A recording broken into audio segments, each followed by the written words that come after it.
Chapter 425. Number 167 in line, Brother Jiang wants to take Alien as his goddaughter, second update, _1. Gao Yin sent the message and patiently waited for a reply. In Jiangjing the Guzheng is very popular, and Jian Zhongyou might not be as influential as the president of Jiangjing University, but he had won the respect of many people. Getting an audience with him in Jiangjing could be difficult. Even members of the Chen family who had never learned Guzheng found it hard to meet him, and only the old master Chen had taken Chen Beixian to meet Ding Jian. Ding Jian had 3 students, 2 of whom Gao Yin didn't know. But one of them Gao Yin was very familiar with by reputation. Leng Shuhe, the talented woman of Jiangjing, once as famous as the prodigy Jiang Shijue throughout Xinjiang district. However, in the past 2 years Jiangjing hadn't produced any other startlingly brilliant individuals. Gao Yin thought a lot.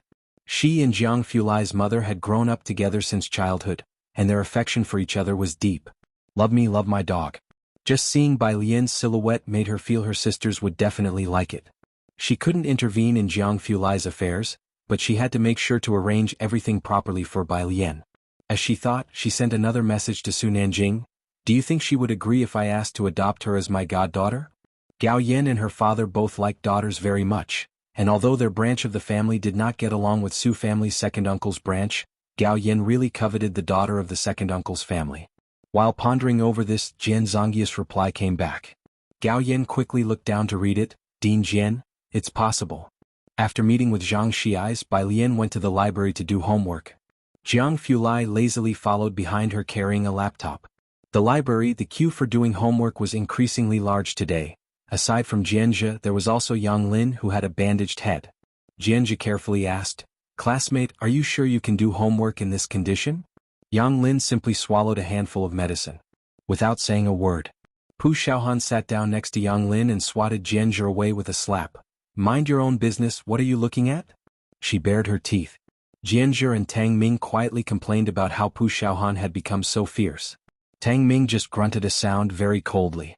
Jianzhe suddenly felt a bit confused, not understanding how this small group had become so unfamiliar after just a few days of absence. It wasn't until Jiang Fulai arrived that the familiar chill and breathlessness touched Jianzhe, who was quite moved for a moment.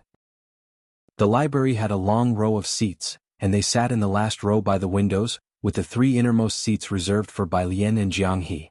Bai Lian sat in the middle, Jiang Fulai took the seat by the window, and the remaining seat was Jiang He's. Jiang Fulai extended his hand to place the laptop in front of him, flipped it open, his slender fingers casually tapping the document library as he started browsing through the submitted reports, his mood peaceful. Occasionally he would open WeChat to reply to a few questions. Until, partway through, a message from Su Nanjing came, saying he had brought Jiang He over.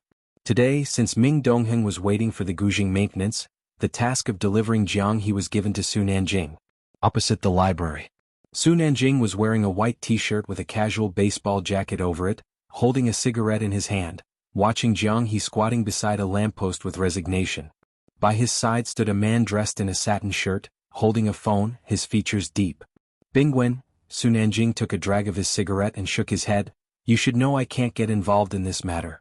You could go to Qin Yongquan or Sister Beixian instead." While speaking he was also messaging Jiang Fulai. Jiang He was the only person among Su Nanjing's and Jiang Ziju's circle whom he couldn't handle. Xiao Bingwen nodded, expressing understanding. His gaze turned towards Jiang He under the street lamp. "With him here isn't Jiang Jr. The Xiao family had cooperation with the Su family, everyone in the circle knew each other and Su Nanjing and Xiao Bingwen shared a good relationship. Both were part of the group, and Xiao Bingwen had come to seek him out after hearing he was in Xiangqing. Su Nanjing glanced at Xiao Bingwen, smiled without saying a word. Jiang Fulai's whereabouts in Jiangjing were always a secret, but Xiao Bingwen was not a talkative person, and Su Nanjing trusted that he understood discretion. As the two talked, a lazy figure came walking over from the opposite side. The person wore a white top and a pale blue long skirt below, the collar, cuffs and hem all embroidered with delicate peach blossom patterns. Judging by the time, the peach blossoms in Xiangqing should begin blooming soon. Seeing her, Su Nanjing extinguished his cigarette and took a step forward. "Are you alone? Where's Jiangji?" Su Nanjing was very surprised. With Jiang He having a fit, Bai Lian's coming was pointless. Him? Bai Lian's cold, half-lidded black eyes glanced at Jiang He squatting under the street lamp, her tone indifferent. "He's queuing." "Queuing, huh?" Su Nanjing pinched the cigarette, nodding his head. The next second, he hesitated and looked towards Bai Lian. Sister Bai Lian, what did you say he's doing? Standing in line for milk tea. Bai Lian explained. Su Nanjing. At the side, Xiao Bingwen stopped discussing serious matters when he saw the unfamiliar woman approaching. He just stood aside looking at Bai Lian with surprise a few times. Such a look was rare to see even in Jiangjing. Let's just wait for him to come over. None of us can handle Jiang He. Su Nanjing looked at Bai Lian's beautiful and lazy face, unable to associate Jiang Fulai with lining up. His brain instantly became somewhat chaotic. As he was speaking, he saw Bai Lian walked over to Jiang He and grabbed his collar. She picked up the child in one swoop. The child frowned, looking at her expressionlessly. What's wrong? Bai Lian squatted down. Jiang He was wearing a blue little vest. Go to school, go back. With just 2 words, Bai Lian understood his meaning instantly. Did your brother say he will send you back to school the second half of this year? Jiang He was about to raise his hand to block his ears. Bai Lian reached out to push his hand away. Jiang He put it back again. Fine, Bai Lian smiled. He'll also go to Jiangjing in the second half of the year. Jiang He was startled for a moment. Bai Lian slowly said, I will become a university student and you? She smiled. Jiang He silently lowered his hand. Come along by yourself. Bai Lian patted her dress as she got up, and then politely bid farewell to Su Nanjing. He'll take him to the library first. Su Nanjing watched dumbfounded as Jiang He obediently followed behind Bai Lian. He then took out his phone and sent a message in the group chat. Su Nanjing, at Ming Dongheng, now I understand your, what the hell, Ming Dongheng? Jiang Shijue? Question mark. Su Nanjing put away his phone. He watched Bai Lian leave, having had 2 what the hells today. Once the others left, Xiao Bingwen still gazed in the direction where Bai Lian had departed. She is... Xiao Bingwen could tell from just now that the brother Jiang Su Nanjing had mentioned was Jiang Fulai, and that girl was just with Jiang Fulai. Yes, it's exactly as you think. Su Nanjing came back to his senses. Jiang family's young master's principles and bottom line seemed to have no use with Bai Lian. Thinking this, he smiled at Xiao Bingwen. Xiao Bingwen retracted his gaze. She, how come I have never heard of her in Jiangjing? In his memory, there was no one who matched the girl he had just seen. Su Nanjing relit his cigarette. Normal, she's not from Jiangjing, just a good student from this locale. What? Xiao Bingwen was especially surprised. No wonder he had never heard of her. Jiangjing's top circles were only so big, especially among their generation, there were only a handful of impressive people. Xiangqing?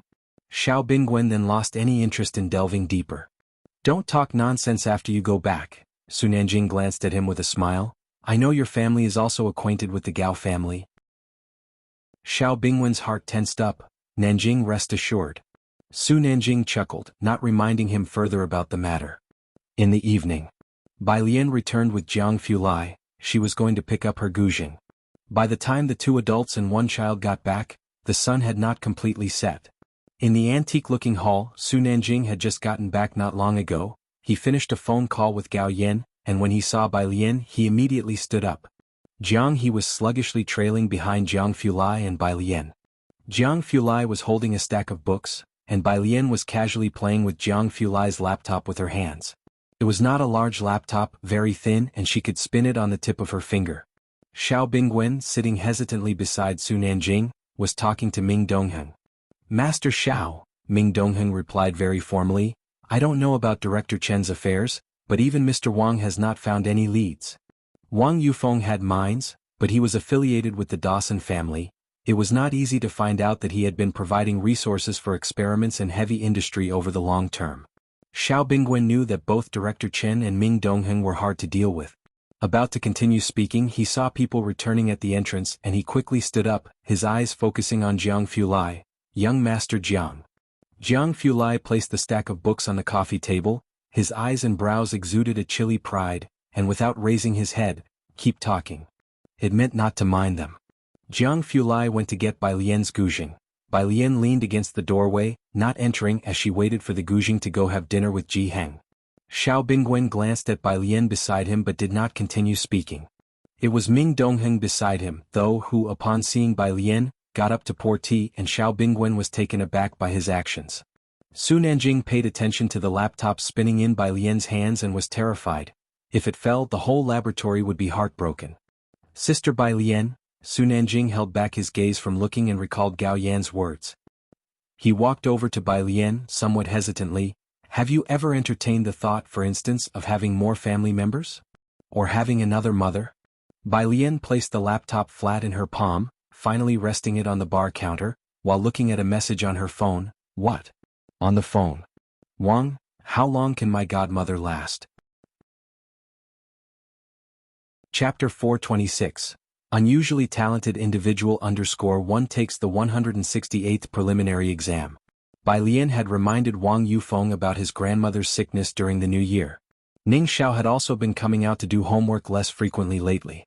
She looked at the message, stopped, propped her elbow on the bar, and began to ponder over Wang Yufeng's issue. It's like, Su Nanjing leaned against the wooden minibar and paused to think, having an additional mom perhaps? His voice wasn't loud, but Ming Dongheng, who was delivering tea, and Xiao Bingwen, who was not far away, both heard him. Not to mention Xiao Bingwen, even Ming Dongheng was particularly surprised. Bai Lian was sensitive to the word mom. She didn't look up, idly tapping on her phone's screen, but her hanging hand was a bit tense. Then let's forget about it. She picked up the tea Ming Dongheng had brought over and took a leisurely sip with her head bowed, her expression relaxed and casual. Not far away, Jiang Fulai put down his violin. Bai Lian stood straight, reaching out her hand. Give it to me. Jiang Fulai's expression remained unchanged, but a hint of gloominess could be seen on his stern face as he handed the violin case to Bai Lian. He escorted Bai Lian back. After the two had left, Su Nanjing leaned against the bar, turned to Ming Dongheng and clicked his tongue. Bai Lian, pretty interesting, huh? Ming Dongheng glanced at him and stayed silent.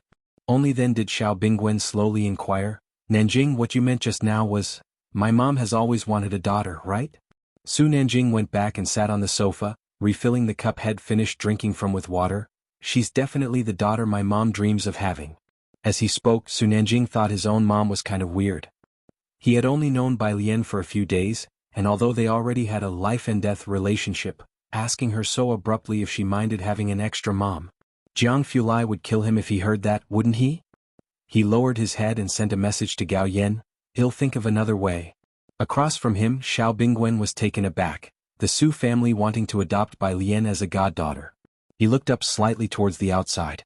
Did that Miss Bai just now not know who Su Nanjing is? Let's hit the bar tonight. Su Nanjing crossed his legs and looked at Xiao Bingwen. Well, scout the place out. Next to him, Ming Dongheng reminded, you guys should bring some bodyguards. Qinglong Bar was the only one in Xiangqing that was worth Su Nanjing's visit. Su Nanjing was well aware of this. Backter Street did not belong to domestic forces. The Su family in Jiangjing could count on one hand those who were comparable, but internationally that was all there was. The only ones who held sway in Backter Street were those old families that operated abroad. Xiaoming Su Nanjing smiled at Ming Dongheng, you're getting more and more thoughtful. Meanwhile at Ji Heng's. After Bai Lian returned, Ji Heng was video calling with Ji Xiaojun. I know, buying a house. Ji Heng turned on the yard lights. Ji Xiaojun was urging him to hurry up and buy a house, but his response was nonchalant. You didn't run into anybody? On the other side of the phone, Ji Xian's face was somewhat blurred. No. Ji Heng could understand, their lineage didn't count for much. Seeing Bai Lian return, Ji Heng handed his phone to her. Your uncle, aunt. Upon seeing Bai Lian in the camera view, Shen Qing snatched Ji Xian's phone. Alien, why did you come back so early today? Came back for dinner. Bai Lian set her backpack aside and chatted with Shen Qing at a leisurely pace. Since Shen Qing and Ji Xiaojun moved away, she had been coming home much earlier than usual. Jiangjing. The residence where Ji Xiaojun was temporarily staying had a sense of the old times, and the rooms were quite spacious. In the large hall outside, the butler flipped through some documents and casually set them aside. What are they doing? They're making a phone call, Xiaojia said from the side, his tone respectful. They had been busy sorting out Ji Heng's accounts for the past few days. However, it came as a surprise to the butler that Ji Xiaojun and Shen Qing stayed in, showing no interest in visiting various attractions. Let him get used to the accounts first. The butler was aware that Ji Xiaojun was an artist, and there would definitely be some barriers in learning these things. If it really doesn't work out, find someone to manage them on his behalf. Xiaojia furrowed his brow, originally thinking he'd be able to bring back an assistant for the master, especially since Mu Heng had some skills back then. But now, it appeared to be causing trouble for the Mu family. The new week started, and the junior and senior high school students also began their school year. Xiangqing No. 1 High School was much livelier than before, but along with the bustle, there came the groans of all students. Because the start of school signified the beginning of the initial exams. After school in the afternoon, Su Nanjing was still waiting for Bai Lian by the roadside. Her group of friends was as formidable as ever. Today they needed to head to the Zhang family first to help move some goods. Chapter 427. Unusually talented individual _2 takes the 168th preliminary exam. Seeing Bai Lian, he lifted his hand slightly. Sister Bai Lian? He was wearing casual sportswear, very relaxed. He had been looking for Bai Lian frequently these days, his face noble and handsome. There was even a dedicated thread for Su Nanjing on the forum at school. When they learned he was Bai Lian's certain brother, a bunch of girls exclaimed underneath, "Sure enough, a Bowtie's relatives are all beauties." The boys in school were rather frustrated. After all, they had just gotten rid of Zhang Xiai's and now another outsider had appeared. Bai Lian asked Wang Qi and the others to go ahead to Zhang family's place before she went to find Su Nanjing. As she approached, Su Nanjing noticed she was holding a roll of A4 paper, all rolled up, not knowing what it was. "This is a new style bag." Su Nanjing withdrew his gaze, took a beige bag from the motorcycle and handed it to Bai Lian. "You can carry your books in it." Bai Lian didn't have much awareness of brands in this world. Su Nanjing had given her more than one. Jiang Fulai only let her keep it, and if she didn't like it, she could just sell it on a second-hand website. "Thank you." She thought for a moment and reached out to take the bag. Su Nanjing glanced at the milk tea shop on the opposite side, remembered something and immediately said, "Sister Bai Lian, wait a moment." As fast as he spoke, Bai Lian didn't even have time to stop him before she saw him dash to the milk tea shop across the street. Bai Lian just stood there, casually looking down and unfolding the A4 paper, slowly reading it. "Miss Bai." Not far away, Xiao Bingwen approached, his voice very polite. He was here to find Su Nanjing. He had seen Bai Lian a few times these past few days while following Su Nanjing. Although he couldn't figure out Bai Lian's depth, Xiao Bingwen was quite polite to her. Bai Lian looked up slightly and behind Xiao Bingwen, there was a young man she hadn't seen before. He went across the street, "He'll be back soon." As she spoke, she lazily flipped another sheet of paper. "Thank you," said Xiao Bingwen and glanced casually at Bai Lian's paper, full of English text with a data chart in the middle. This glance left him startled. Most of the English words were quite difficult. Xiao Bingwen was from the management department and had spent a few years abroad. His English was good, but this was the first time he found something he didn't quite understand. Bai Lian, she could understand it? Xiao Bingwen withdrew his gaze, walked a few steps to the side. "Young master," Xiao Yilei looked at Su Nanjing very surprised. "What's the third young master doing?" Xiao Yilei was Xiao Bingwen's right-hand man. They had been scouting the Qinglong bar for several days, got to know a few people, and today heard that a new boss was coming. Before heading to Purist Street, Su Nanjing was busy with a bag and a trip to the milk tea shop. Xiao Yilei naturally found it strange. He looked at the girl in front of him, head down looking at the A4 paper, his gaze falling on her school uniform. "Are you bringing her along too?" "Bring her?" Xiao Bingwen withdrew his gaze and shook his head. Even with 3 times the courage, Nanjing wouldn't dare. Although he didn't understand why Jiang Fulai was fond of her, these days he had more or less figured out Bai Lian's place in the hearts of Ming Dongheng and the others. The junior and senior kids were back, and the line to buy milk tea grew long. Yang Lin stood in front of the cash register, her head wrapped in gauze, but these wounds had become common for her, so she didn't fall behind in her classes or part-time job. Yang's mother came in to buy milk tea with a boy and another girl, and immediately noticed Yang Lin in front of the cash register. "Are you okay?" The incident with Yang Jianpain had spread throughout the tube building. "What would you like to drink?" Yang Lin didn't look at her, her tone indifferent.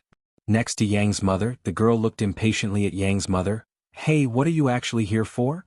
The little boy stepped on the girl's shoe next to him, then looked up at Yang Lin and made a gun-shooting gesture, very arrogantly as if had been spoiled.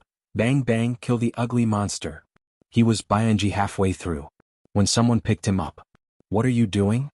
Seeing her son being lifted away, Yang's mother was very anxious and rushed to intercept the tall figure, protecting her son.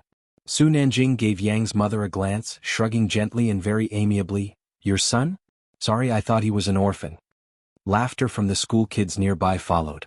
Feeling humiliated, Yang's mother decided to leave without buying the milk tea, taking her son with her. 2 milk teas. Su Nanjing finally leaned against the counter, his tone unhurried. "The kind your desk mate always drinks." Yang Lin didn't say a word and made 2 identical cherry milk teas. Su Nanjing took 1 cup, the other he left in place and with a smile said, "Thanks a bunch." He turned back, handed the bag of milk tea to Bai Lian, and looked at Xiao Bingwen. "How did you end up here?" Chapter 428. Unusually talented individual _3 takes the 168th preliminary exam. "It's about the company consultant issue," Xiao Bingwen said straightforwardly to Su Nanjing without any intention of avoiding Bai Lian. "I'm thinking of looking for Professor Huang." Bai Lian had no interest in listening. She waved her hand at Su Nanjing. "Thank you."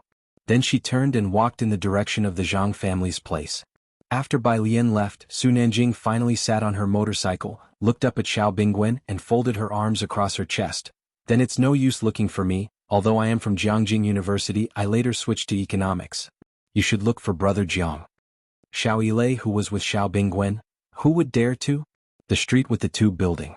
Yang Lin's mother quickly received a call from her current husband, who said with more than a hint of sarcasm, "Did you give her money? Don't forget that your son is going to get married someday." They moved back only after hearing that Xiangqing was becoming prosperous, and when real estate prices there rose, they simply bought an 80 SQM apartment near the tube building. Ever since Yang Lin's mother returned, her husband had been very bothered about Yang family's business. Yang Lin's mother felt an inherent sense of guilt about leaving Yang Lin behind after all these years.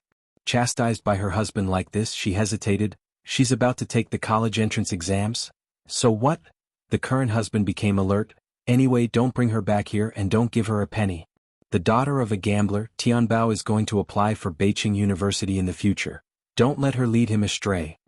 After so many years away, Yang Lin's mother felt nothing for Yang Lin except guilt. Realizing this after her husband's words, she remembered that her future old age would depend on Tianbao's support. She weighed her options and concluded, "I understand." Several students from class 15 were in the backyard of the Zhang family's house, moving flower pots and merchandise. Mr. Zhang was not at home today. He had probably gone on a business trip after the new year. Mrs. Zhang brought out a bunch of snacks and coke for the group of students. "I've told you there's not much merchandise today, you didn't have to come." When Bai Lian arrived, most of the heavy lifting was already done. She moved the last box of flowers from the truck and placed it into the backyard. Just in time, Suan called her, his voice cheerful. "Alien, recently, those people have stopped prying into your grandfather's information. Maybe we were mistaken." "Thank you," Bai Lian replied while holding a pair of scissors, slicing open the tape on the box to reveal a bunch of fresh flowers. She only raised an eyebrow. Of course, no one was inquiring anymore because the person had been found. "Is there anything you or your grandfather are lacking lately?" Suan asked, then seemed to remember something. "Also, what has your uncle been up to? I've called him twice and he hasn't answered." "It's nothing, he's just been a bit busy lately," Bai Lian replied nonchalantly.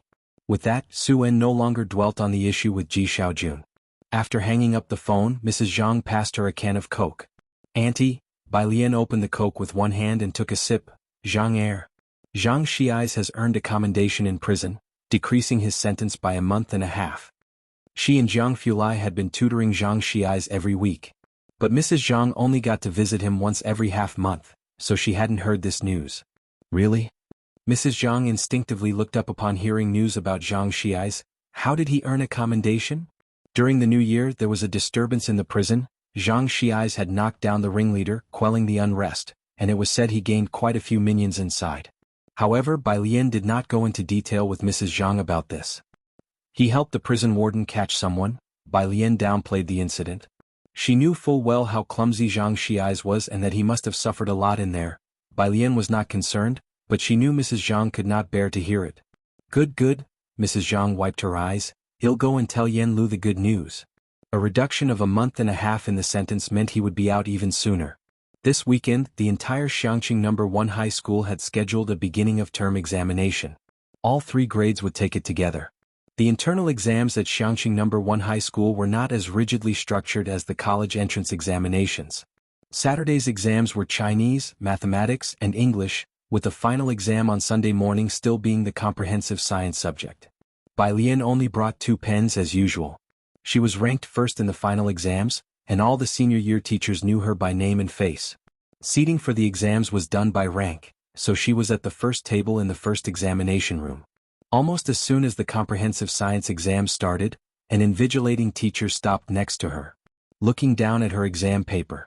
Bai Lian's papers were always favored by the teachers for their neatness. Now, even Lu Lingxi and Lian Ningxiu's papers were starting to be scrutinized, not to mention the others, especially Wen Qi and a few who liked to show off with extravagant writing styles. Chapter 429. Unusually Talented Individual _4 takes the 168th preliminary exam. Lu Lingxi had scolded her more than once.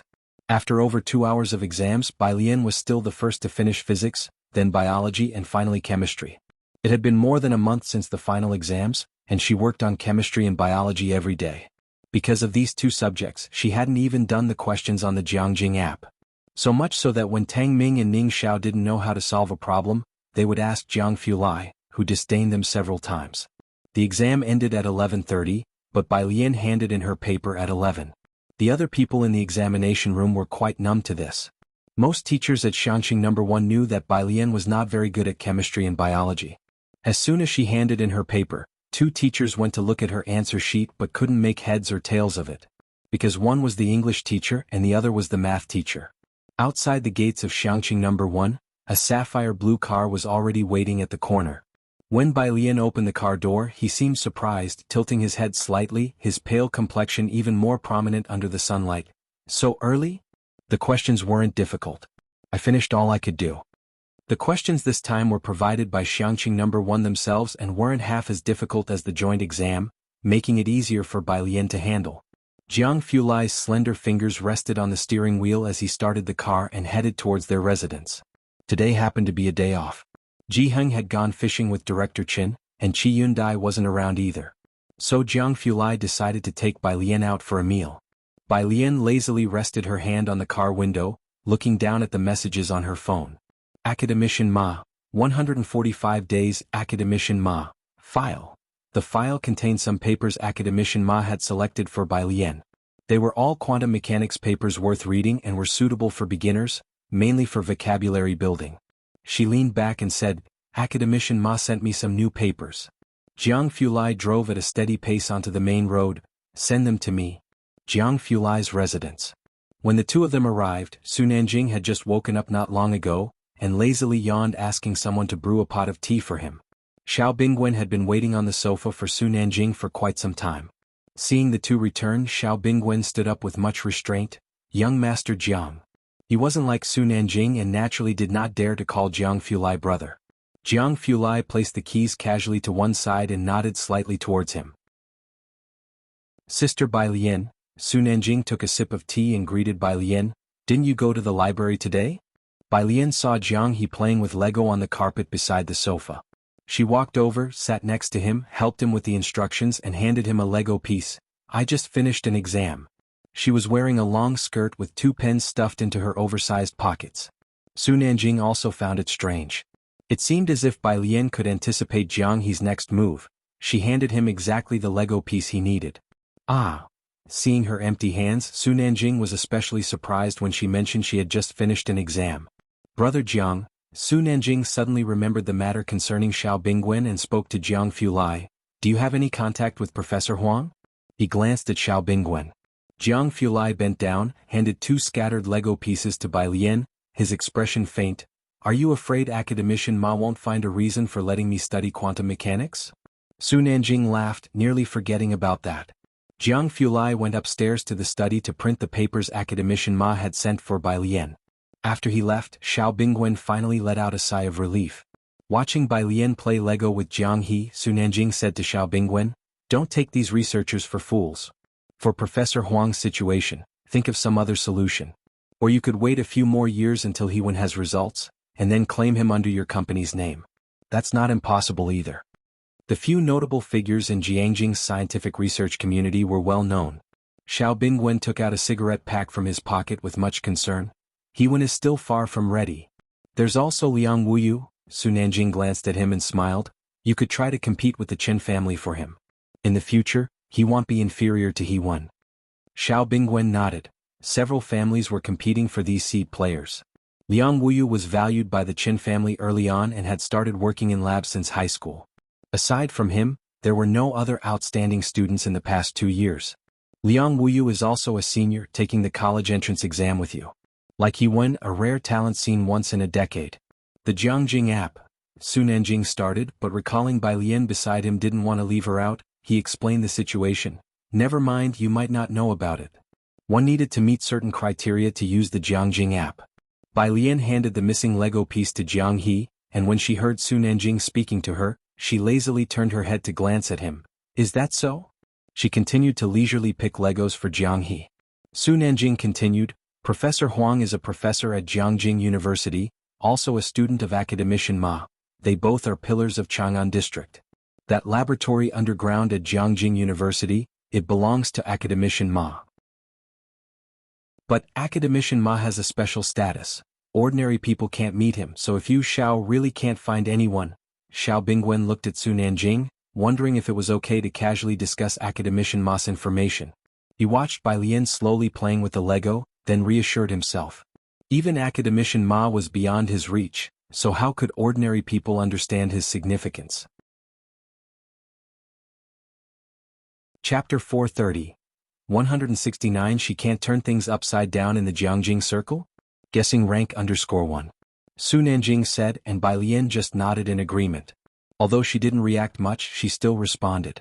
You're in your senior year of high school, almost there, Su Nanjing said with a smile, then turned to Bai Lian, but I really envy you guys. Envy? Bai Lian picked up a piece of Lego casually and handed it to Jiang He, expressing surprise at Su Nanjing's remark. Yes, even though this year's college entrance exam might be harder than last year's, it's still much better than our year. Su Nanjing didn't pay much attention to the college entrance exam, but had heard a bit about it because of Liang Wuyu. Nanjing's year was like a battle of the gods, Xiao Bingwen added on the side. That year was dubbed the toughest college entrance exam, producing a bunch of well-known figures. Su Nanjing laughed, I almost didn't make it into Jiangjing University. Is that so? Bai Lian nodded. Next to her, Jiang He looked up at Su Nanjing. Su Nanjing was somewhat baffled and raised an eyebrow. What are you doing? Jiang He lowered his head again and resumed piecing together his Lego slowly. Upstairs, Jiang Fulai brought down a stack of printed papers. He had them bound and placed them on the bar. My institute had given Bai Lian some introductory papers, some he had read before, and others were recent hot topics. There wasn't much for a senior high school student to get involved with, mainly to lay a foundation for the future. In the hall, the dishes had already been arranged on the dining table. Xiao Bingwen came today to meet Su Nanjing, who had slept until mealtime. Jiang Fulai didn't let him leave and invited him to stay and eat.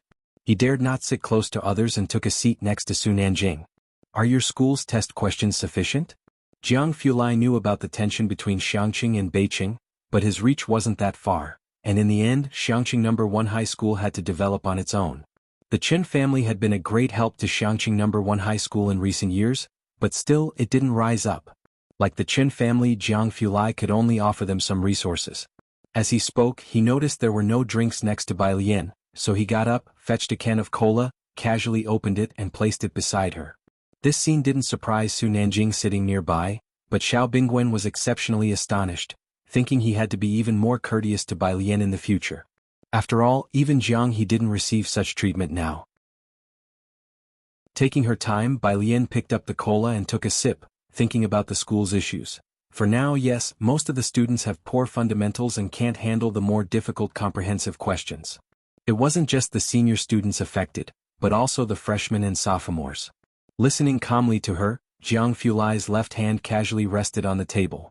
After the college entrance exam, based on the exam quality, well, reassess and aim for provincial key status without too much worry. It was the first time Bai Lian had heard of the provincial key assessment, and she asked some details. Teacher qualifications, school environment, and student performance were all part of the assessment, with student performance being the most critical. Apart from high scores, the school's bachelor's degree qualification rate was also important. Both Su Nanjing and Xiao Bingwen were listening and were quite surprised. Doesn't Xiangqing have a provincial key high school? The two of them were discussing studies. Xiao Bingwen looked at Jiang Fulai, who sat beside Bai Lian, always slightly bowing his head, quietly listening to Bai Lian speak. Although he still seemed enveloped in a chill, this gentle and jade-like demeanor was very different from what Xiao Bingwen had imagined. He felt that Jiang Fulai was just a bit cold, nowhere near as terrifying as the rumors said. Did you get the news about the supplier? Su Nanjing asked casually with chopsticks in hand, starting a conversation about business with Xiao Bingwen. Xiao Bingwen nodded with a smile on his face. Chail, he's involved with the Dawson family. I had a friend check it out locally, it's confirmed. Unable to find a collaboration with Wang Yufeng, they had to find a workaround.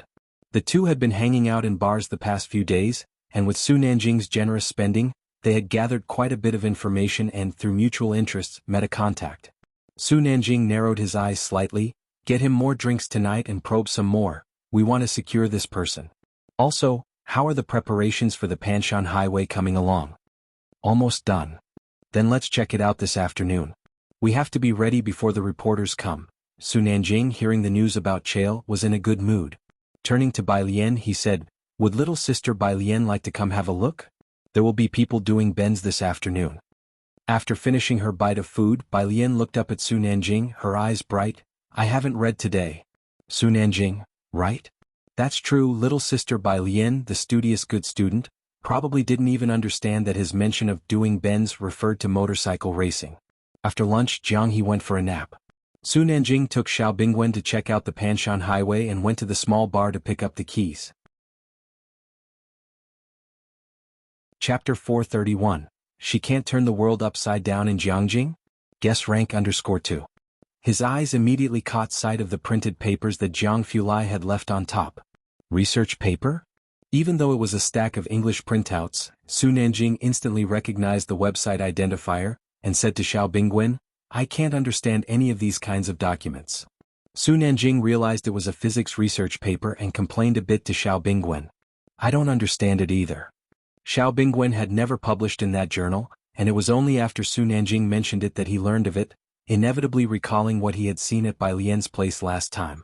Was she actually reading scientific research literature? Because of exams, Bai Lian didn't bring any books today, and planned to read the new review articles published by academician Ma in the afternoon. She watched Jiang He lying on the small bed, her hand curled around the literature. Jiang Fulai stood to the side watching her and suddenly said, Do you want to take a noon rest? Bai Lian didn't nap because she basically couldn't fall asleep, except for that half hour in the library last time. Upon his mentioning it, she also hesitated a bit. Is there another room here? Her gaze shifted towards Jiang Fulai, remembering correctly, Su Nanjing lived here. I don't sleep at noon. Jiang Fulai turned around calmly, opened his own room, dressed in black cotton soft home attire, his delicate profile highlighted in a soft haze under the light streaming through the window. Bai Lian looked up.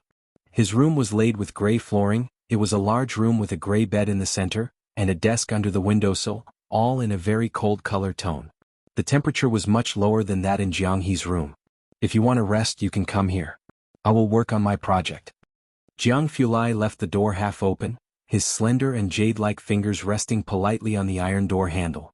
Bai Lian walked in to take a look, nodded lightly and said, Okay. Nighttime. Jiang Fulai took Bai Lian back to Purish Street. Ji Heng and Director Chen had caught quite a lot of fish today, but the courtyard was not as lively as before. Director Chen helped Ji Heng cook in the kitchen. That evening, Ji Heng invited Jiang He and Jiang Fulai to stay for dinner. When Jiang Fulai returned, his room was still tidy, but on the desk by the window, there was a new piece of paper with a half-completed physics thought map. The handwriting on this paper was very neat. Jiang Fulai looked down at it for a while, then carefully folded the paper. She hadn't slept there, but she had read for a long time and written for a length of time. After the people in the courtyard had left, only Bai Lian and Ji Heng remained. Ji Heng hung the fish outside, planning to make dried fish. He did not embroider today but took out paper and a pen to sketch the designs for the graduation outfits for males, who didn't have many requirements, but Ji Heng had high standards for himself. Under the bright light, his head bowed slightly as he dropped a gentle stroke of the pen. Occasionally he would glance at Bai Lian sitting under the tree. Grandpa, if you have something to say, just say it. Bai Lian's fingers rested on the piano strings, her head not even lifting as she tuned. Ji Heng was silent for a moment. Seemingly finding it hard to say, he thought for a long while before hesitantly speaking, you might be getting a sister or a brother. Ji Mulan was pregnant. Ji Heng had known this news since Friday, but since Bai Lian had exams this week, he hadn't mentioned it. In fact, for the first decade plus of Bai Lian's life, she had always been the only child of the Bai family, and Ji Mulan felt that Bai Qiming had made it clear she was the heir. Who would have thought Bai Shaoqi and Bai Xiaoke would come along later, and that's when Ji Mulan realized Bai Qiming had a backup plan. Ji Heng knew Bai Lian had been the only child for many years. The incident with the Bai family had already saddened her into returning to Xiangqing, and now here came this news about Ji Mulan. Oh. Bai Lian set her hand on the table, her tone nonchalant. She showed none of the sadness Ji Heng had anticipated, which only made him more silent. Ji Heng looked at her a while longer, sighed slightly, and resumed his drawing. He didn't know if Ji Mulan would seriously raise the child, he just felt she was carefully preparing her next masterpiece. A few streets away was a small courtyard. Inside, the lights were dim, and from a corner room came a continuous low coughing. The middle-aged man in a black coat had his eyebrows furrowed, a cigarette unlit in his hand, watching the old man on the sick bed with a frown. Ning Xiao sat at the bedside, adeptly helping her grandmother breathe smoothly. Grandma Wang's coughing had quieted down a lot, and sleepiness appeared to loom over her. As Wang Yufeng watched Grandma Wang's eyelashes slowly close, the weight in his heart lifted, but just then his phone in his pocket rang. Fearing that Grandma Wang would awaken, Wang Yufeng quickly hung up and stepped out into the courtyard. Chapter 432, 169 Can't she turn the world upside down in the Jiangjing circle? Guessing ranking _3. Hearing the sound from the room dwindling, he finally relaxed. Clenching the cigarette between his teeth, he pulled out his phone to return the call. What is it? His voice was heavy. On the other end of the phone, his confidant, sensing his bad mood, simply said, "How should this year's share be divided? Quite a few people in China have found Lucian and his men. Well, talk when I get back." Wang Yufeng recently had no mood to deal with these matters, the scar on his brow imbued with a fierce aura. Tell them to tighten up. Yes, boss, his confidant replied. Wang Yufeng hung up the call, irritated. After waiting a while longer, Ning Xiao emerged from the room. His hair at the front was a bit long, shadowing the gloom in his eyes. Uncle Wang. His tone was indifferent. Godmother stopped taking her medicine? Wang Yufeng sought countless doctors for Grandma Wang in the past, but she had long been plagued by illness. Being over 90 and still alive was already not easy. Ning Xiao went to sweep the trash in the courtyard, responding coldly with a hum. Wang Yufeng was not surprised by his cheap nephew's attitude. Watching Ning Xiao's retreating figure, he reached out to light his cigarette. Your technique is good, it reduced Godmother's pain considerably. Which doctor did you learn from? Wang Yufeng could naturally tell Ning Xiao's proficiency. Classmate, Ning Xiao replied sparingly. Classmate? Wang Yufeng watched Ning Xiao's back, slightly surprised. He knew Ning Xiao well. Because of his early life experiences, he was usually distant and they rarely spoke. It was only in the last 2 years, as Grandma Wang's health failed, that they communicated more. Wang Yufeng glanced at Ning Xiao, took a slow drag from his cigarette and spoke softly.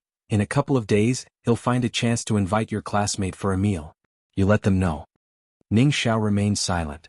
Don't let Godmother worry with her in this condition. Wang Yufeng exhaled smoke. They teach you because they consider you a friend. After finally making a friend, do you want me to tell Godmother? I got it, Ning Xiao finally spoke. Your classmate, a boy or a girl? Wang Yufeng pried further. Ning Xiao looked at him coldly. Wang Yufeng removed the cigarette. All right, I won't ask. You stinker. Jiangjing Su family.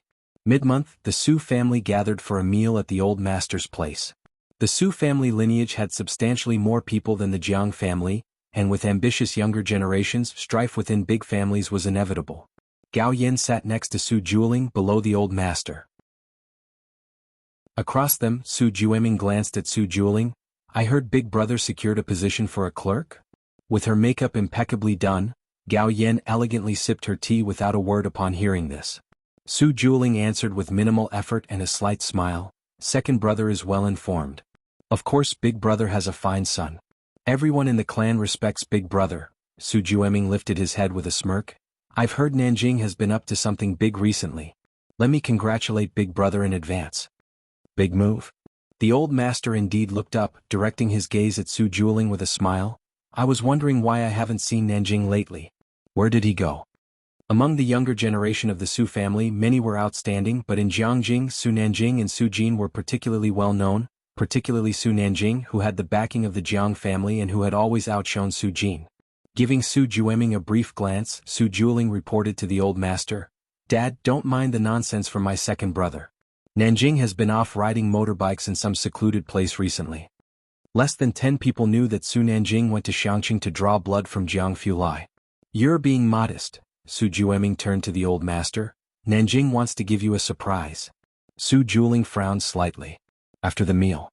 On his way back to his own yard, Su Juling finally spoke to Gao Yan. Who did you want that position for? He asked casually, knowing his wife was a person of discretion, which is why he hadn't refused when she brought it up. For our future daughter, Gao Yan, wrapped in a thick military coat over her Cheongsam in the Jiangjing cold, paused as she recalled Su Nanjing's response, Shuedinga's daughter. She answered. Su Juling was used to Gao Yan's odd descriptions. Daughter? Su Jini? Su Jini, Su Juming's daughter, was currently the highest status socialite in Jiangjing circles. Old Master Su greatly doted on her, and Su Jini was also very promising. Unlike her father, Gao Yan had a good impression of her. After all, with the family's prominence in the Su family, the only ones who could outshine Su Jini were members of the Jiang family. But in this generation of the Jiang family, there was no other young lady but Jiang Fulai. Chapter 433. 169 She can't turn the world upside down in the Jiangjing circle? Guessing rank _4. Gao Yan had been envious of her for a long time. It's not her, I have my eye on a goddaughter for you, it's... Gao Yan laughed softly, then seemed somewhat distressed. She doesn't seem to like us very much though. Oh. Su Juling was surprised but not overly confident. Gao Yan had the idea of taking a goddaughter, and throughout Jiangjing, there couldn't be many people who would refuse, right? This was indeed novel, but since Gao Yan was not keen on elaborating, he didn't ask. Lin Uncle, who had grown up with Su Juling, was particularly astonished. Gao Yan wanted to take a goddaughter? Given Su Nanjing's status, if Gao Yan took a goddaughter, wouldn't she turn the Jiangjing circle upside down? After all, a huge part of Su Jini's high status in the circle was because she was a member of the Su family, and the Su family. Everyone knew Su Nanjing was a good friend of Jiang Fulai. Back in the courtyard. Su Juling called Su Nanjing, his eyes slightly narrowed. What have you been doing these past few days? You got news so fast? On the other end of the phone, Su Nanjing sat at the bar, elbow resting on the counter, lips curved in a smirk. I've landed a deal that, if successful, means you won't have to worry about lab supplies for the coming year. This was indeed a big deal, and Su Juling narrowed his eyes slightly. You need to be careful with this matter. Your second uncle might know about it. Don't worry, Su Nanjing squinted his eyes. Monday. A few scores were released first. This time, it was an internal exam at Xiangqing No. 1 High School. The questions, formulated by the grade-level academic teams, were not difficult. There wasn't a significant gap in the high scores. Mathematics was relatively easy compared to the final exam. Bai Lian and Ning Xiao both achieved perfect scores, and even Tang Ming aced the test. In Class 15, the math teacher glanced over the students with a smile, instructing the papers to be distributed. Everyone did quite well this time, and the improvement in math is rapid. If you have any questions, feel free to come to me. Wang Qi came over, saw that Bai Lian and Ning Xiao got perfect scores again after English, muttered, terrifying, and returned to his seat. The questions were somewhat easy for Bai Lian and Ning Xiao. Therefore, Bai Lian didn't gain an advantage in mathematics and physics. After school in the afternoon, a group from Class 15 walked together. Not far away, students from Class 8 were also gathered. Class 8 was full of tough kids, either from wealthy families or families with power, many of whom had private tutors. Everyone only checked their own scores for the end-of-term joint exam and did not know other scores, but Ning Xiao becoming first in place of Chen Zhu during a few monthly tests last semester was alarming. Therefore, almost everyone in Class 8 had been taking supplementary classes during the winter break. Winter break was also a chance to pull ahead. The last two subjects' results will probably be out tomorrow. I wonder how much Bai Lian and Ning Xiao scored, said the Class 8 monitor, who used to be close to Zhang Xiai's. With a buzz cut, his gaze landed on Bai Lian in front of him, his voice lowered. Did Bai Lian hire a private tutor over the winter break? Upon hearing this, Chen Zhu, who was with Ren Wanxian, also paused in his steps, looking toward Bai Lian's side. No, Ren Wanxian, holding her backpack, squinted toward Ning Xiao and Bai Lian, and finally rested her gaze on Bai Lian. She went to Jiangjing for a wedding. Ren Wanxian knew this from Ren Qian. The Su family had not extended an invitation to the Ren family. Hearing this comment, Chen Zhu was momentarily stirred. He and Ren Wanxian had been staying home, studying with the family tutor from Beijing, not missing a single day. Ren Qian had high hopes for Ren Wanxian, and the tutor they hired was among the best in Beijing. Vacations meant relaxation for other students, but for Ren Wanxian and Chen Zhu, it was an optimal time to fill in the gaps. Jiangjing, huh? Then you definitely want score higher than her this time, the Class 8 monitor said to Chen Zhu, chuckling. Ning Xiao's family surely can't afford a home tutor. Chen, you have a great chance. These weren't random speculations. Playing for winter break certainly wasn't the same as studying for it.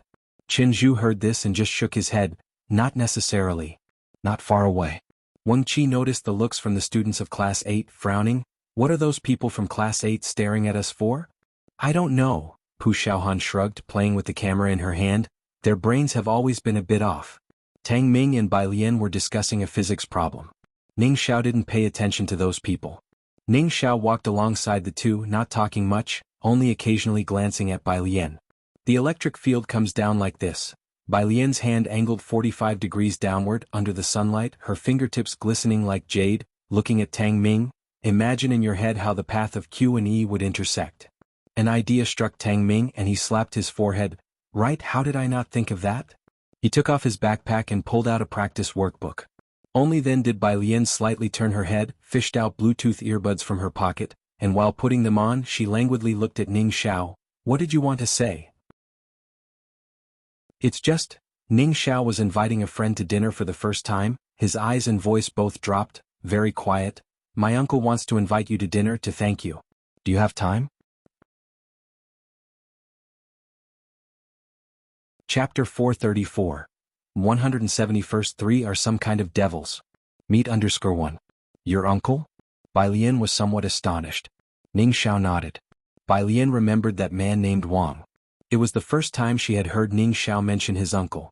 Ning Xiao was someone who inherently lacked affection, barely uttering a few words even in front of Grandma Wang. When Bai Lian last visited Ning Xiao's home, Grandma Wang's reaction was very agitated. Is this it? Bai Lian lowered her head to find an English reading app and pressed play. Just find a time that works for you. Ning Xiao breathed a sigh of relief. He was aloof, always speaking with a brooding tone. He hadn't had many friends before and for over a decade he had been a loner. Aside from Zhang Xiai's, not many in Class 15 dared to approach him. Before Bai Lian joined their class, Ning Xiao had never imagined he would eat hot pot with the people from Class 15. Looking over at Tang Ming and Pu Xiaohan's group, Ning Xiao thought of Wang Yufeng's request and felt a headache coming on. Wang Yufeng had asked him to invite all his friends to dinner. Tuesday.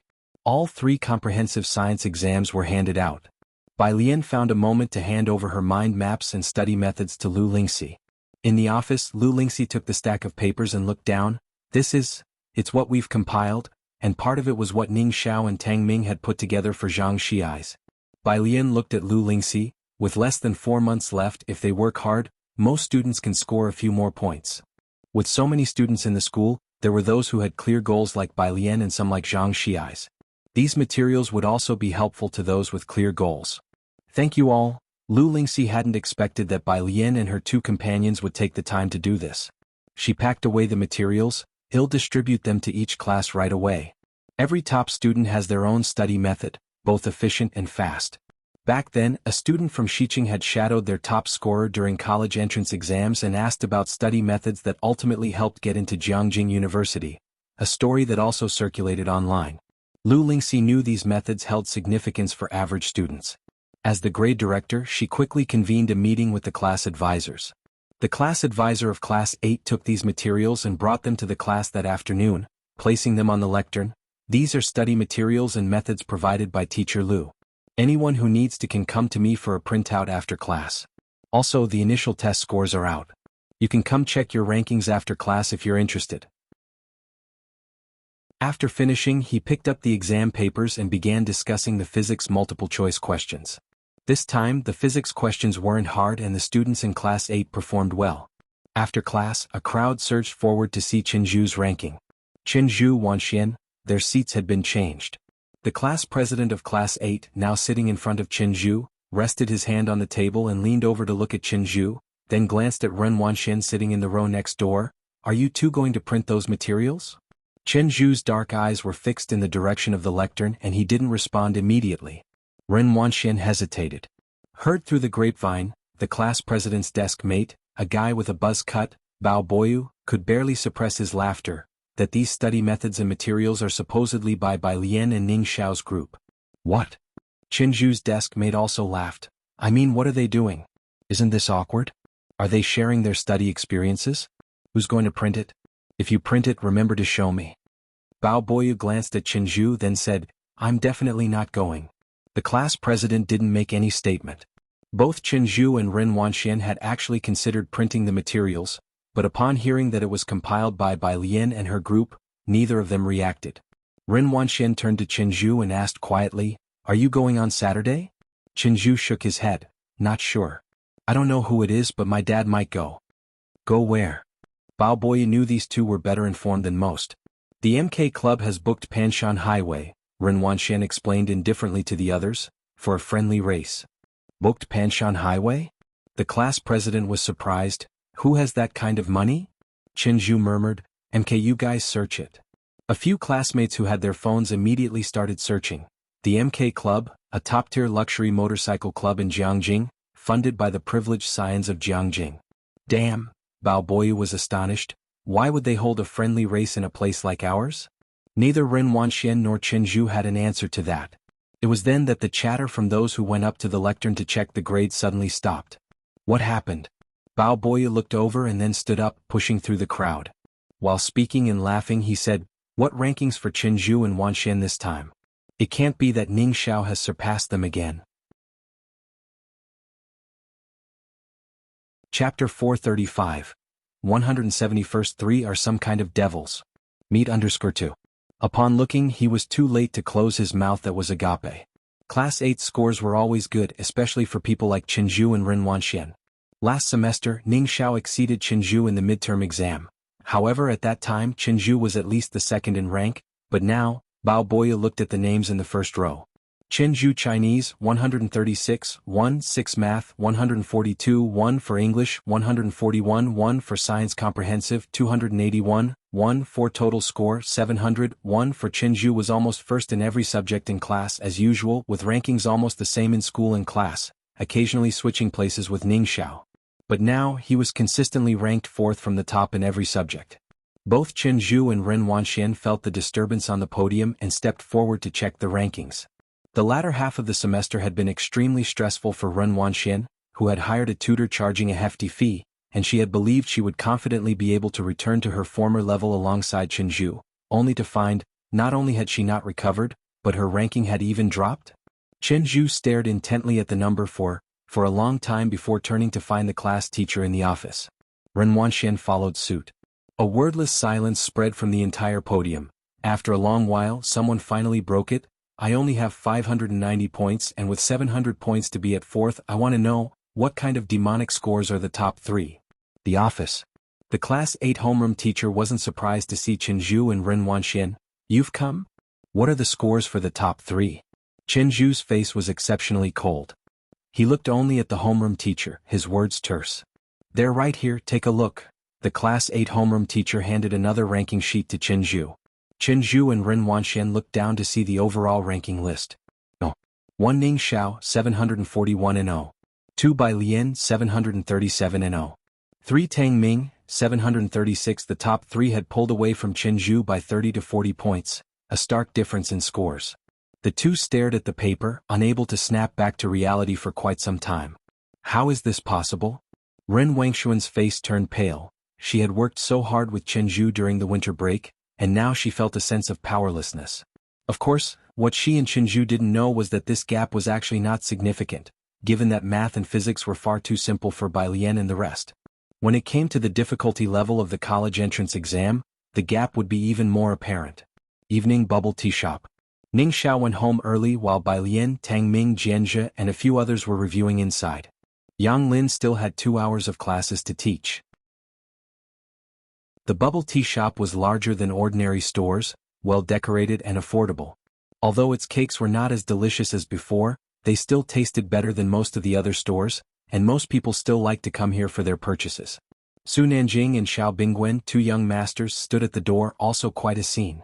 Bai Lian sat by the window, concentrating on her problems. Not far away, 2 girls were using their phones to take pictures of the window. Did you get it? Got it. Quick, take a picture for me, I want to be in the same frame as Sister Bai.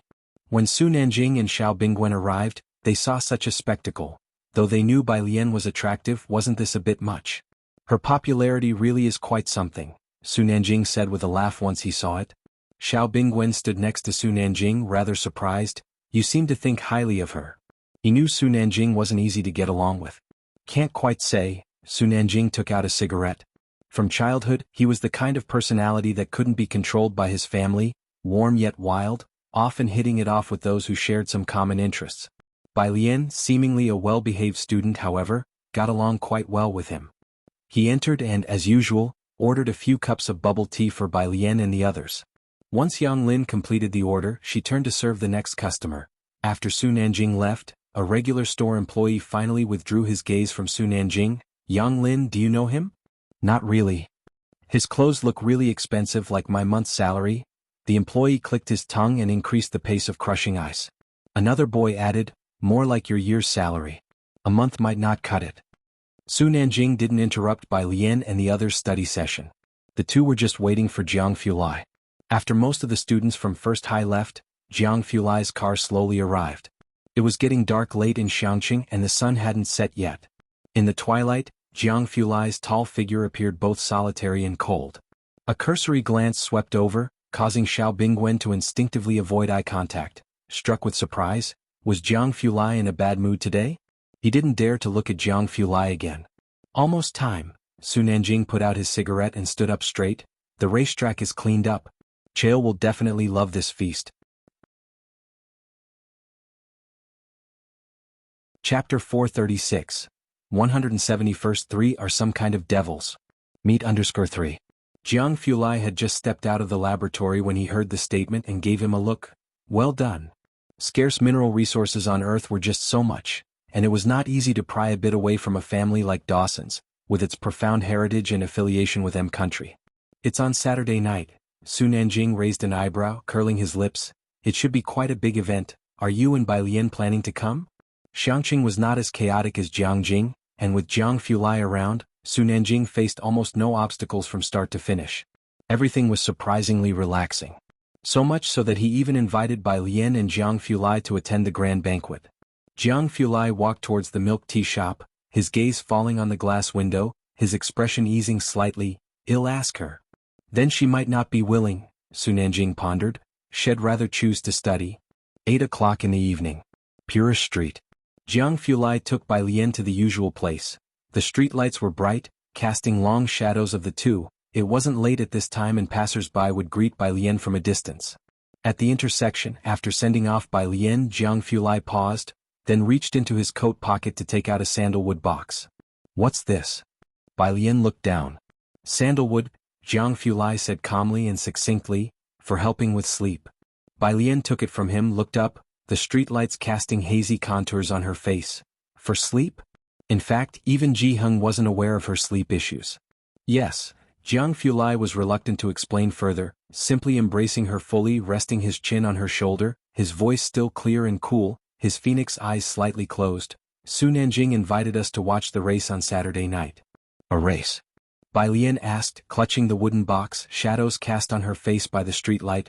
What race? Motorcycle, I guess. Jiang Fulai knew about Su Nanjing's activity but didn't care much about it. If you don't want to go, let's have hot pot fish head on Saturday. Motorcycles? Bai Lian's eyes lit up slightly. Let's go. This was beyond Jiang Fulai's expectation. He looked down at her, surprised. All right. Releasing his grip, he added softly, go back, good night. Saturday. 11 o'clock in the morning. At Jiang Fulai's residence, the sun was gentle and a mild breeze caressed the face. Su Nanjing and Xiao Bingwen sat in the wicker chairs outside, talking. Above them was the gazebo and the sunshine, Su Nanjing leaning back, his eyes slightly closed as he tapped his fingers on the armrest. How's Xiaoguo's practice coming along? I've asked Chael to look after the club. This race can't afford a single mistake. Su Nanjing being able to chat with Chael was in part due to sharing the same hobby. Don't worry, our people are keeping watch, Xiao Bingwen nodded, his expression serious. It hadn't been easy to approach Chael, and in all of Jiangjing, Su Nanjing was the first to reach this step.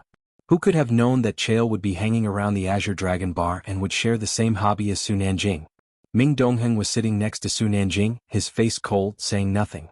As the two talked, Bai Lian came out of the house and Su Nanjing immediately looked over. "Hi little sister Bai Lian, done with your homework?"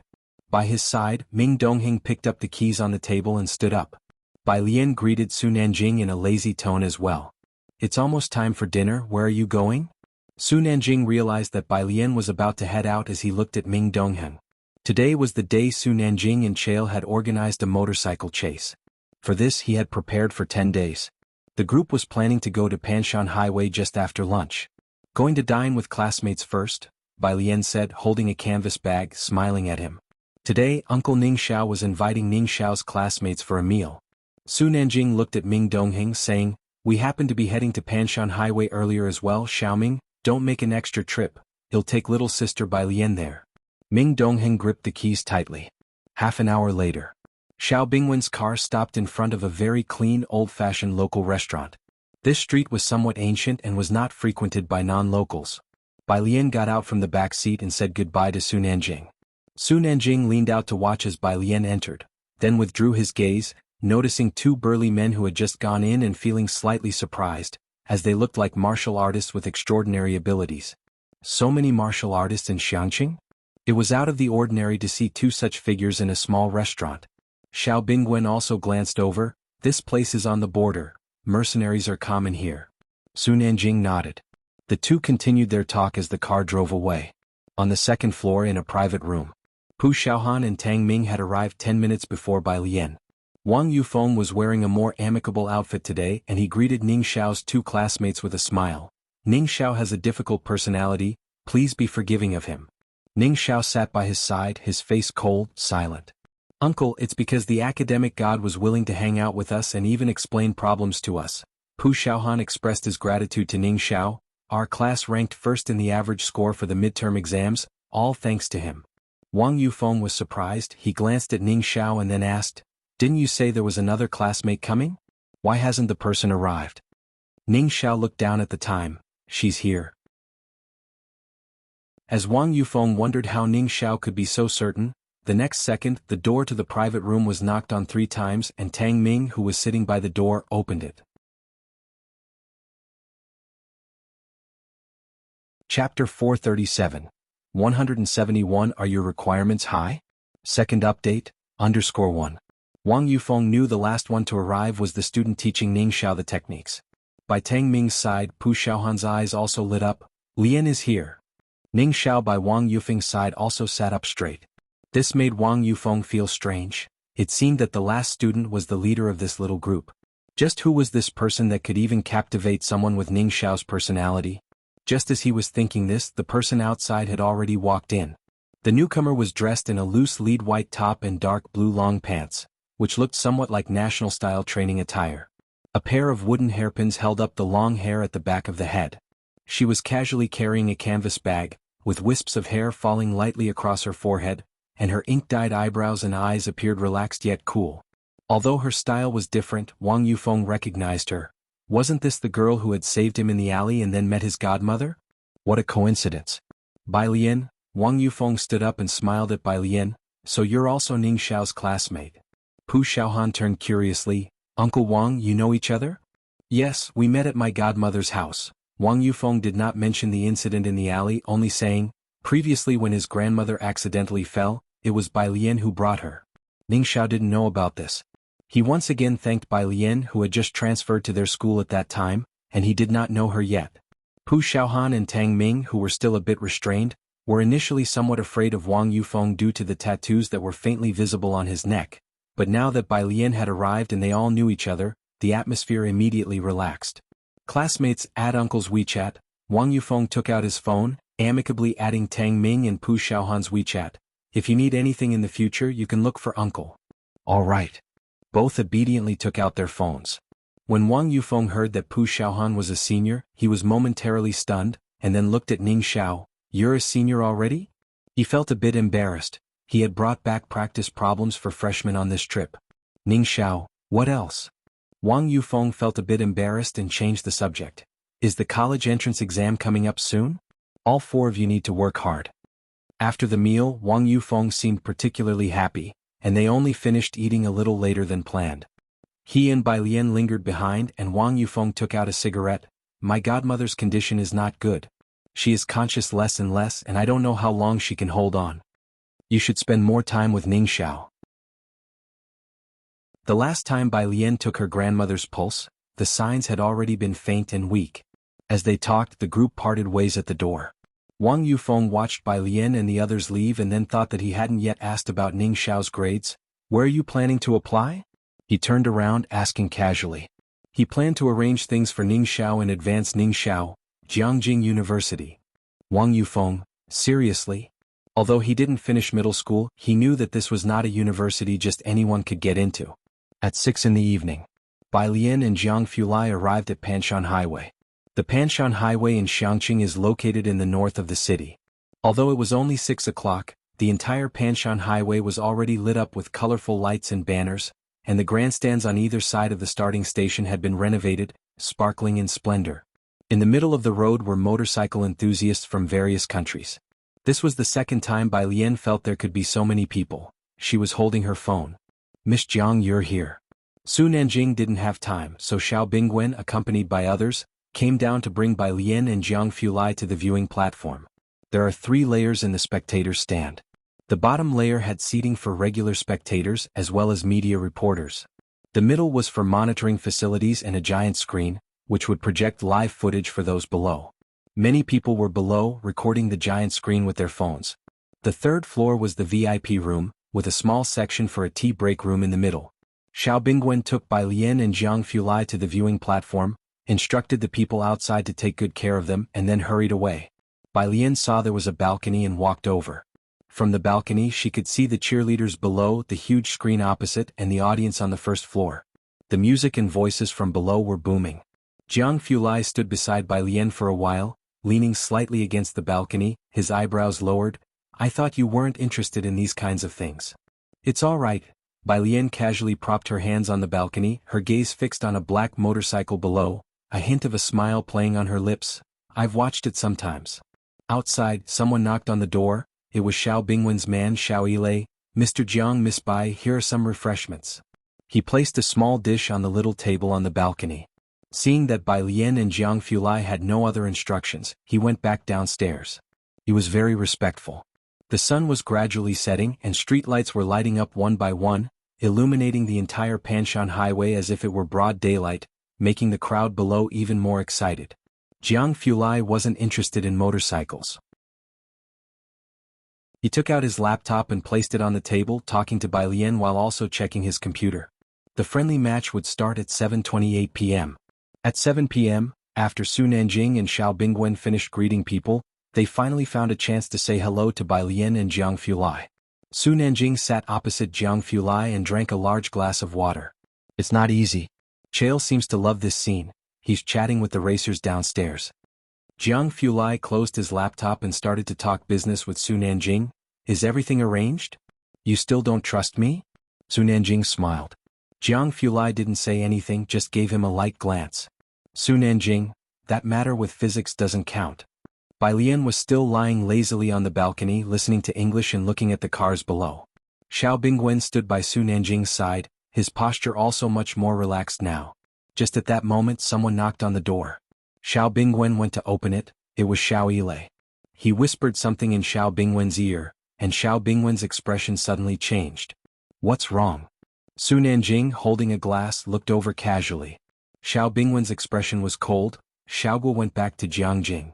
Su Nanjing gripped the glass tightly, his tone becoming particularly dangerous. Back to Jiangjing? When did he leave? This afternoon. He said he wanted to take another lap to familiarize himself with the route. Xiao Bingwen pursed his lips. He must have gone back then. No substitute racer? Jiang Fulai tapped his fingers on the table, narrowing his eyes. Su Nanjing shook his head, looking quite troubled.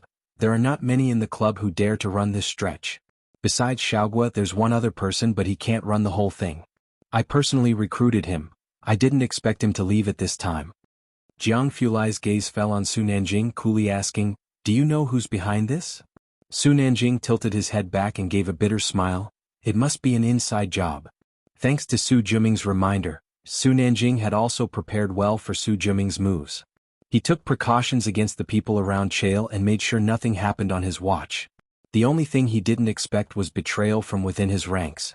This business matter was crucial. Su Nanjing felt that his uncle wouldn't be so foolish, and it was his own fault for getting too comfortable with everything going too smoothly in Xiangqing, lowering his guard.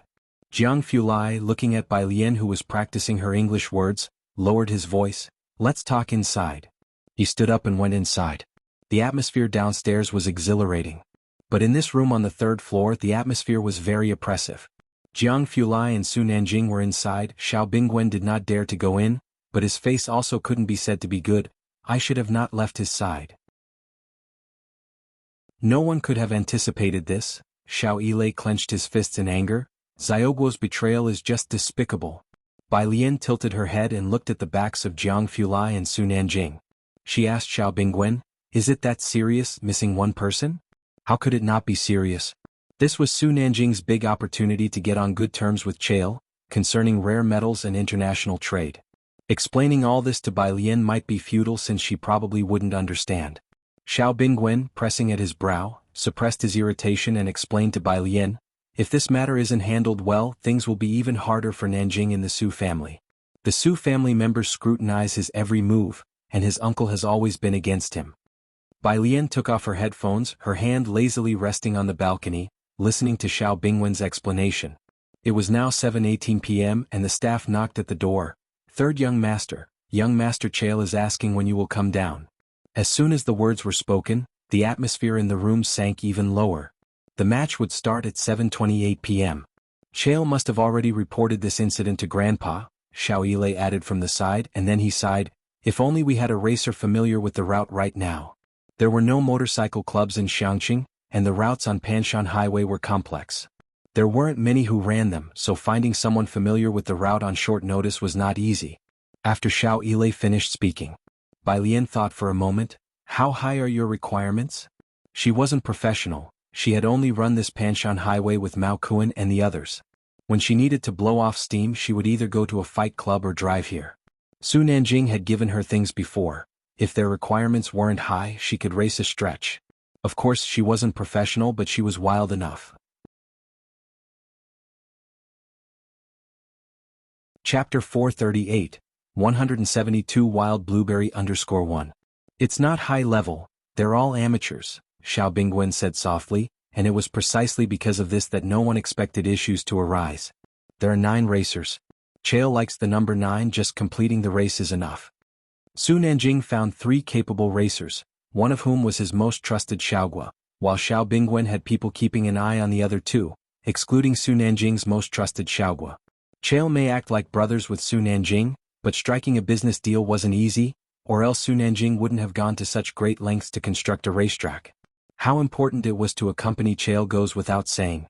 Even Su Nanjing was on edge. Despite having invested so much to raise the caliber, they were one short at the final moment. And on the crucial number 9, at that.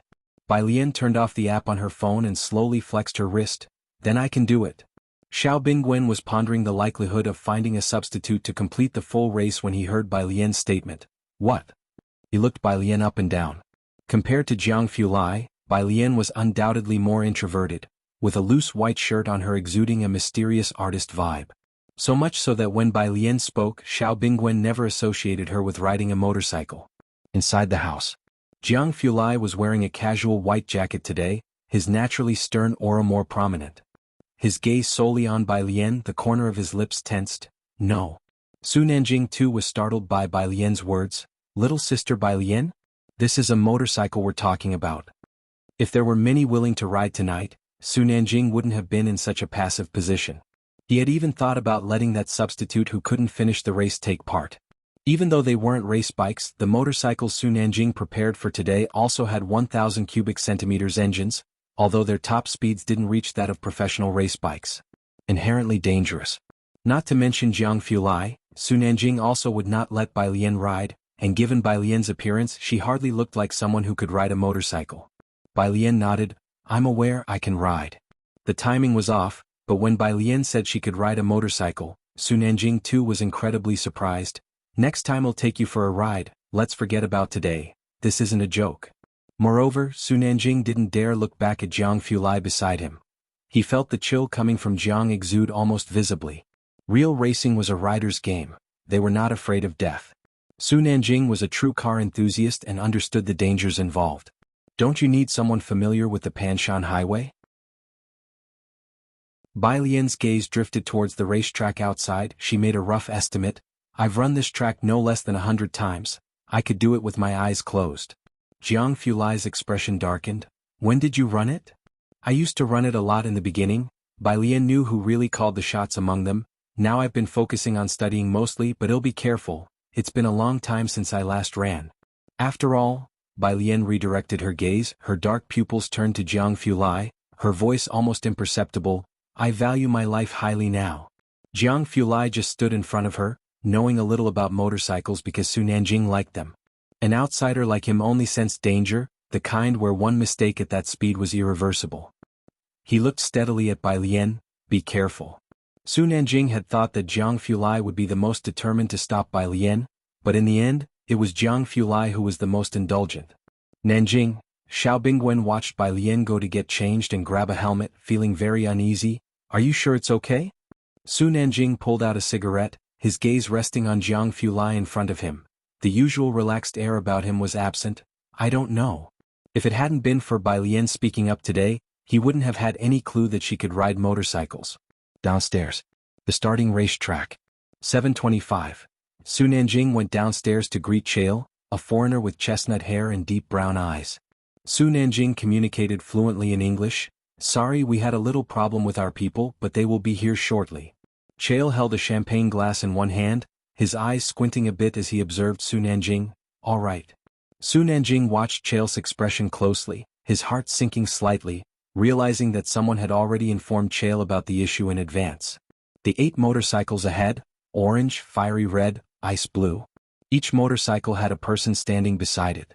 In the cheering crowd, a person in a fisherman's hat pressed an earpiece, bowed his head. They haven't put up a substitute. Chapter 439, 172 Wild Blueberry _2. On the other end of the earpiece, Jiangjing. The middle-aged man put the phone on speaker. Su Jueming played with the bird in the cage. After listening to the person on the other side of the phone, he said with an ambiguous tone, It's a pity that Mr. Chael is destined to be disappointed. It's not just Mr. Chael who will be disappointed. The middle-aged man hung up the phone. Yes, Su Jueming smiled slightly. My respected father, he is going to announce his next successor at his birthday banquet. I wonder what he will think tomorrow. Considering whether the old master Su could live a few more years, skipping over Su Jueming, Su Jueling, he only had high hopes for Su Nanjing. The middle-aged man bowed his head. Second master, I asked my son to rush back. What do you think? Rest assured. Su Jueming took down the bird cage and glanced at him. You won't miss out on the benefits. Tidy up your things and go to the product department tomorrow. As he played with the bird, he walked back along the corridor. After the man left, someone carefully asked the middle-aged man, Manager Guo, doing this won't you offend the third young master? Everyone knew that Su Nanjing was on the rise. If it weren't for motor racing, Guo Huai might not even have the chance to meet Su Nanjing. The third young master? The middle-aged man squinted slightly. Guo Huai has been following behind him for 8 years. What has he gained apart from being a racing driver? I've been with the Su family for so many years, yet I've been demoted instead of promoted. Even without offending him, a person like him wouldn't consider us anyway. It's better to take a gamble. This was the opportunity he had waited 8 years for. And, the middle-aged man said, a smile forming on his face, after today, the third young master will have to bow down in the Su family. Whether the Su family belongs to the second master or the third young master, it remains to be seen. He seemed to see the boundless wealth of his future. 7:27. The first floor. Jiang Fulai had also come down, his gaze fixed on the big screen. From this angle he could only chase the camera's view on the screen later on. By his side, Xiao Bingwen still felt like he was dreaming. Hesitantly, he said to Su Nanjing, Can she really do it? While keeping an eye on Chael's movements, Su Nanjing shook his head. I don't know, Chael has already found out. What? Xiao Bingwen pursed his lips, realizing his voice was too loud. He lowered his voice. So there's no hope for today? 99% I guess, Su Nanjing said casually as he watched the racetrack. There was still 1% chance on Bai Lian. Brother Jiang, Su Nanjing went to ask Jiang Fulai, you haven't seen her race before either? Jiang Fulai's face wasn't looking too good either, he just nodded slightly. Su Nanjing was also getting anxious now. The roar of engines started up, and a black motorcycle rolled out of the garage. The person on the bike wore a black and white motorcycle suit, a black helmet, which wasn't very form-fitting. She leaned slightly forward on the upper body, casually supporting herself against the fuel tank with her legs. She suddenly stopped at the starting point. Su Nanjing was startled. This posture looked like she really knew how to lean into the curves and race. Because she was the last to appear, the camera gave her a close-up. She was still wearing her helmet, legs loosely touching the ground, her upper body casually leaning forward, very relaxed movements, yet inexplicably powerful. The camera focused on her pair of jet-black beautiful eyes. Am I seeing things? A female rider? Who is this person? Have any of you heard of her? It was the first time the audience at the race had seen a female rider, and they were abuzz with discussions. Su Nanjing was tightly wound inside, but he smiled and said to Chael, "This is my sister, she's only recently learned." Your sister? Chael was surprised, which allowed Su Nanjing to read some expression on his face. He could tell that Bai Lian wasn't a newbie, nor someone Su Nanjing had found at the last minute to fob him off. That's just too cool. She might not perform well, Su Nanjing observed Chael's expression, finally adding with a smile, "Don't mind." Bai Lian watched the red flag fall, squeezed the front brake, compressed the suspension, engaged the clutch and the gear, revving up the engine. 3, 2, 1. As soon as the lights came on, she gunned the throttle and took off. Actually, her speed wasn't fast, and the red motorcycle was first to squeeze into the bend, with the white bike accelerating to overtake between second and third place. The commentator's voice was also very excited. We see the black bike currently in fourth, very steady. The yellow bike has completely blocked her path. The battle between first and second is heating up. Look at the white bike go for the overtake. The bend at the starting line wasn't big, and Bai Lian maintained a moderate speed throughout. It wasn't until the first left bend that Bai Lian took to the middle of the road, as she always did when riding this mountain road at night, because sometimes there would be other cars and it offered a better view. Now it was the same. At the left bend, Bai Lian's dark eyes narrowed, and she leaned forward to minimize the wind resistance. With a gentle push of her left hand, the bike instantly tilted left, creating an acute angle with the ground. Having studied physics, Bai Lian naturally understood. If the speed was fast enough, she could lean lower through the bend. The camera switched to her just in time to see her bike at high speed almost blur, making it hard to see her clearly, but the viewers knew that the bike was at a sharp angle with the ground, nearly touching it with her clothes as she passed. Gasps of amazement came from the crowd periodically. The racetrack had a total of 15 bends. The race lasted less than 20 minutes, and Bai Lian was too familiar with this road, just as she had said. She could run it with her eyes closed. Quick, we have the black bike. Last 2 bends and she's going to overtake third place? The commentator was passionately exclaiming. The last 2 bends. A left followed by a right, the biggest and most difficult section of the entire track. If not managed well, one could either crash or drift off the track, and the first 3 riders were also braking to control their speed, except Bai Lian, whose speed remained unchanged. She rested her heels on the foot pegs, adjusting her posture to control the bike's center of gravity. The black motorcycle under her command was like a nimble warhorse, leaning into and pressing through the bends, leaving a trail of sparks and flash on the outer track. Look, she's passed one. Let's see if she can hold on to third place. On the final lap, the camera was fixed on her. With the high-pitched screech of rubber on asphalt, the red bike stopped at the finish line, followed swiftly by the black bike cutting through the bend past the original second-place yellow motorcycle, ZZZT, stopping at the finish line. On the big screen, the intense battle made it impossible to pay attention to anyone else. All eyes saw the black bike resting next to the red one, with the rider in a white and black racing suit casually resting one hand on the cool-colored fairing and the other pulling off her helmet, as her legs supported her against the ground. Her dark hair was loosely tied at the back of her head with a band, and under the slanted white lights, the loose strands were lifted by the wind, turning her tumbled dark hair luminous with a pale yellow glow. Her cool gaze inadvertently swept towards the camera, aloof yet wild. It was a rebelliousness etched in her very bones. Chapter 440. 173. Your answer has been recorded as the standard answer. Second update, _1. The girl's face on the big screen was magnified. Her cool, slender fingers held a helmet, with a wisp of red visible on her wrist. Even through the distant lens, one could feel the tension in her entire being. A swagger unique to her age. At the starting track, the crowd fell silent for a moment before cheers erupted suddenly, like a rolling heat wave. It was uncommon to see female riders on the racetrack, even more rare to see one with such strength, especially a third kind, one that was so good-looking. Su, that was amazing. Chael's deep brown eyes burst with intense color as he excitedly turned to Su Nanjing beside him. Oh, your sister is really so surprising. Chael laughed heartily as he patted Su Nanjing's shoulder. You people from Flower Country are just too humble. He used several exclamation points to express his astonishment and satisfaction. The last 2 laps of the duel were a feast for motorcycle enthusiasts. Su Nanjing caught on and he replied to Chael with a smile, I'm glad you liked it. His expression was calm, but inside, Su Nanjing felt like a drop of water in a frying pan. Of course, Chael looked toward the finish line. Does your sister have time? I'd like to meet her. She, said Su Nanjing as he saw that Jiang Fulai was no longer there, and apologetically told Chael, she's in her senior year of high school, making time to come was already difficult, she needs to return to do her schoolwork. That's too bad, Su. Let's then talk about the collaboration. Chael persisted enthusiastically. The red car belonged to Chael's team and won first place. Chael was very satisfied, propelling the collaboration that Su Nanjing had in mind right onto the agenda. The two returned to the VIP room and behind them Xiao Bingwen and Xiao Yilei exchanged glances, seeing disbelief in each other's eyes. Miss Bai Shi. Xiao Yilei couldn't find the right adjective and ended up with just one word, she's fierce. Xiao Bingwen reminisced about those unruly eyes on the big screen and exhaled deeply. But, this time it seems we've turned a mishap into a blessing. Xiao Yilei gripped his fist, looking at Xiao Bingwen with excitement. The third young master has secured the collaboration.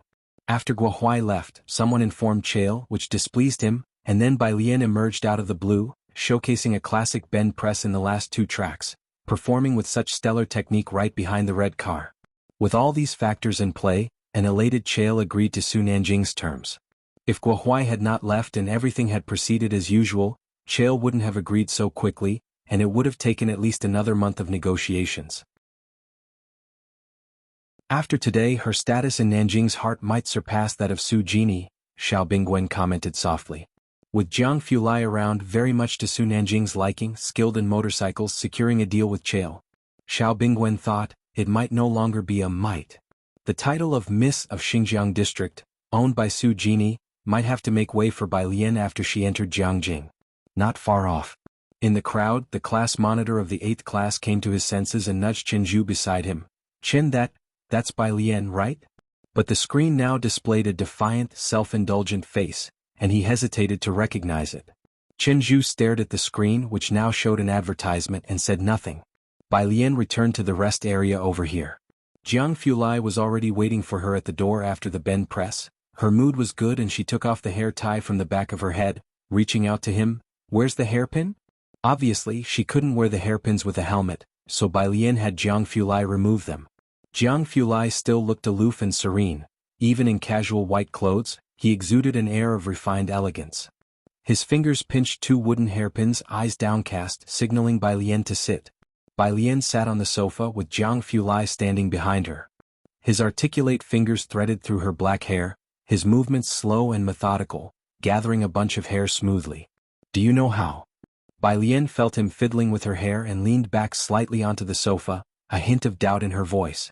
Jiang Fulai responded nonchalantly with downturned eyes, tying half of the hair behind her back. The first attempt wasn't smooth, but by the second, had found his rhythm. I just watched it. Jiang Fulai twirled the dark hair around the wooden pin, his movements gentle, his voice soft. The process was very cool. His earnest compliment. Bai Lian lounged lazily on the sofa, not rushing him. But, Jiang Fulai gently inserted the hairpin into her hair. It was loose but anyhow bound together. Then he paused and picked up the second hairpin. It's very dangerous.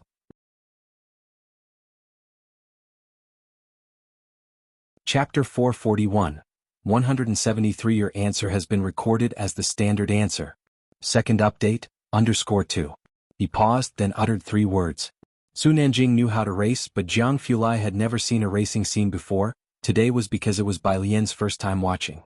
The whole process was extremely perilous. Especially in the last 2 bends, Bai Lian's reckless attitude nearly left Jiang Fulai out of breath, while everyone else cheered. Jiang Fulai put on her second hairpin, as her loose hair seemed a bit more secure. But not as neat as when she did it herself. He glanced at her, then slowly turned to face her, squatting down slowly to meet her eyes.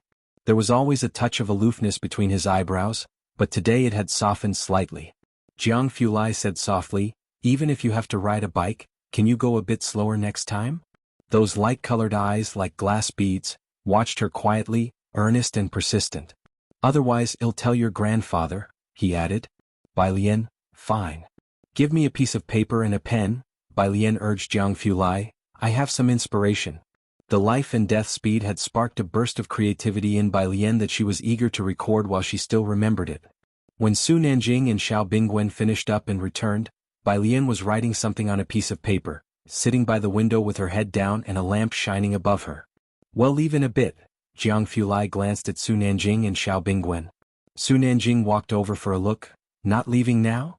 Bai Lian was drawing something, likely numbers, certainly something Su Nanjing had never seen before. Xiao Bingwen didn't dare to wander off, staying quietly to the side. His current demeanor towards Bai Lian was even more respectful than before, as she had displayed enough to command respect. "Let's wait until she's done." Jiang Fulai reopened his laptop, the fluorescent light casting a cool glow on his face.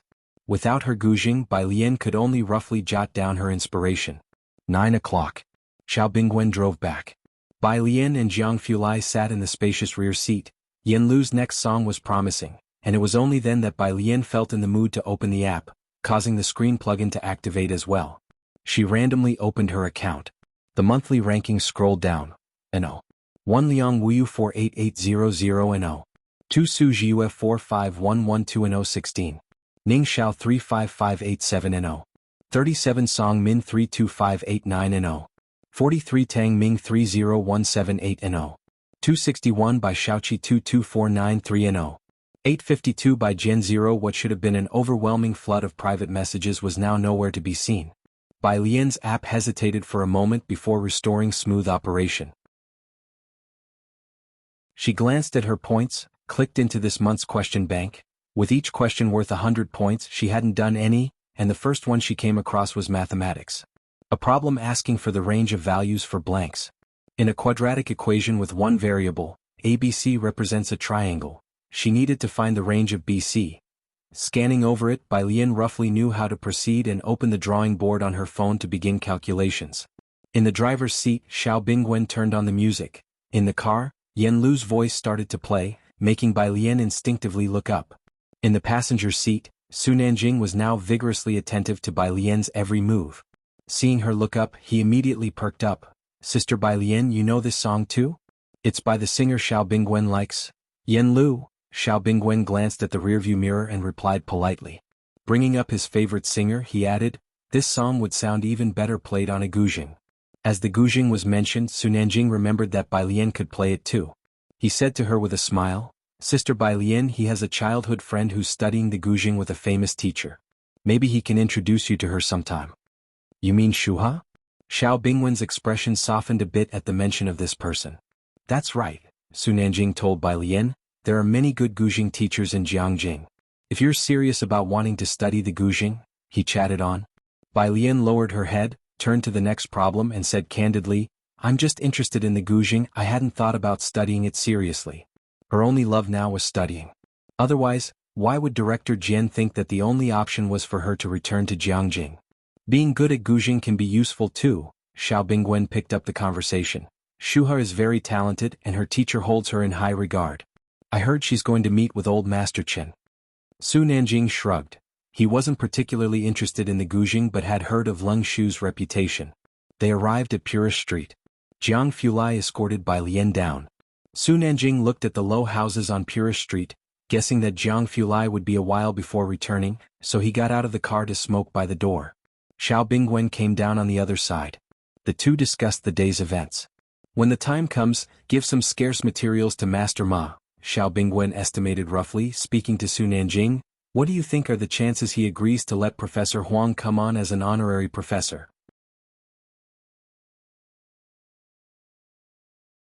Chapter 442, 173. Your answer has been recorded as the standard answer. Second update, _3.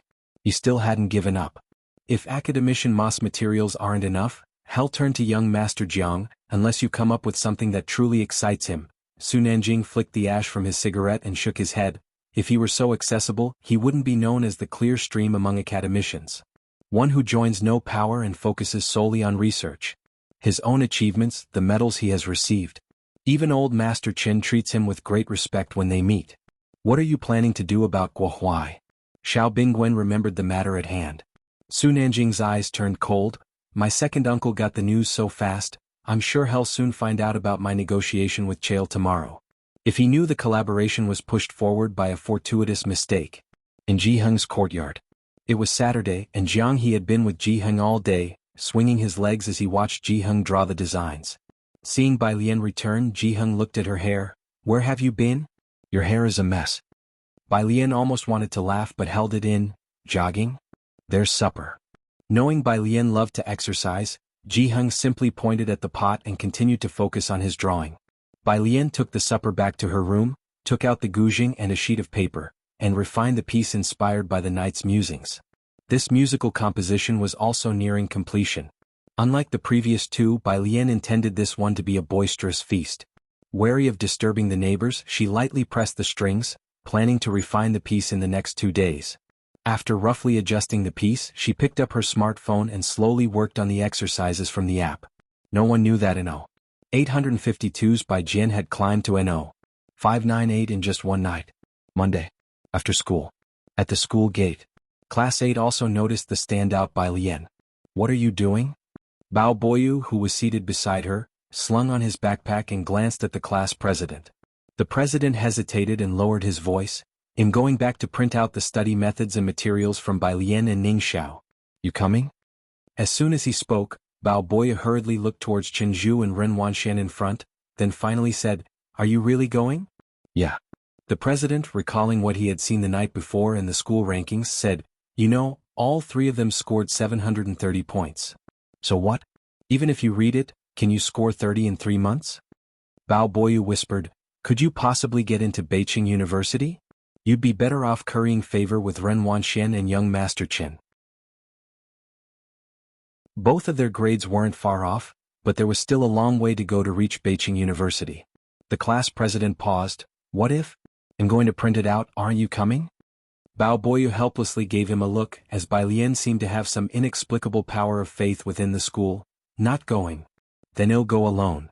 The president left quietly. Up ahead. Bai Lian held her smartphone, scrolling through questions on the screen when she saw Su Nanjing waiting outside. He was talking on his phone while watching the flow of people. On the other end of the phone was Gao Yan. You owe a big favor for this. Did young Master Jiang hit you? It's fine. Su Nanjing touched his nose, laughing. Anyway, you are the only one who needs to know about this. As for the rest, arrange as you see fit. First, find me about 10 home tutors. Chael played a significant part in this, and Gao Yan had been considering taking Bai Lian as her goddaughter. Hearing this news, she sighed. She truly is your lucky star. Don't worry, I've reserved her a spot for the future. Why don't you ask her again if she's interested in becoming my goddaughter? Su Nanjing just laughed. That I don't know. As Bai Lian approached, she heard him on the call but didn't interrupt. Su Nanjing's gaze briefly sharpened. He caught a glimpse of a familiar page on Bai Lian's smartphone. Politely, Su Nanjing told Gao Yan, He'll call you back later. After saying that, he hung up the phone, eyes fixed on Bai Lian's smartphone. Little sister Bai Lian, what's that on your phone? This? When asked, Bai Lian answered and turned her phone towards Su Nanjing, who just so happened to see a message stretched across the screen. Hello, your answer has been included as the standard answer.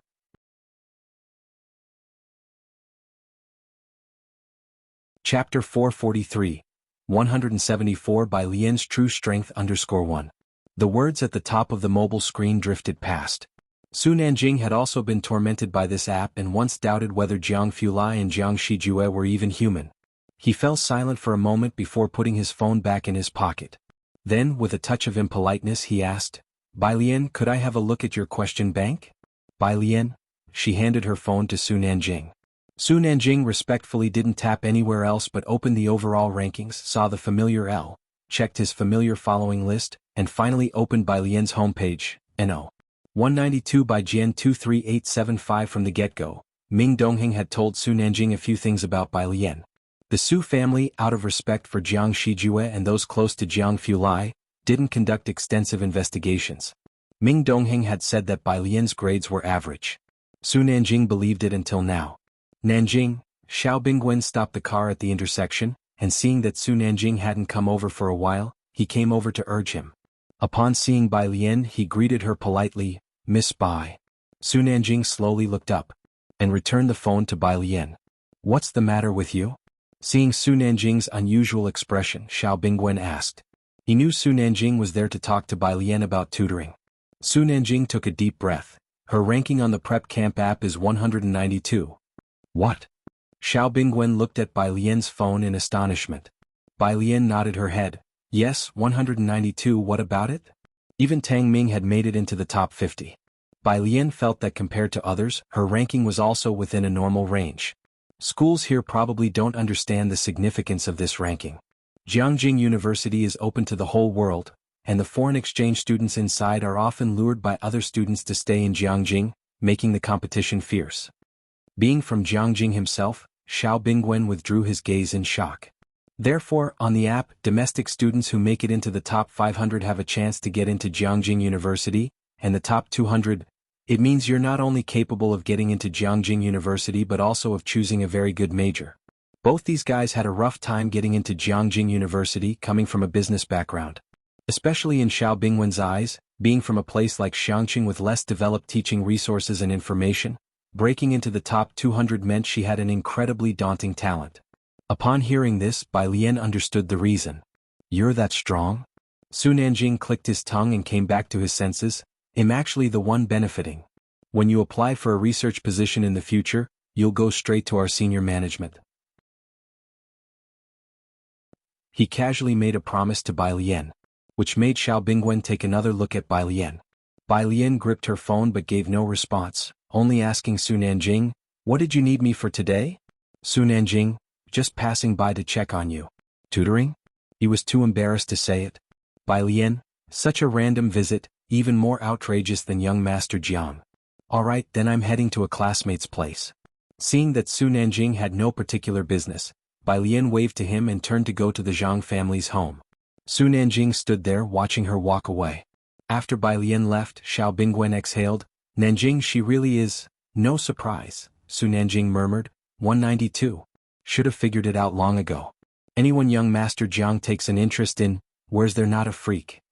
How could those two know that Bai Lian hadn't even finished this month's questions? This 192 ranking was merely the result of Bai Lian refreshing the app for one day after a rest on her weekend. Thinking this was Bai Lian's limit, they had no idea that this wasn't her true strength. Today the Zhang family didn't have much product to unload. Only Bai Lian and Pu Xiaohan had come, and everyone else had gone back to do homework. The two sat in the courtyard eating the fruit washed by Mother Zhang. "Xiaolu will probably finish shooting by the end of the month," Mother Zhang said to Bai Lian with a smile. When she mentioned Yen Lu, her eyes shone with pleasure. "She'll be back in Xiangqing after the shoot." Yen Lu had been filming for nearly 4 months. Her acting skills and foundation were solid, and she carried herself well. It was only her line delivery that sometimes couldn't keep up. She held her own even against seasoned actors. If it had been up to her alone, her scenes would have been completed long ago, but due to other actors, it was delayed until today. Bai Lian finished a cherry and nodded. "I see." Keeping diligent with her studies, Yen Lu usually didn't bother Bai Lian. Bai Lian hadn't checked on Yen Lu's progress recently, but Mother Zhang had seen her several times. "She and Xiaoza owe a lot to you." Mother Zhang looked at Bai Lian and then at Pu Xiaohan. "And you guys, her classmates?" Mother Zhang didn't continue, but Pu Xiaohan and Bai Lian understood. "Auntie Yen Lu and him, they've done nothing wrong." Pu Xiaohan handled her camera, filming the backyard. She spoke unhurriedly, "And Zhang Xiai's, he's a good person."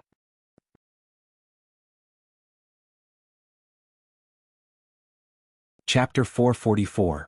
174 Bai Lian's True Strength _2.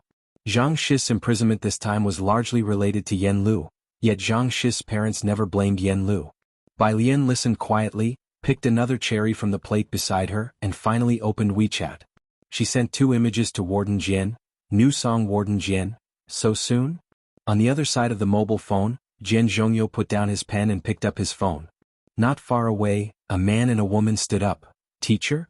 "Lu Jiu Shuha," Keep practicing, I've got something to deal with. Jian Zhongyo raised his hand to signal them to carry on, then turned and walked back to his house on the campus. On his way back he opened up Bai Lian's lyrics and composition. The first image was the lyrics. When Jian Zhongyo looked at it, he was struck by the unusual fact that Bai Lian had not used her usual neat font. Instead, she had written with a wild and uninhibited style, as if the brushstrokes were flowing clouds and streaming water. Even though it was just an image, he could sense the unrestrained spirit of the person who penned the lyrics. Although Jian Zhongyo was not a calligraphy student, his background in a calligraphy family meant that he naturally recognized. This was clearly Liang's style. Who transcribed this for Bai Lian? Jian Zhongyo marveled to himself and then focused on the content. Following the first, second, and third songs, the title of the fourth song was 4 characters. Rewriting the past, seeing the roadside flowers bloom for you again, the old path of bygone days once more we tread. Jian Zhongyo read through to the end and his eyes rested on the last 3 lines. Sun never setting, so beautiful in place of. He took out his keys, unlocked the door to his room, and decided to check out Bai Lian's song in his small recording studio. The arrangement of a song was too important. Jian Zhongyo had yet to play any of her compositions, but from the lyrics he had an idea of the general style of the music and was afraid he might not be able to handle it. As he looked at the last few lines he took out his guzheng and asked Bai Lian, "What does this mean?" Bai Lian replied swiftly, "The name sounds good, in thinking of snatching it for myself." Jian Zhongyo, "This child, why is there such a scent of bloodthirstiness?" Bai Lian, "What do you think? Can you arrange this song?" This song was entirely different in style from the previous 2. Jian Zhongyo looked at the lyrics and melody, feeling inspired and faintly sensing a lethal edge, a song that could possibly be firing in style. Jian Zhongyo marveled at the composition and thought it deserving for a high school senior to have written. He dared not claim that he could do a good job arranging it. This one was a bit of a challenge. "Warden Jian, I'll try my best." After trying out some sounds in the recording studio, Warden Jian went back to his room to get his laptop. Far away in Jiangjing, Sister Xan received Bai Lian's message. "Warm your hands." She passed the cup of water to Yen Lu, smiling. "I need to go back to the company to arrange your next song." Yen Lu exhaled a puff of white breath. "Miss Bai writes that fast?" Sister Xan nodded. Not far away, an assistant with the script approached. "Yen Lu, the screenwriter wants you to take a look at the new script." Yen Lu gave her thanks and took the script. Sister Xan watched the scene contentedly. Yen Lu had made a stand now, stabilized in the Great Yong film crew, and her acting was recognized by everyone, as the crew addressed her respectfully as Teacher Yen Lu. "Okay then. You keep reading, I'll head back to set up the publicity campaign. By the time you're done shooting it should be time to release the new song." Sister Xan informed Yen Lu before returning to the company. It should be by the end of the month. In the past few months, Yen Lu had been focused on filming Great Yong, had signed a confidentiality agreement, and couldn't reveal much inside information. During this period her 2 songs had become incredibly popular, causing company resources to subtly favor her. Those with potential could get access to better resources. At Beijing, the headquarters of Yen Lu's company. Yen Lu is releasing a new song at the end of the month? The boss, upon hearing this and looking at Sister Xin, became even more amiable. "Great, the company will coordinate with you on everything." He sent Sister Xn off with a cheerful smile. Then back in his office he looked at Enqi and his agent, drew a cigarette and pondered. "Enqi, how about you change the timing of your album release? If it clashes with Yen Lu's." Enqi was a current hit singer, but his CP with Manshi was in a precarious state. Who could have imagined that just half a year ago, Yen Lu was just a notorious actor? In just half a year's time, the hit singer Enqi had to avoid clashing with Yen Lu's new song release. It couldn't be helped. Yen Lu's first 2 songs were too popular, even making it onto overseas charts. The boss words made Enqi's expression grow even grimmer. His agent saw this and quickly smiled at the boss. "Well, follow the company's arrangement." Once they left the office, Enqi pulled out a face mask and said coldly, "Haven't you found out who the composer and arranger are yet? Someone's bid went up to $1 million and still didn't get it." The agent shook his head. "What do they see in Yen Lu? Wouldn't any singer sing it better than Yen Lu with that kind of arrangement and composition?"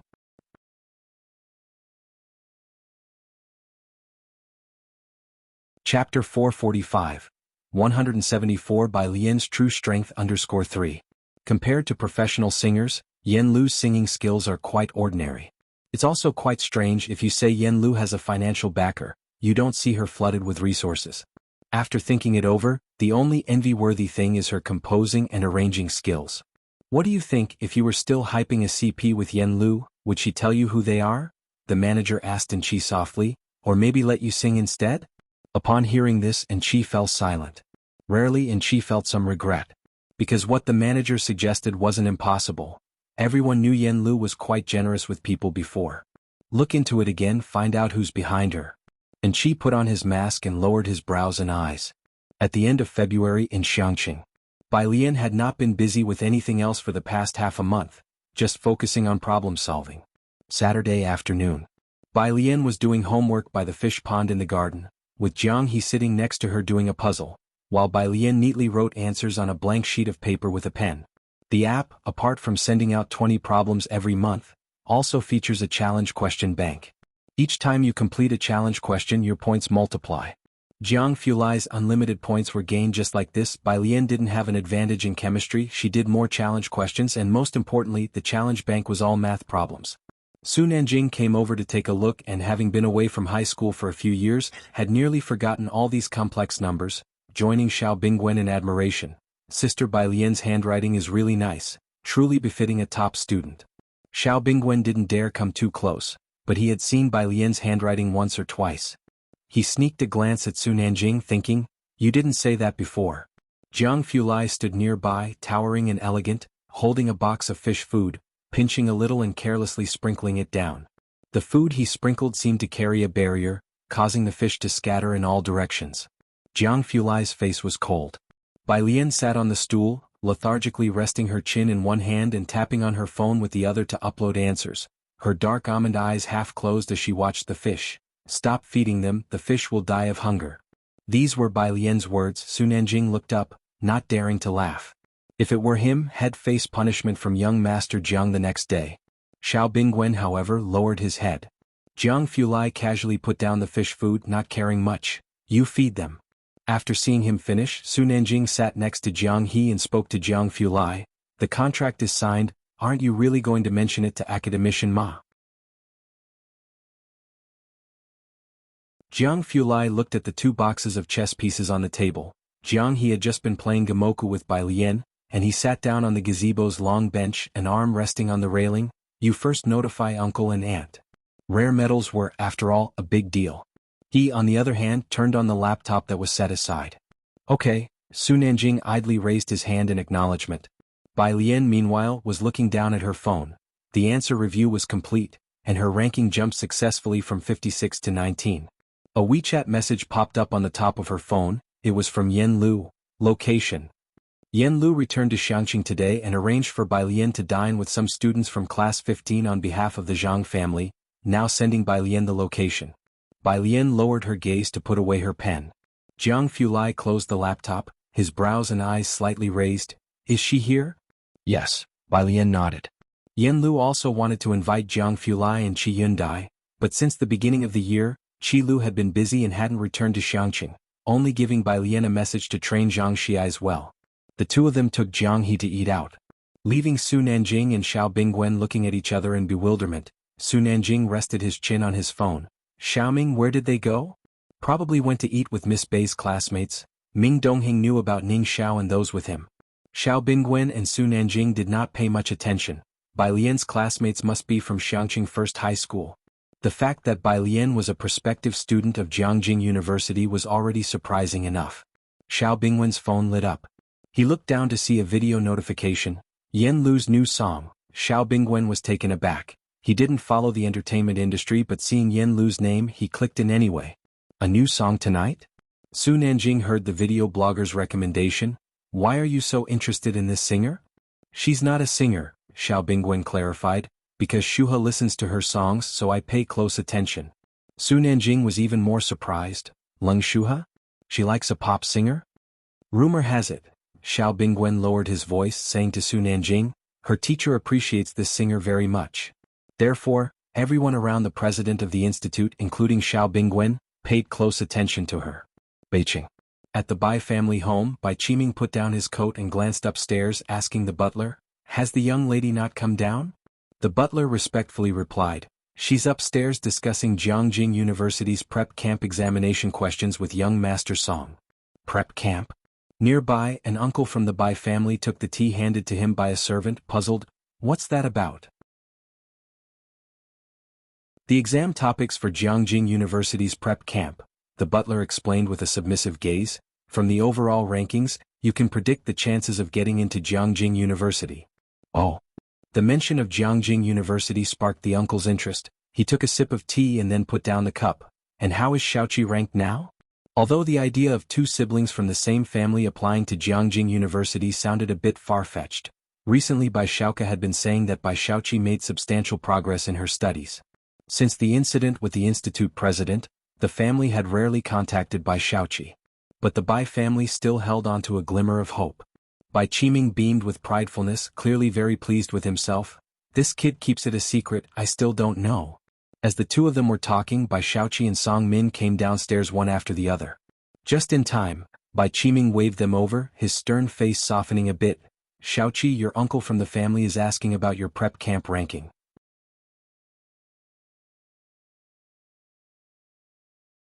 Chapter 446. Who is the background of 175? Very good targeting, second update, _1. Beijing is colder than Xiangqing. Bai Xiaoqi wore a plaid coat, while Song Min walked beside her in a knitted sweater, both of them with beautiful features. Standing together they looked like a golden boy and a jade girl. Listening to Bai Qiming's words, Bai Xiaoqi's expression remained subdued. I was just about to show you. She came downstairs and handed the white phone to Bai Qiming. Sitting opposite Bai Qiming and the great-uncle with Song Min, how did it go? The great-uncle asked Bai Qiming when he took the phone, glancing over, which rank? Bai Qiming opened the app and saw the ranking, No. 199 Bai Xiaoqi 31478 rank 199, which should not be low, but Bai Qiming and the great-uncle did not understand the app. They just looked up at the two opposite them. What does rank 199 represent? The great-uncle also fixed his gaze on Bai Xiaoqi, waiting for an answer. Bai Xiaoqi just smiled. Song Min took out his own phone, his demeanor cool. It means Xiaoqi can get into Jiangjing University. Really? Bai Qiming could not help but stand up. He clenched the phone, and although he tried to restrain himself, the smile that spilled out from the corners of his eyes was evident. Bai Xiaoqi let out a slow breath. For the whole month of February since returning from Xiangqing, she had hardly slept at all. She had been letting Bai Xiaoke tutor her non-stop, and not even when Bai Lian was still with the Bai family did Bai Xiaoqi work this hard for Bowtai's sake. The greater the pressure she put on herself, the greater her improvement, and although the scores fluctuated, her ranking already spoke volumes. The great-uncle, reversing his attitude from half a month ago, smiled at Bai Xiaoqi. Xiaoqi, at the end of the month there's a family dinner, ask your mother if she has time to come. This time Bai Xiaoqi merely smiled. By her side, Song Min held his phone, silently observing the scene, his thoughts unknown. Bai Xiaoqi called out to him but he did not respond. What are you looking at? The rankings? Song Min stood up, ready to leave with Bai Xiaoqi. They were off to the Song family to receive online training from Jiangjing teachers. Which rankings? Song Min looked at the setting sun, his voice very light. Bai Jian's. Bai Xiaoqi had not paid attention to other people's rankings. Liang Wuyu and Su Jiyue were too disheartening. Let alone the overall rankings. Upon hearing this she scrolled through the monthly rankings on her phone, and it did not take long for her to see, No. 19 Bai Jian 54878, he's probably not a current student, Bai Xiaoqi said, even Liang Wuyu doesn't have standard answers. Song Min thought the same after all. What current student would already be writing these answers? However, Song Min spoke up, that name it's the same as that composer, isn't it? Are you talking about Yen Lu's composition? Bai Xiaoqi naturally remembered that the two names were the same. It's probably a coincidence, but Yen Lu released a new song today, I want to watch it again. One was a prodigy on the Jiangjing preparatory camp app, probably a treasure in the hands of the professors in the labs. How could they possibly mingle in the entertainment industry? Apart from coincidence, Bai Xiaoqi could think of no other explanation. Behind them, the Bai family. With a teacup in hand, the great-uncle watched the two with a smile. Qiming, don't you think these two make a good match? Meanwhile in Xiangqing in a hot pot restaurant. The male assistant sat on the first floor looking upstairs. Xiaodan, who is Sister Lu meeting with to be so formal? He was a new assistant and bodyguard found for Yen Lu by Sister Xin, as there were some things Xiaotian, a girl, was not suited to handle. Xiaotian, playing with the menu, said, "A friend of Sister Lu." With Sister Lu's current status, the male assistant marveled, "Those friends are lucky. Hey, everyone online is guessing the identity of the arranger and the composer. Do you know anything?"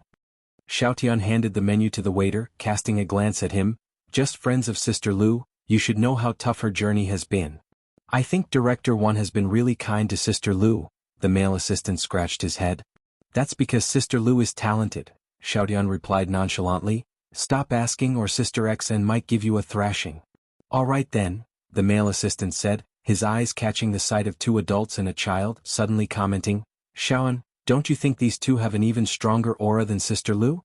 Xiaotian looked up to see a somewhat familiar back.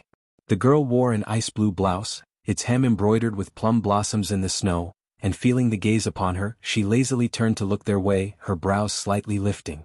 Xiaotian inhaled sharply. It was that miss who had visited the set before. Upstairs. Today Yen Lu had invited a group of young people. Zhang Mama had not come. Pu Xiaohan, Ning Xiao, Wang Qi, the cultural committee member. Along with Bai Lian and Jiang Fulai, there were 11 of them in total. Yen Lu wore knee-high boots, a mid-length coffee-colored coat, her hair cut short and dyed smog blue, casually pinned to one side behind her ear, revealing a snow-white ear. Efficient yet charming, this was the look for her new music video.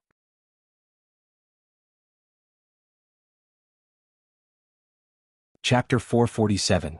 Who is the background of 175? Very good targeting, second update, _2.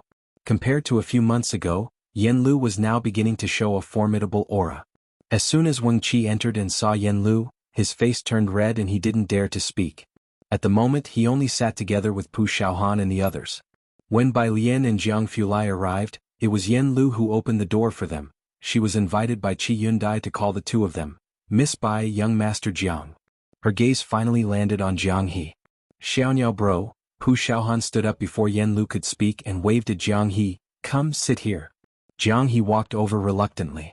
As soon as Jiang Fulai entered, the atmosphere in the private room quieted down. He sat next to Jiang He with Bai Lian beside him, and Yen Lu sat next to Bai Lian. It was just enough to fill up the round table. Pu Xiaohan put some meat on his plate with serving chopsticks and suddenly said, "In a while when the good people come out there won't be enough seats." "We can do without Birdie bro," Wang Qi suggested.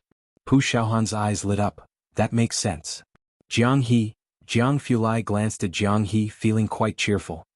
He sat beside Bai Lian, his eyes lowered as he looked at his phone, with a cold air about him, but he did not disturb the others, and the classmates gradually became bolder. Bai Lian was talking with Yen Lu. "Great Yong has finished filming and is now doing post-production dubbing. Yen Lu had some regrets. My line delivery is too weak." Bai Lian lowered her head and sipped a cup of clear tea, her voice dispersing. "Director One said you performed well." Listening to Bai Lian's words, Yen Lu couldn't help but tip her head to the side, observing Bai Lian intently, recalling what Director One had said to her. "You know about your friend, right? She has a very special temperament. When you hit a bottleneck and don't know how to act, think about your friend. If she wasn't just a student not from the entertainment circle, I think she is like Miss Bai from the original story come to life. If she were willing to act, what chance would you have?" At that time, Yen Lu didn't yet know about Miss Bai's life experiences and hadn't researched the character biography. Now that she had read through the entire script and written a character bio, observing Bai Lian made her feel that Director Wan's words weren't without reason. "What is it?" Bai Lian noticed her gaze and set down her teacup. Yen Lu snapped back to reality. "A new song will be released at 8 this evening, and after that, Sister XN is preparing to get me on 2 variety shows." She discussed her following arrangements with Bai Lian. The variety shows were for promoting Great Yong, and as for new dramas, Sister XN wanted to wait until Great Yong was aired. By then, Yen Lu would have fame and the dramas would have better quality. Bai Lian picked up her chopsticks and leisurely picked up a piece of cooked corn, listening slowly to Yen Lu. "That's good, so the next song can wait." With those words, Yen Lu suddenly remembered she was still a high school student. "Miss Bai, you should focus on your college entrance exams first." Many were looking into who might be supporting Yen Lu from behind. But who could know that behind Bai Jian, there still lay a diligent high school senior studying for exams. 8 o'clock in the evening. As soon as Yen Lu's new song Rewriting the Past was released, it shot up to the top of the new song charts on various music apps and landed on Weibo's hot search. Unlike the previous two songs, the top hot comment below said, "After listening, I feel like I can get into Jiangjing University." Thanks to the hype of the previous two songs, this one became particularly popular among student groups, especially those who were studying for exams or about to enter the examination hall. As modern technology becomes more and more advanced, individuals face it as if they are facing the endless universe. There are too many people who find it hard to bear the feeling of helplessness. This song is like a wild festival, igniting the blood deep in people's bones. This song had a huge impact. Even more fervent than the last, Gambling with Liquor. Beijing and Chi Studio. His cigarette glowed intermittently in his hand as he looked at the overwhelming news, his expression darkening. An actor like Yen Lu being able to press a singer like him to this extent, if someone had told Chi half a year ago that Yen Lu would threaten him, he wouldn't have believed a single word. Next to him, Chi sat down, put out the cigarette. Chi's manager cursed as he finished a phone call. He looked down at Chi, hold off on releasing your song. Her momentum is too strong. If you release it now, it will be suppressed by her new song. It went without saying who she referred to. Chi naturally knew about the heat on Weibo. She hadn't surfaced much in recent months and internet memories were short. The incident of her accidental, finally came to an end. The price was that she hadn't gotten many high-profile endorsements in these months. She pressed against her brow, opened her phone, and frowned while looking at Yen Lu's Weibo.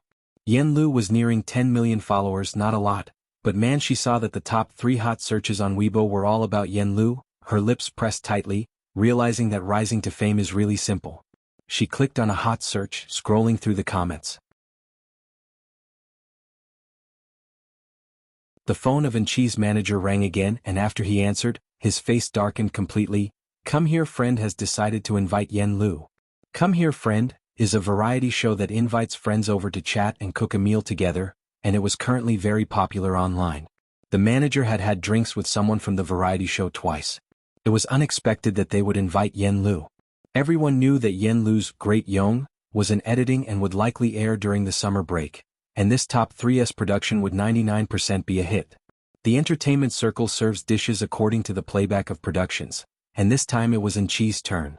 Chi stubbed out his cigarette and stood up. Manzai's finger stopped on a comment as she was scrolling and suddenly paused. "Am I the only one who thinks that a melody portion of this song's arrangement sounds very similar to the musical performance at the Music Academy 1 year ago?" Chi, look at this. She handed her phone to Chi. Chi glanced down. There were no clear boundaries for plagiarism in music arrangements in the industry. After all, commonly used chord progressions like 4-5-3-6-2-5-1 were still being used by people. As long as the internet trolls got moving, it would be fine. Chi, holding the phone, asked the manager, "Have you figured out who's backing her?" The music industry's pie is only so large. Yen Lu, a non-original singer, had touched the interests of many singers like Bai Jian and Jian, newcomers previously unknown in the industry, easy targets.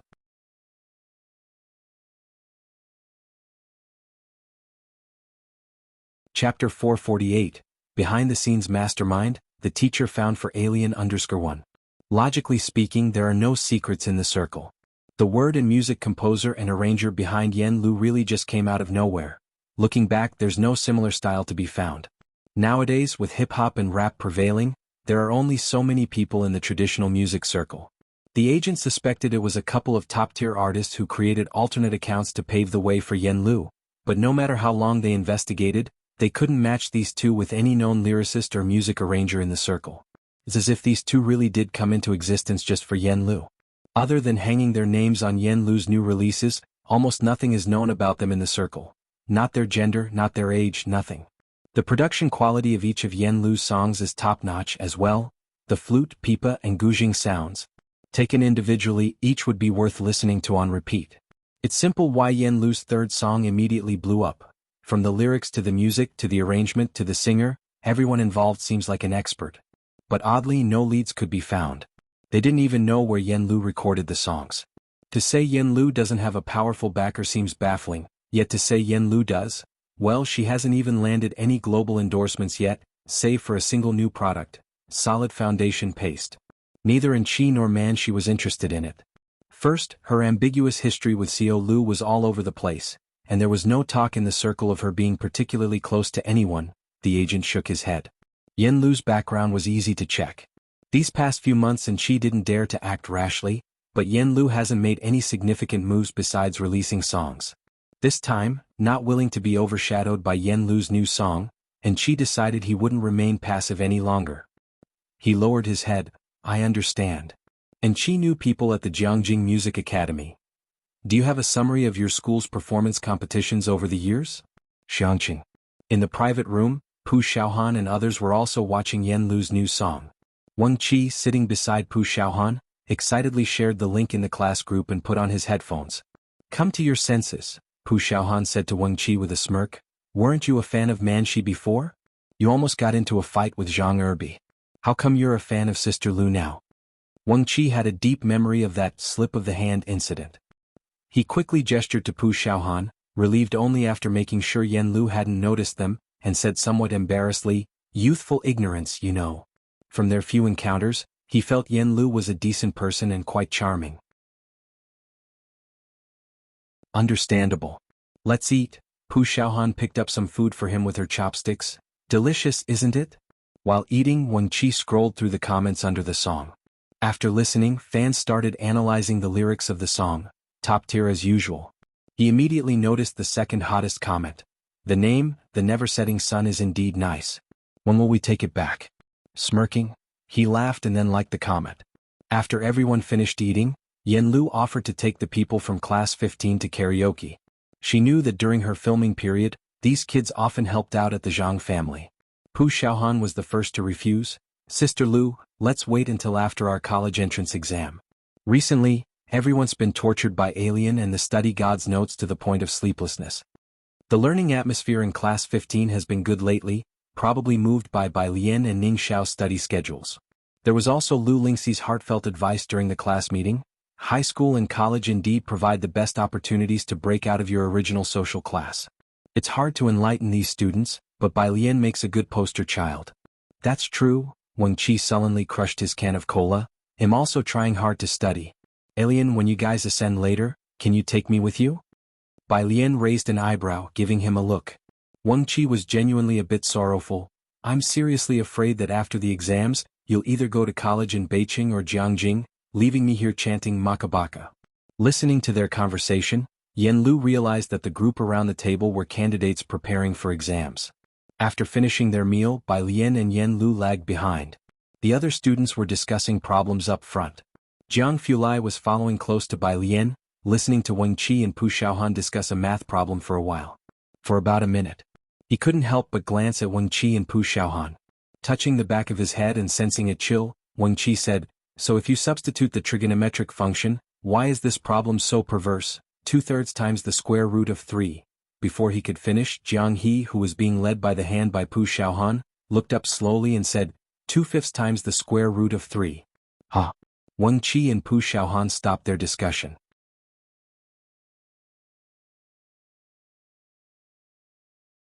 Chapter 449, Behind-the-Scenes Mastermind, the teacher found for Alien_2.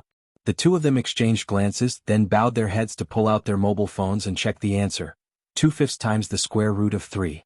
Wang Qi, Xiaohan, what goes around comes around. The pair lifted their heads, pretending nothing had happened, not daring to discuss the problem in Jiang He's presence. I heard he's going to take the bar exam? Yen Lu came back today and visited Zhang Xi's with Mother Zhang, wearing a black mask and asking in a low voice, can he become a lawyer? After all, it was a criminal offense. Bai Lian didn't understand these things either. Jiang Fulai lowered his brow slightly. The temperature in the private room was cold, and he was holding a jacket in his hand, uttering only one sentence, don't challenge Qi Lu's professionalism. Yen Lu was worried and anxious, which of course Qi Yundai had already considered. She escorted Bai Lian to the door where Xiaotian and the male assistant waited outside for Yen Lu. This is Xiaotian, you've met him. Yen Lu didn't dare to speak much to Jiang Fulai but introduced the two new assistants to Bai Lian. This one is a Huang, a new assistant. Sometimes when there are too many trolls, it's a Huang who handles them. Even the most famous celebrities have trolls, let alone Yen Lu. A Huang was very curious about Bai Lian but did not dare to ask more. After Bai Lian and Jiang Fulai left, a Huang asked Xiaotian in a low voice, they're actually friends with Sister Lu? Who is this Miss Bai? How come Sister XN hasn't signed her? With that aura and appearance, wouldn't she become a star if she entered the entertainment industry? Miss Bai is not interested in the entertainment industry, Xiaotian replied. Otherwise she would have been snapped up long ago, wouldn't she? Yen Lu looked at the two of them. You can also take a couple of days off. It wasn't late after dinner. Jiang Fulai drove Bai Lian home, whereas Xiaohan was going to Ji Heng's place to shoot new material, so she went with Bai Lian. Tomorrow would be March, and Ji Heng had already finalized the designs for the males and females and began cutting and making clothes. Nearly 40 pieces of clothing needed to be rushed out by May, which was a bit of a tight schedule for 2 months. When the 4 people arrived at Ji Heng's courtyard, there were 3 people in the courtyard of Ji Heng. Seeing Xiaohan, Ji Heng introduced these ladies. These are embroideresses from around here because there are too many clothes, and I was afraid we wouldn't make it in time for your graduation photos, so I asked them for help. Handcrafted clothes have a long production time. This is great, Xiaohan said excitedly to the 3 new embroideresses. Can you appear in the shot? Aunt Shin, having been briefed by Ji Heng, nodded to Xiaohan with some reservation. We can. Xiaohan immediately took out her camera from her bag and began filming details under the courtyard's lights. She planned to edit a video from the start of Ji Heng making the clothes until the whole class was dressed and had their graduation photos taken, which would be very meaningful as a keepsake. For this time's labor costs, Xiaohan contributed most of the funds and only a small portion came from the class fund. It's probably because Class 15's class fund was never depleted. Although Class 15 didn't have as substantial a background as Class 8, Xiaohan's video views were quite impressive, making her a little rich girl in Class 15. Ji Heng moved the embroidery frames to the side, and Jiang Fulai placed his coat on the stone table, helping to set things up. Ji Heng put down his smoking pipe, glanced at Jiang Fulai, and didn't say anything else. Xiaohan finished filming a segment and stopped next to Bai Lian. Lian's sister, Bird brother is 8 years old, right? Right? Bai Lian glanced down at Jiang He, who was sitting on the stone bench nibbling on an apple, and hooked her lips slightly. Why? And never mind, Xiaohan muttered and walked away with heavy steps. After everyone left, Bai Lian leaned over slightly and flicked Jiang He's forehead with her hand. What have you done?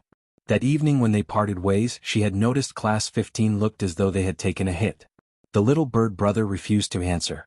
Rewriting the Past topped the new song chart overnight. Besides the composition and arrangement, the lyrics of the song also trended on the hot search. The sun never sets. Xiao Bingwen looked at the last line of the lyrics and found it interesting as well. Next to him, Director Qin, who was speaking respectfully to Su Nanjing, heard the words and laughed, not quite understanding music, but this phrase he caught on to. Stealing the idea, I love it, I'll go have a listen. Director Qin didn't usually listen to songs. He just tuned into the radio when driving. He didn't pay attention to Yen Lu's new song. Now, however, he started searching for this new song on his phone. Beside him, Xiao Bingwen watched Director Qin, thinking that such an idea was really like something a Qin family member would have, a bandit-like idea, but the lyricist probably didn't mean it that way, right? Zhongjing. Su family. The evening still featured a family dinner. Ever since the Guohuai incident, all the people Su Jueming had planted next to Su Nanjing had been removed, which Su Jueming had anticipated. He would not have resorted to this if Su Nanjing hadn't made such a big move this time. With no one left inside, it became difficult for him to keep tabs on Su Nanjing. Although no one said anything out loud, Su Jueming knew that the Jiang family must have had a hand in the purge of Su Nanjing's inner circle. He really has some good luck. Su Jueming gritted his teeth inwardly. Had paid a heavy price and still hadn't gotten close to Jiang Shijua. At the dinner table, some were praising Su Jiming's son, Su Jin, who had just discussed cooperation with the official research and development department. The elder Mr. Su glanced at Su Jin and nodded in approval, offering a few words of praise. Not bad. His appetite was poor, and he didn't eat much, only looking up to ask Su Juling, how is Nanjing doing lately? Gao Yin sat next to Su Juling, her eyes downcast and silent. Su Juling was modest. Big brother, don't be modest, Su Jueming said to Su Juling with a smile. You must be negotiating a big deal but keeping it from Dad. Is it supposed to be a surprise for him? There indeed was a surprise. Su Jueming bowed his head, hiding the cold sneer at the corner of his mouth. He had really set Su Nanjing up for a fall in the Su family from early on. Not to mention the elder Mr. Su, even other members of the Su family all knew that Su Nanjing was up to something big. Having been away from home for more than half a month, Su Nanjing had also been somewhat neglectful of the Su family affairs. Plus, with Su Jin recently chalking up one accomplishment after another, It inevitably led the elder Mr. Su to some contemplation when comparing them. "No big deal," Su Juling said with a smile, turning to his father. "This matter was supposed to wait for Nanjing to come back and tell you himself, but since you asked, I'll tell you now. Nanjing has negotiated a rare metal supply partnership with a foreign company. They will ensure a supply for the coming year, and the contract was just signed the day before yesterday." The moment these words were out, the laughter and chatter around the dinner table instantly vanished. A look of surprise and joy spread across Elder Mr. Zu's face. "He sealed the deal? Good, good, truly worthy of being a member of the Su family." He was so pleased that he asked someone to fetch his prized daughter red wine to uncork. "Are you sure it's the Dawson family?" Su Juming's fingers, hanging by his side, clenched slightly, his smile freezing for a brief moment before instantly returning to normal. "Younger brother, would you like to see the contract?" Su Juling asked with a smile. "We're going to deliver next month. You'll know then when you see it." "All right." Su Jueming struggled to form a smile at the corner of his mouth. Aside from saying "all right," he had no other words to offer.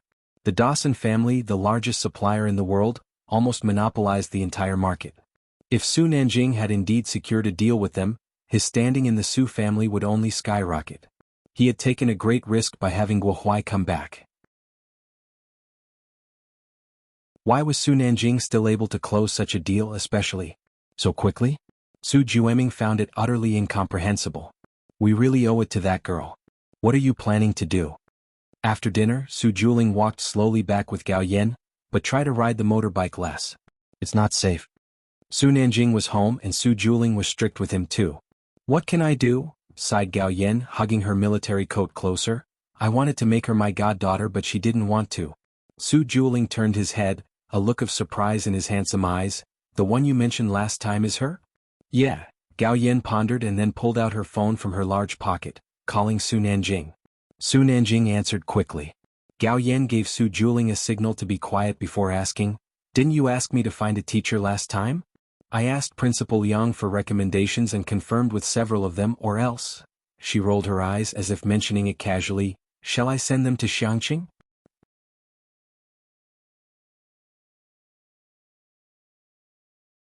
Chapter 450. 177. The True Arrangement, Dean Jian, Anger, Second Update, _1. Gao Yen had known about Bai Lian for a long time. Su Nanjing had only roughly shown her some pictures and when she asked him some questions he fell silent. Gao Yen had always wanted to take the opportunity to see for herself, but she didn't know when she would come to Jiangjing. After she spoke, there was silence on Su Nanjing's end. Gao Yen raised an eyebrow, her tone leisurely. "Do you think the person recommended by President Liang is no good? But this is the best teacher your mother, could hire, and she agreed to help me only because of CC. Gao Si, Jiang Fulai's biological mother. It's not that, thanks Mom." On the other end of the phone, Su Nanjing looked up, sighed lightly, "But it seems we might not need it now. Bai Lian's academic performance was such that an ordinary tutor wouldn't suffice." "Not need it?" Gao Yen did not understand. She walked along the corridor, and the lanterns above her were not very bright.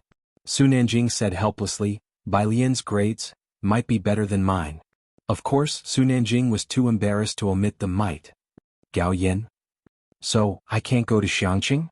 Gao Yen drew this conclusion, feeling somewhat unwilling. "Then when can I meet her?" "After the college entrance examination. Bai Lian was bound to score well enough to get into Jiangjing University, no doubt about that." Sunday afternoon. And Chi finally found the clip mentioned by netizens among the many recordings. He edited it out and analyzed each phrase. Indeed, one phrase's arrangement sounded very familiar. Just one phrase, and Chi's manager looked at the harmony comparison generated by the studio staff with a frown. "Is that persuasive enough?"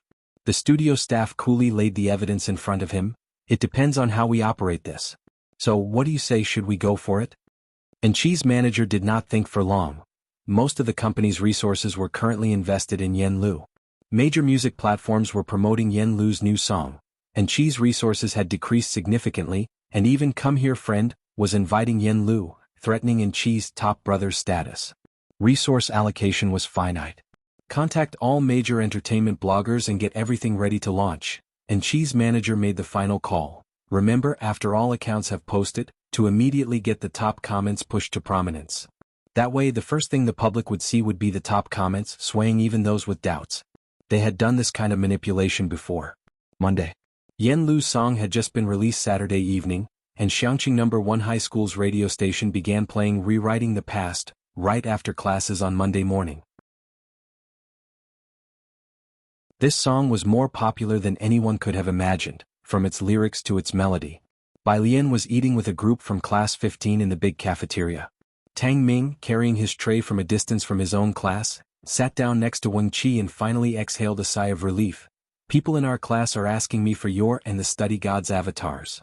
Bai Lian slowly ate her meal, head down. For what? Wang Qi was surprised. For worship, Tang Ming said with resigned emotion. I've already been stuck on their bedside. Wang Qi pondered, is that even a thing? Today there was a group meeting and Jiang Fulai was usually tied up with laboratory work. After finishing her meal, Bai Lian picked up her phone and started reviewing questions, only to see a meme sent by He Wen. Pig's life is hopeless. JPG? It was clear she had been scolded. Bai Lian replied with a meme of her own and reopened the Prep Camp app to check the new question. 1 o'clock in the afternoon. On Weibo and various short video platforms, major marketing accounts started posting the same video. The video content was simple, isolating a section of Yen Lu's music and comparing it with a snippet from 2 years ago, noting a similar style and chords. Army of online commentators were quick to jump in. So similar, are you saying we're blind and can't see it? I've been wanting to ask, why is Yen Lu's song so popular? She's not even an original artist, now we see the scandal, eating melon? How many haven't listened to Yen Lu's song? I must be the first on the internet, right? Check the lyricist and composer, there must be more juice to it. Yen Lu had stepped on quite a few toes, so as soon as the marketing accounts published it, many in the industry secretly added heat to the topic. There's a saying, when the wall falls, everyone pushes. But by the afternoon, scandal in rewriting the past arrangement became a trending phrase across various platforms. Following that, netizens also dug up Yen Lu's previous dark history. Her new song was already very hot, and now with these revelations, it dominated the public discourse for a time. Class 15 spent the afternoon attentively in lessons. After school in the afternoon, the school's broadcasting station was still playing Yen Lu's song.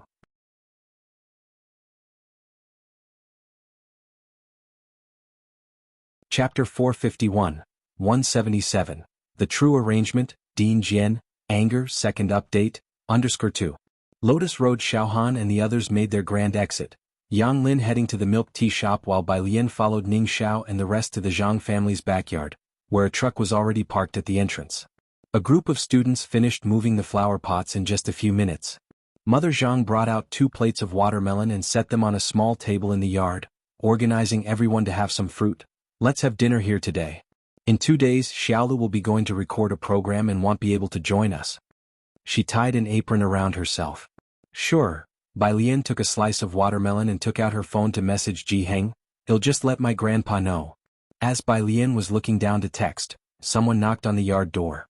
Yen Lu tucked her hair behind her ears to answer it. As soon as Huang saw Yen Lu, he spoke anxiously. Sister Lu, were you not on your phone?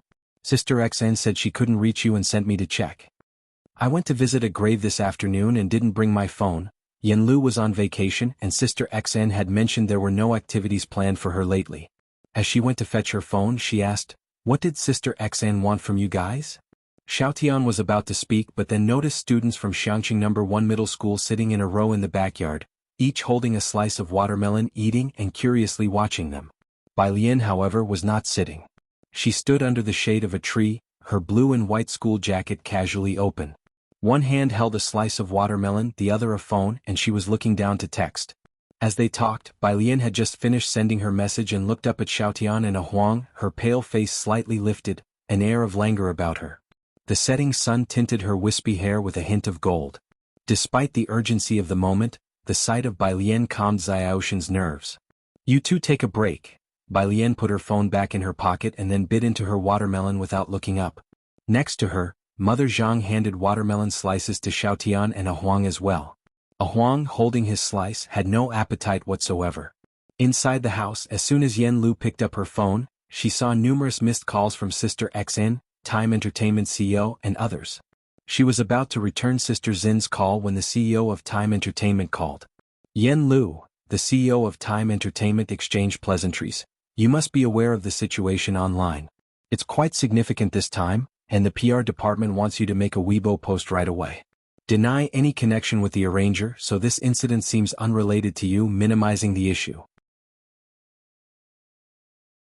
But Wang Xan disagrees. Please persuade her to deny any connection?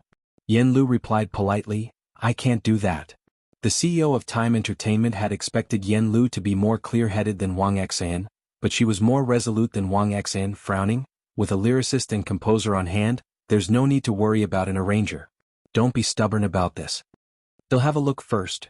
Yen Lu didn't want to explain too much and gave a brief answer before hanging up to call Sister Xan. Sister Xan quickly explained the whole situation. There was only one chord progression that was marginally similar, completely unrelated to the main melody, and definitely not plagiarism. But netizens wouldn't be convinced by such a dry explanation. Don't know who started it, but they're blowing this out of proportion, Sister Xan said, her hand on her forehead. By the time I found out, it was already trending #1 online. It's tough to set boundaries on this kind of thing. The company wants to sever ties with the arranger, but I suggest you don't go along with it. This is happening because of you. Yen Lu knew her own rise to fame very well. Bai Lian was the biggest benefactor on her path, and Ding Jian was found by Bai Lian. I know. Let's get someone to take it off the trending topics first, and if there's any issue, direct them to me, Yen Lu said, managing her own Weibo. As soon as she opened the app, she was flooded with direct messages. The song had received good feedback the other day, and combined with today's expose, a whole crowd of rubberneckers had poured into her Weibo. Seeing Yen Lu come out, a Huang stepped forward. Sister Lu. Yen Lu raised her hand. Let's talk outside. She took a Huang and Xiaotian outside, and as the three of them reached another yard, Xiaotian asked anxiously, Sister Lu, are you going to clarify this? Those who want to accuse me will find an excuse. Yen Lu had experienced a mass backlash before and wasn't overly concerned. What she cared about was that Bai Lian and Jian Zhongyu might be implicated because of this. And the song rewriting the past. Wang's phone beeped and he glanced down. It's Lu Yang's assistant. Sister Lu, they definitely want to talk about the Come Here Friend guest issue. What should we do now?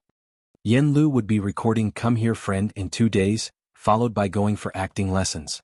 Lu Yang was the friend arranged by the show's team for Yen Lu, a currently popular star, whose participation was quietly confirmed the day before yesterday. You answer it, Yen Lu said calmly. Xiao Huang, on the other end of the phone, Lu Yang's assistant was very polite. Lu Gu has caught a bit of a cold recently and might not be able to record Lu's show. Yen Lu gave a Huang a look. Suppressing her irritation, a Huang smiled and said, Lu Gu, take care of yourself. Let's cooperate another time.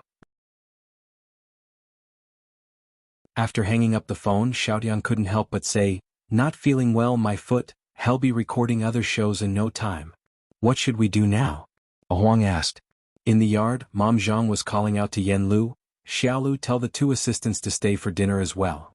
Sure, Yen Lu replied loudly, her face snowy white against the bluish foggy smoke, her gaze sweeping over the 2. Don't let Auntie and the others find out about this. A Huang was somewhat puzzled. Was Auntie and the rest important at a time like this? Yen Lu led the 2 assistants inside to help Mom Zhang with cooking. In the yard, Bai Lian had just finished a piece of watermelon. She stood still, stretched out her hand, and casually threw the watermelon rind, which landed in the trash can at the entrance of the yard with a clang. She leisurely pulled out a piece of tissue and meticulously wiped her fingers. Sitting on the steps, Pu Xiaohan took out her phone, walked over to Bai Lian and sked, this is probably it. Pu Xiaohan handed her phone to Bai Lian. The people from Class 15 weren't fools. Xiaoshan's behavior was a clear indication that there was a problem. Coincidentally, this matter was also a public incident. Bai Lian didn't care for the internet, so Pu Xiaohan casually checked her phone. Bai Lian crumpled the tissue into a ball and took Pu Xiaohan's phone to read a Weibo post. At Time Entertainment, all these resources just to promote Yen Lu? Is Yen Lu your godfather? It's hilarious. Outside of those 2 songs, what else does Yen Lu have to show for herself? Now with the new song's arrangement causing controversy, is this the superstar you neglect other artists for? Hilarious. And the comments below. Let's predict Yen Lu Studios' PR response. Yen Lu only has a working relationship with Jian. Please don't escalate the actions of Jian to the artist herself. Yen Lu also strongly condemns such behavior and has already terminated her collaboration with Jian. Doghead. This comment was effectively sealing off all of Yen Lu's potential escape routes. Pu Xiaohan, being half involved in the entertainment circle, picked up a piece of watermelon and crouched down to eat it, saying, With so many of Lujia's rivals mobilizing their big marketing accounts and blocking all her paths, do you know this Jian? You know him too. Bai Lian glanced over and then took out her phone from her pocket, took a picture of Pu Xiaohan's phone screen. She was nonchalant. I know him. Pu Xiaohan quickly ran through who she knew, thinking there was only one possible person she was aware of, and then it hit her, holy crap, Jian Zhongyo? After taking the photo, Bai Lian casually opened WeChat and sent it to Jian Zhongyo. Bai Lian, picture, Bai Lian. 1 minute later. Jian Zhongyo? Jian Zhongyo? Exclamation point. Jian Zhongyo, angry.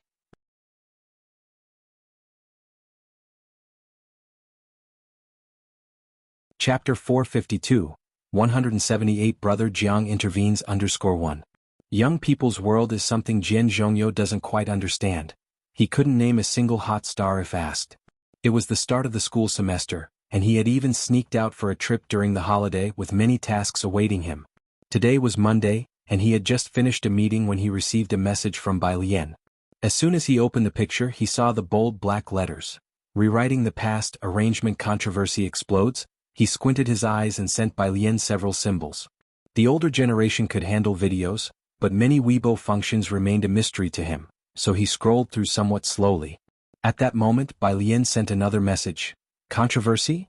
He hadn't found out what the controversy was yet, but he replied quickly, He'll take a look. Dean Jian was too lazy to keep scrolling and directly asked a teacher he knew beside him to operate it for him. Miss Yen Lu. The teacher took Dean Jian's phone. He had recorded with Yen Lu twice and naturally recognized her. Don't worry, he'll check it for you. It took the teacher just a few minutes on Weibo to understand the whole story. The barriers within the arrangement community aren't that high.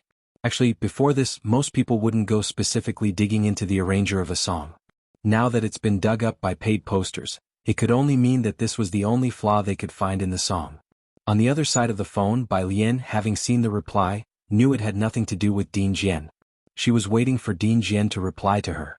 Yen Lu was still busy in the kitchen with Zhang's mother. Xiaotian and Huang, the two assistants, had originally come to bring Yen Lu back to deal with the situation, but before they could get to it, Yen Lu caught them and put them to work washing and sorting vegetables. Xiaotian, the kitchen space was small, and Huang, who was squatting in the hall removing shrimp veins, felt a bit clueless. What exactly am I here for? Why am I squatting here? He turned his head to look at Yen Lu, who was helping in the kitchen. It was a big issue that concerned Yen Lu's reputation, but she didn't seem to be in a hurry at all. Instead, she was taking her sweet time in the kitchen. Xiaotian, while picking shrimp veins, felt a weird calm settle over him.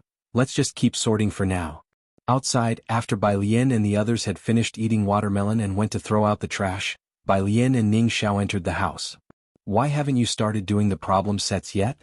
Ning Xiao brought in a flower pot, his voice calm. Bai Lian grabbed a pair of scissors. The ones on the app? At the beginning of the month, the app had released new problems, and Ning Xiao had already started solving them. Bai Lian hadn't started, and many people were stumped by a particularly current problem on the app. Yes, I was just looking at the Langland Seagull 0. Bai Lian stood by the window, started trimming the branches. He'll look at it in a couple of days. Right now, I have to sort out some materials for Hewen. Hewen was like a senior brother who had his younger sister do all the grunt work. As soon as new literature was published that he hadn't had time to read, he passed it on to Bai Lian, asking her to read it and summarize the core points and overviews for him. Bai Lian hadn't even started college yet, but she was already getting a taste of postgraduate treatment. But the literature Hewen sent was all in fields she was interested in. Ning Xiao, who already knew who Hewen was, as the two talked, Xiaotian and Huang squatting nearby were completely lost. What app Hewen? And what was that about Langlands and Seagull again? All this was beyond them. The two were utterly confused. Eventually they got back to talking about Grandma and Uncle Wang, how the boy's grandma was sick and the uncle was taking care of her at home. That was what normal students talked about. Today the house was crowded, but with the help of Yen Lu and the two assistants, Zhang's mother quickly prepared the meal.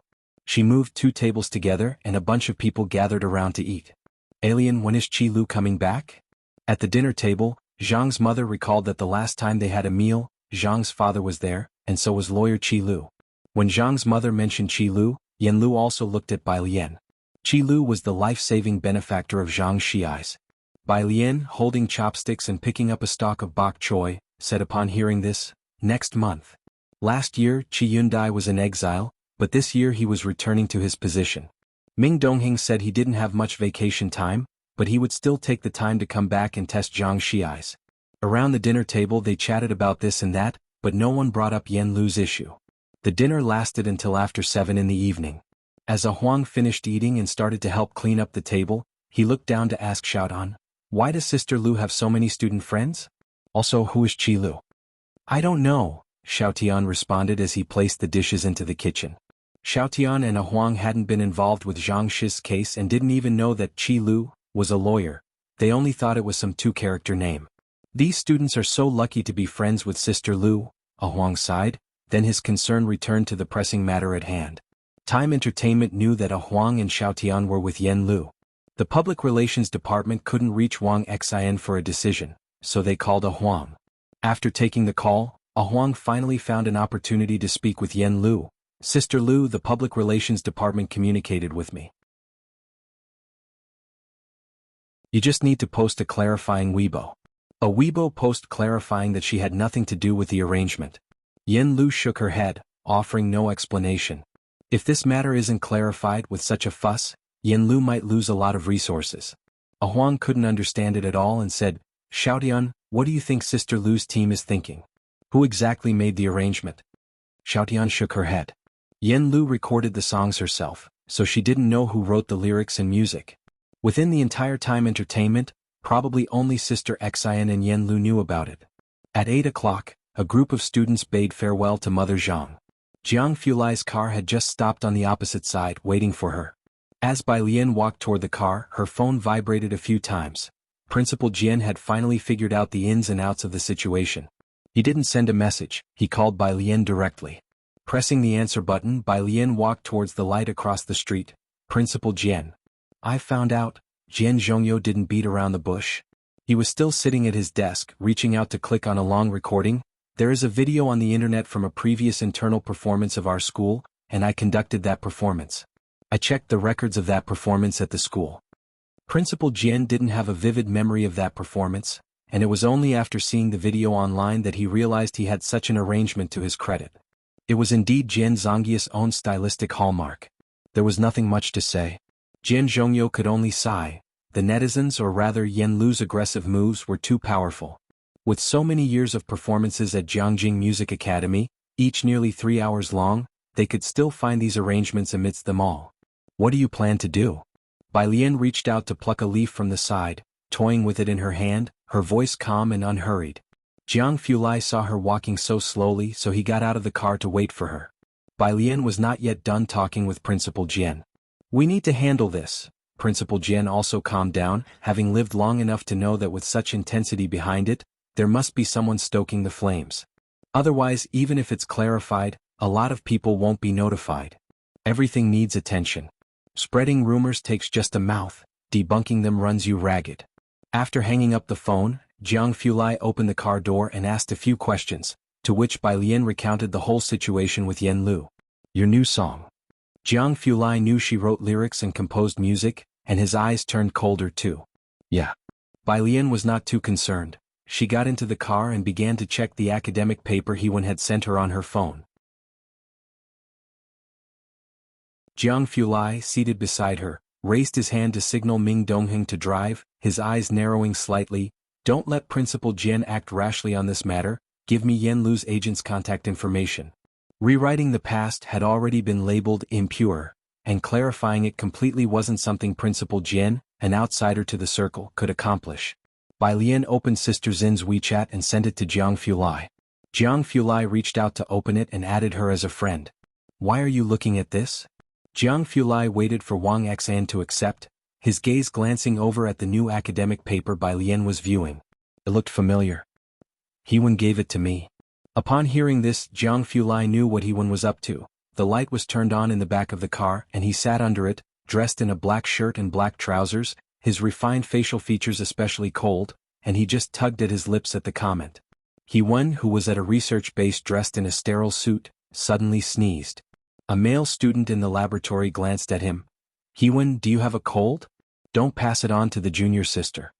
He picked up a mask and had Hewen put it on. "Hewen, Beijing." Time Entertainment's public relations department had not yet gotten off work. Everyone was busy dealing with Yen Lu's situation. In the office, the CEO earnestly said to Sister XN, "You've been in the entertainment industry for so long, you still don't know what it takes to maximize profits? If there's an author for the lyrics and composition, it's easy to find another arranger, just push the blame on him, give him some compensation to shut him up. Is this arranger Yen Lu's father?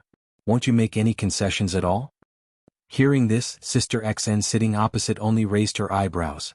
Principal Jin might not be Yen Lu's father, but Bai Lian could be considered as such.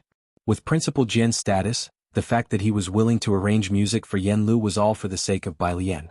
In the whole entertainment industry, no senior had a stature like Principal Jin's. If the PR department clarifies it, just push the responsibility onto Yen Lu. Sister XN put down her teacup. Yen Lu had been through a lot and Sister XN had become indifferent.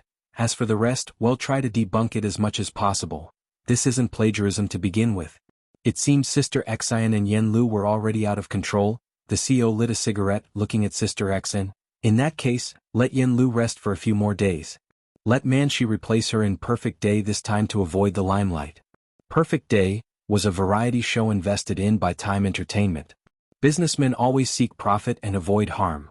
Now the netizens were all dodging Yen Lu and a bunch of her past scandals was being circulated. Time Entertainment was worried about affecting the reputation of their produced variety show. Yen Lu was currently involved in 2 variety shows, Perfect Day and Come Here Friend. The latter had a signed contract while the former did not. Of course, now with Yen Lu's situation escalating, it was damaging to the artist's image. The variety show could also break the contract and have Yen Lu compensate for it. Sister Xian took out her phone and got in touch with the marketing accounts. Just as she turned on her phone, she received a new friend notification.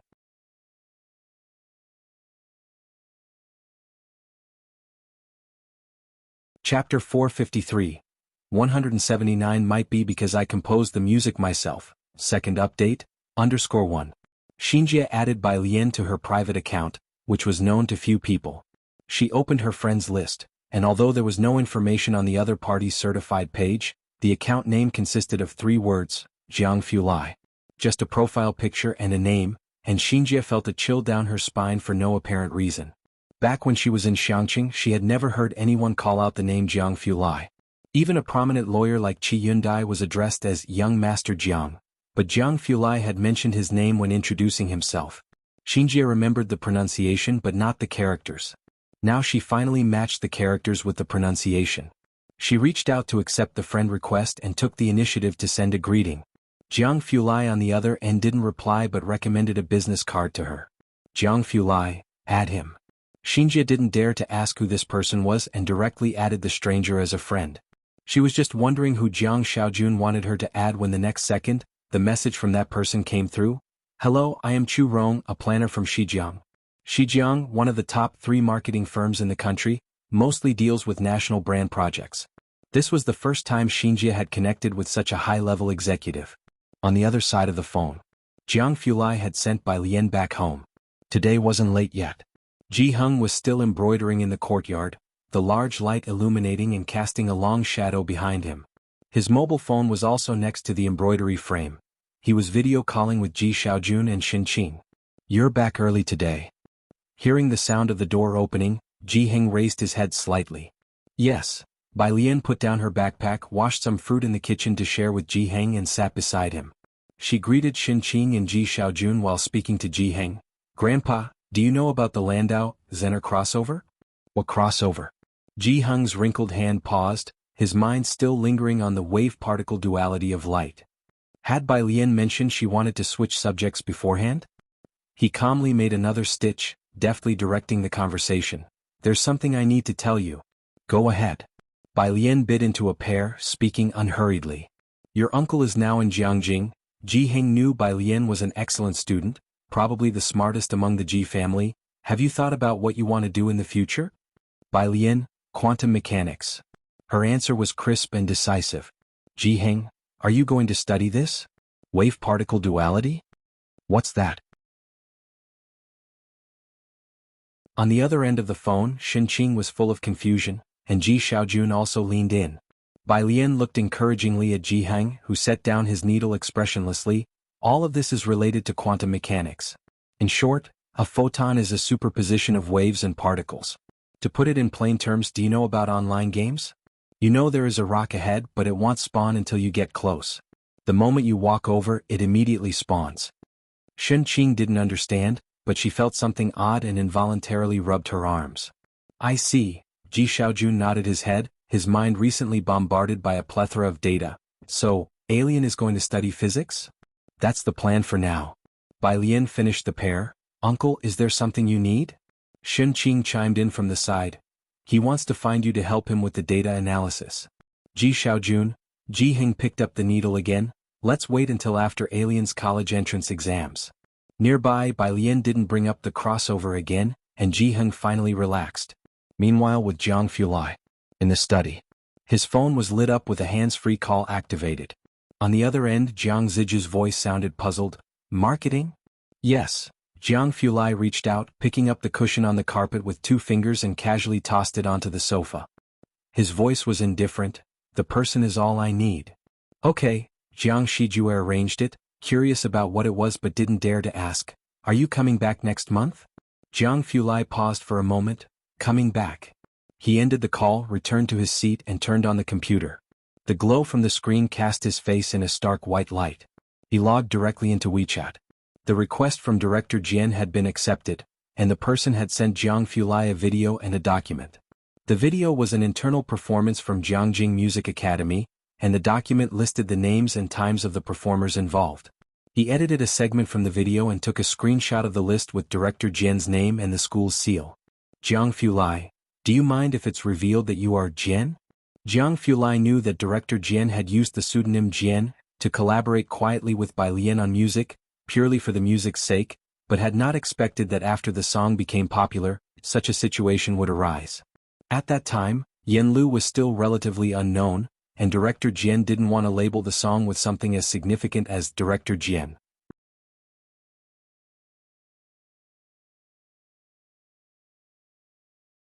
Chapter 454.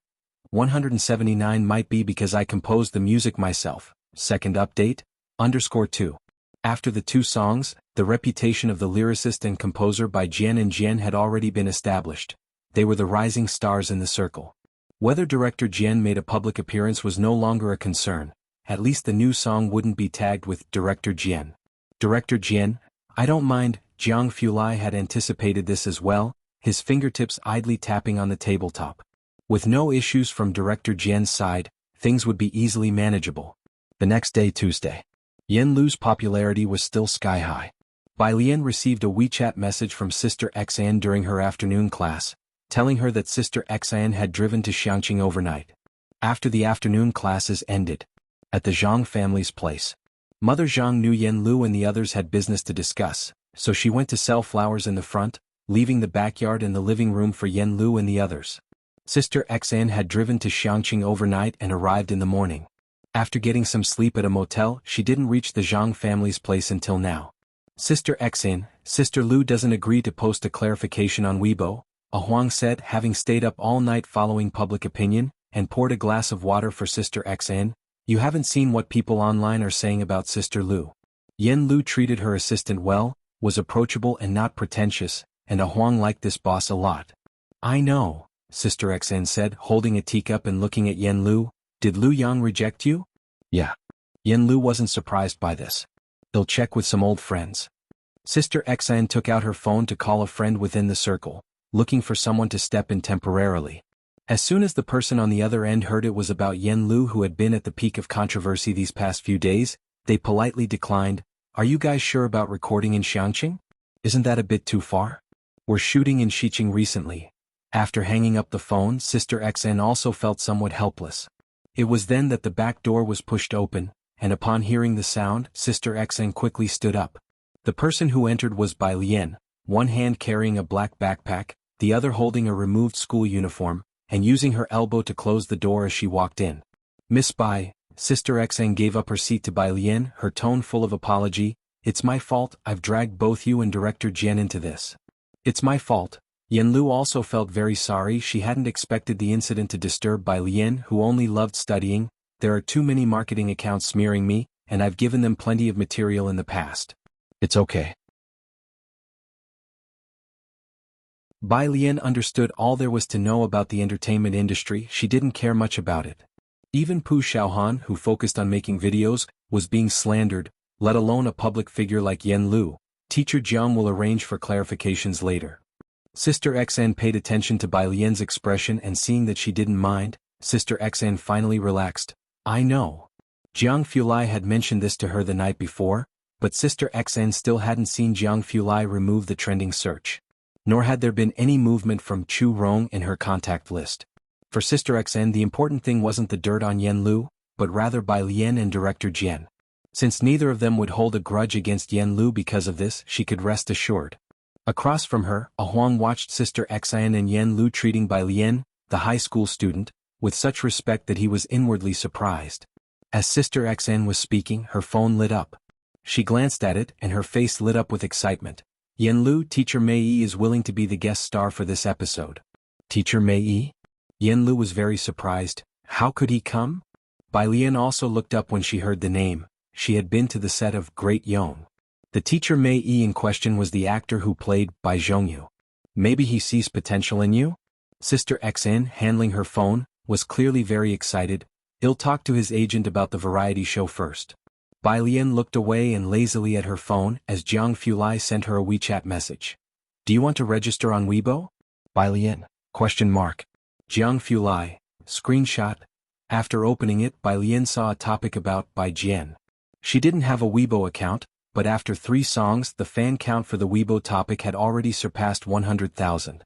She was rarely lost in thought, and as she downloaded Weibo she suddenly remembered that she was leaving more and more of herself in this era. As Bai Lian was registering on Weibo, Jingjing was pondering. When Jiang Fulai received Bai Lian's Weibo account, it was a simple one-letter name, Jian. Just like Jiang he felt a little guilty every time he saw this character. After following Bai Lian, his phone rang. It was from Chu Rong. Young Master Jiang. Chu Rong's voice was very respectful on the other end of the phone. When Shijiang was close to running out of business, it was the Jiang family that invested in it. The marketing accounts and the popularity have all been arranged. Their team had planned out the strategy overnight.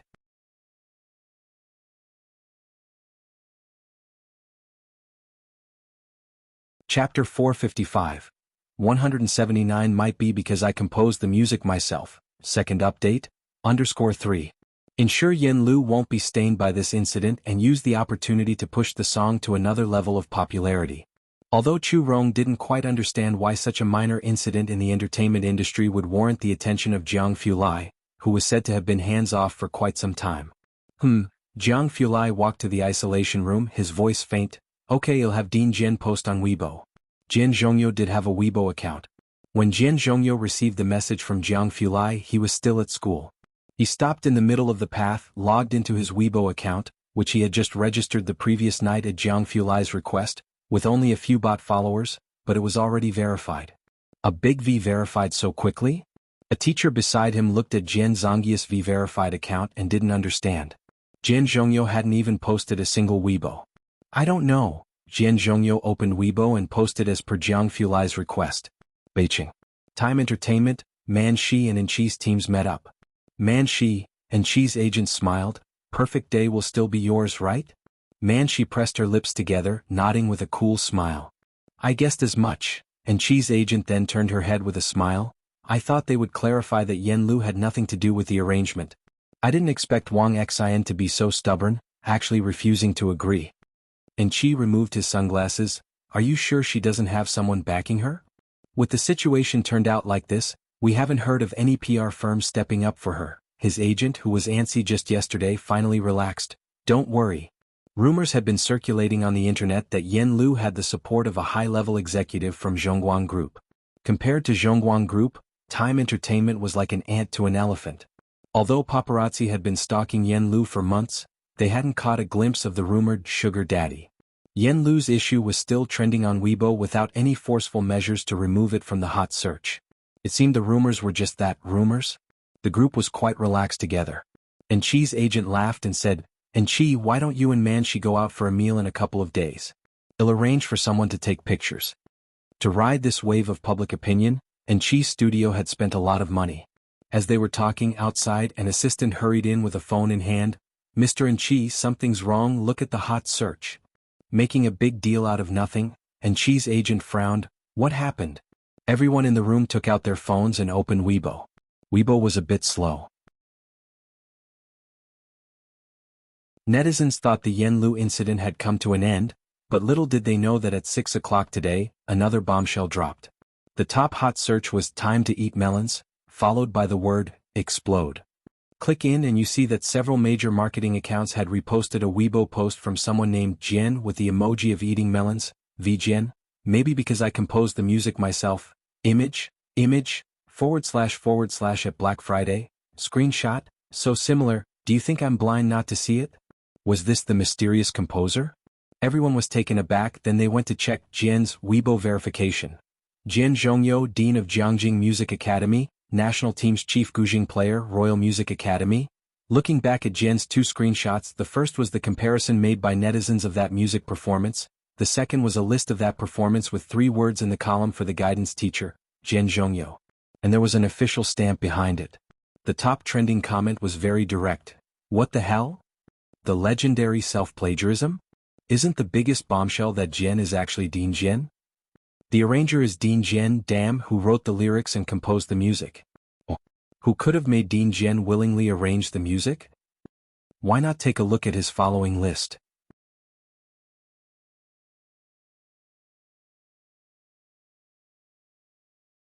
Chapter 456. 180 Regretting Not Doing It Sooner, Mysterious Composition _1. Netizens mostly came for the excitement, and the vast majority of them did not recognize Dean Jian. But there were some professionals in the comments section providing explanations, along with striking and vivid contrasts. The status of the Dean of Jiangjing Music Academy might not be known to those who don't study art or mingle in this area, but when you compare him with the president of Jiangjing University, it becomes crystal clear to everyone. Yen Lu had a 3S+ level drama waiting to be aired, and beyond that, 3 songs that had broken through the music industry in China this year. No one could have imagined that the obscure arranger would be someone like Jian Zhongyo, who was detached from the entertainment circle. Jian Zhongyo could be called a master, an artist who could perform at national events. Perhaps many netizens still couldn't imagine Dean Jian's status in the world of national music. But Chi and his entourage, who had been to the music academy for lectures, were well aware. And Chi's agent felt like he was going insane, his hands trembling. The arranger for Yen Lu is him? From the very first song? Why has there never been any hype on Yen Lu's side? This didn't make sense. And Chi went to Jiangjing University for a single lecture and got through to so many marketing accounts. Yen Lu's arranger is Jian Zhongyo, and Wang Xn doesn't pay for internet trolls and marketing accounts for promotion? He was the same as most netizens. If the arranger is Jian Zhongyo, then who else could even be mentioned in the same breath as him for songwriting and composing? And Chi's agent clicked on Dean Jian's following list. The short video app was suitable for the elderly, so Dean Jian was often active on the video app. This was his first time registering on Weibo, and his account was only following 3 people. Yen Lu, the official Weibo of Jiangjing Music Academy, and as Chi looked at the last one, an account with a system-generated gray avatar and the name Pic. The Weibo account was obviously newly registered with no posts, but already had 100,000 followers. Beside him, Chi also stood up incredulously. The arranger is Dean Jian. Then everything made sense. Right, he also follows Yen Lu, and Chi's agent said, somewhat dazed, no wonder Wang Xn would rather Yen Lu be suppressed than issue a clarifying Weibo post, even letting Yen Lu give up. Perfect day. This all-in gamble had resulted in a total loss for their side, as the millions invested earlier had completely turned into traffic for Yen Lu. That was the top artist in national music, a height in art they in the entertainment industry could never reach in their entire lifetimes. Thinking about the earlier marketing Chi had done because of his visit to Jiangjing Music Academy, the agent couldn't help but glance at Manshi beside him. Manshi was a first-tier actress created by Time Entertainment, and at the beginning he had chosen her for Chi over Yen Lu because of her popularity. Now, however, the agent was beginning to regret it. If they hadn't backstabbed Yen Lu, would this popularity also include a part for Chi? Would they perhaps also have had the chance to have Dean Jian arrange music for Chi? Once some thoughts appeared, they couldn't be contained, and even Manshi standing to the side could sense this. Xiangqing. After Sister Xan finished a phone call with teacher Mei Yi and confirmed the filming location and celebrity guests with the directors of Come Here Friend. With teacher Mei Yi coming, you won't have much pressure, Sister Xan said, coming back from the yard with her phone in her hand. Will you be filming here? The show crew might give you a script. A script? Bai Lian heard for the first time that even variety shows required scripts, and she looked up, surprised. Sister Xan was also helpless.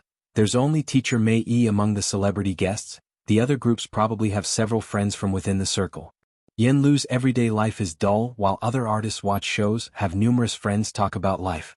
She spends every day reading books and studying acting with her teacher. I'm afraid she'll invite teacher Mei Yi over, and they'll spend a couple of days reading books. Can you imagine the audience watching them read for 2 hours? As she spoke, Sister Xan looked toward Bai Lian. Since she met Bai Lian, Yen Lu had been reading books more diligently than the average high school senior. In the Great Yong drama's promotional clips, most of the snippets of Yen Lu were of her reading books or scripts and observing her seniors. Take them to visit Wallow Street, Bai Lian suggested. However, as a phenomenally popular tourism street, it was always crowded and might not be suitable for long-term shooting. Bai Lian tilted her head, looking at Yen Lu as her fingertips tapped on the table, slowly starting to think.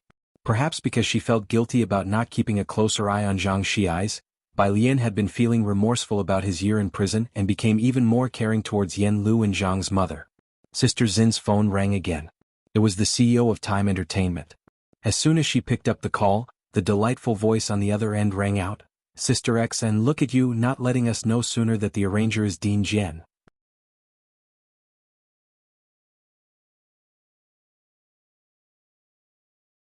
Chapter 457. 180 Regretting not doing it sooner, Mysterious Composition _2. The boss politely called out, Sister Xan. Wang Xan was stunned at the moment. She didn't know about Jiang Fulai's and Director Jian's plan, but when the boss mentioned it, she realized that Director Jian must have clarified the situation online. She responded with a few words, and then the boss suggested introducing a few more good friends from the industry to Yen Lu to help her with the recording of the show, which Wang Xan rejected. All right then, I'll talk to the friends from the show and get Yen Lu on for a couple more episodes. The boss didn't mind. By the way, who is the composer and lyricist for the arranger Director Jian? He was fishing for information. Regardless of the upcoming drama's performance, people in the circle all knew that Yen Lu would be popular just by her songs, given the quality of the composing and lyrics, and with Director Jian arranging lately, there's no one in the music industry who could compare. Sister Xin's gaze fell on Bai Lian, skillfully deflecting the conversation. The boss of Time Entertainment was also tactful, not probing further.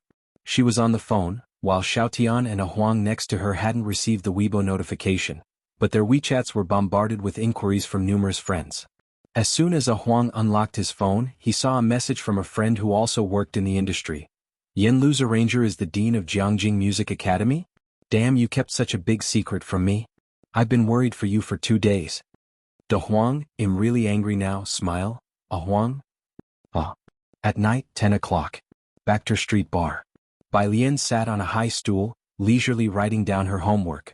The first batch of old doctors will soon get their licenses. Mao Kuan was tapping on the bar, signaling the bartender for a cocktail. Xiaoqi hasn't returned yet. The pharmacies in first-tier cities have all rejected the solid element paste. The solid foundation paste had low profits and the market was intentionally suppressing it, but it sold well in Xiangqing among locals and tourists. The rest relied on Mao Kun's ability to move merchandise at the underground fighting ring. Only the medicine usage there was too vigorous to break into the mainstream market. But he said he's going to do something with sinking. Mao Kuan didn't understand these things. The Luo family is the domestic medicine emperor, financed by our country to suppress other Chinese medicine markets. Sun Chun explained as she came over with a tray, so Mr. Xiaoqi decided to first penetrate the lower-tier market, only going into rural and 18th-tier city pharmacies. He's already found dozens of distributors. The people of Xiangqing all knew about the large-scale purchases of Chinese herbs, and many of them had not gone out to work this year, staying to grow medicinal herbs in Xiangqing. Once the market opened up, everything else would be easier to handle. Bai Lian was listening on the side, not quite understanding, but after Sun Chun's explanation she got it. This was a long-term battle. There wasn't much Bai Lian and Mao Kuan could do to help, Bai Lian only asked them to teach her the set of acupuncture techniques for myopia once they got their traditional Chinese medicine licenses. I have a fight scheduled for Saturday, Mao Kuan mentioned to Bai Lian after their conversation. Sis, are you coming to watch? Mao Kuan didn't fight very often now, but the fighting ring had invited him because he was so popular. A fight. Bai Lian wrote down another line under the light, remembering what Sister XN had said. Is it hard to get tickets for the fight? That's for outsiders, impractically one of the family at the ring. Mao Kuan took a sip of his cocktail. He had never been to high school, but he was curious, are high school assignments really that numerous these days? Every time Bai Lian was at her busiest, she had to write homework, always homework. Having finished her work, Bai Lian did not check her answers, but leisurely turned the page. Can you bring people in to film? She explained that Yen Lu needed to record a TV program. Wallow Street was too crowded and Yen Lu couldn't visit often, but Backter Street was full of international folks, and no one would recognize a domestic, minor celebrity. There were also many interesting things. Sister XN thought Yen Lu was too dull and worried the show wouldn't have a good effect. Mao Kuan didn't know, he muttered into his phone for a while, then said to Bai Lian, but they can only have 5 tickets. However, the footage needs to be screened by the fighting ring after post-production, since many things in Backter Street shouldn't be revealed to the public. They'll have Xiaowu follow them so they won't cause any trouble. Xiaowu was now a well-known small-time player in Backter Street. 5 tickets meant that most of the variety show crew couldn't come. Got it? Bai Lian nodded in agreement. Behind them, Sun Chun returned to the bar, picked up a lemon and thought to herself, bringing people here to shoot a variety show, aren't they going to be scared to death? Are you about to leave?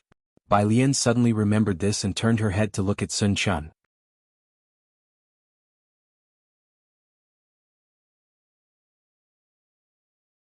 Chapter 458. 180 Regretting not doing it sooner, Mysterious Composition _3. Sun Chun fetched a bottle of alcohol from behind and showed great respect to Bai Lian. Mr. Xiaoqi asked me to go to Jiangjing to mix drinks and learn a few things. The bar had a branch in Jiangjing. Bai Lian watched Sun Chun smear lemon around the rim of the glass, smoothly flipping it in the air. The bar's lights shone on Sun Chun's seductive face as she moved with grace and ease. Would drinks made like this taste better? She picked up the drink Sun Chun had mixed for her. It was very mild, quite different from the alcohol she was used to. Beside her, the male bartender handed over his own mixed drink to Mao Kuan with a look of grievance. Mr. Mao, why does Miss Bai only drink what Sun Chun mixes? Is mine not tasty? Mao Kuan glanced at Sun Chun and then at Bai Lian. No, it's also possible that yours just doesn't look as good. Thursday. Su Nanjing drove Bai Lian back to Purist Street. In most cases, Su Nanjing had replaced Ming Dongheng as Bai Lian's chauffeur. We're going to Backter Street to watch the fights this Saturday. Su Nanjing stopped the car at the intersection and looked back at Bai Lian. Bai Lian, little sister, do you want to go? It's a rare opportunity, I only got it through Chail. In the passenger seat, absorbed in Weibo, Xiao Bingwen lifted his head and hesitated. It's too bloody, better not. Was a mess there too. Su Nanjing realized and looked in the rearview mirror at Bai Lian, who was reading her book obediently. That's right, Bai Lian, little sister, you should focus on your studies. Bai Lian lazily responded with a, The car speakers were playing a loop of 3 songs by Yen Lu, connected via Bluetooth by Xiao Bingwen. As Su Nanjing started the car, he asked, do you like Yen Lu that much? Xiao Bingwen returned to WeChat to message Leng Shuha. Xiao Bingwen, I can't believe your teacher is involved. Leng Shuha, she has the talent, it's rare for someone to have arrangements done by the teacher, I wonder who the composer is. You don't get it, Xiao Bingwen held his phone, if you knew who did the arrangement it would shock you. Su Nanjing wasn't interested in the entertainment circle. He was preoccupied with dealing with Chail's matter recently or thinking about how to formally introduce Bai Lian to the Su family or how to introduce the Empress Mother to Bai Lian. Messages hit the wall. Who is it? Su Nanjing replied nonchalantly. Dean Jian, Xiao Bingwen whispered with a mysterious tone, Shu's teacher. Ah. Although Su Nanjing had heard of these two, he had never met them and was quite surprised. He's arranging for a star? Yes, Xiao Bingwen sighed.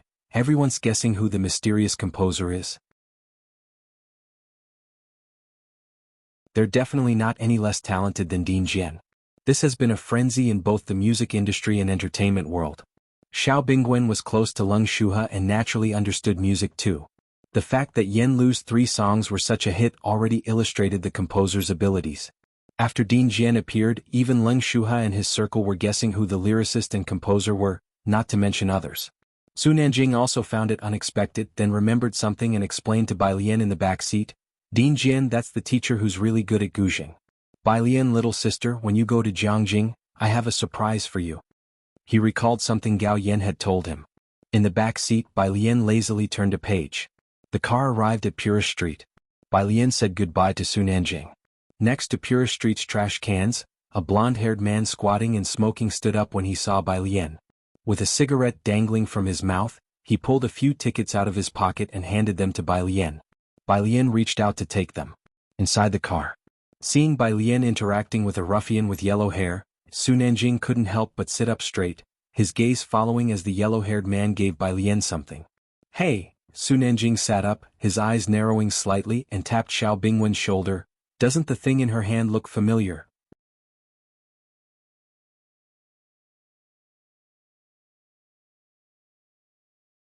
Chapter 459. 181st Annual Feel-Good Article. Alien offers tickets. Second update. _1 Xiao Bingwen was messaging Leng Shuhe while casually browsing Weibo. Leng Shuhe. Link. Leng Shuhe. This big shot's Weibo. He clicked on the link and saw a Weibo post with the word found, with only one following, which was the Douyin platform, but already had 2.01 million fans, all active once. Is this the Weibo of the lyricist and composer? Xiao Bingwen followed the account and heard Su Nanjing's voice, and when he looked up, he saw Bai Lian slipping the blue ticket back into his school uniform pocket. It does look a bit like your ticket. Xiao Bingwen paused. It looked very much like a Fight Club ticket, but she seems to have many? Those tickets could only be obtained by Su Nanjing through Chail. The Chen family might also be able to get them since it said they have a senior brother in the Fight Club, but Su Nanjing and Xiao Bingwen were not familiar with them. Even so, Su Nanjing had only gotten 3 tickets. At a glance, Bai Lian seemed to have many. It couldn't be, right? And, considering Bai Lian's demeanor, she did not seem like someone who would go to a gory place like a Fight Club. It seemed he sensed their gaze. The blonde guy smoking looked up and smiled at Xiao Bingwen and Su Nanjing. He wore a black t-shirt with a skull pattern and a silver necklace around his neck, exuding a vibrant vibe. Xiao Bingwen, it shouldn't be. The next day, Friday. Bai Lian sent the organized data to He-Wen. He-Wen sent her a message of thanks. Through a long corridor at the Research Institute office. Wearing a blue radiation suit, He-Wen stood in front of all the team members, listening to Jiang Fulai speak. The underground laboratory was naturally cold, with cold white lighting, and surrounded by high-tech machinery. Jiang Fulai was sitting in his seat with the computer screen displaying academic papers in front of him. One hand rested on the armrest while the other pointed at the computer screen, his prominent nose adorned with glasses and lips tightly pursed. His cold, white fingertips paused on an example, and he slightly turned his head. Adhesive forces and repulsive forces have opposite curvatures. One causes space to contract and the other causes it to expand. Are you using this example to discuss positive and negative energy? What should I say to you? Should I encourage you to bravely challenge Dirac? He chuckled disdainfully, and others in the know understood that it was directed at He-Wen, who lowered his head even further. He-Wen, after Jiang Fulai finished looking over everything, he stood up with his phone. Is this the review you organized? He glanced again at the printed documents in He-Wen's hands. He-Wen, yes, new literature. Jiang Fulai gave him a cold look. You don't need to write acknowledgements. He-Wen, once Jiang Fulai left, other team members approached, imitating Jiang Fulai's words and then patting He-Wen on the shoulder. Brave enough to challenge Dirac, that's He-Wen. You're our lab's next Dirac. Today, only He-Wen was rebuked, while the rest reveled in his misfortune.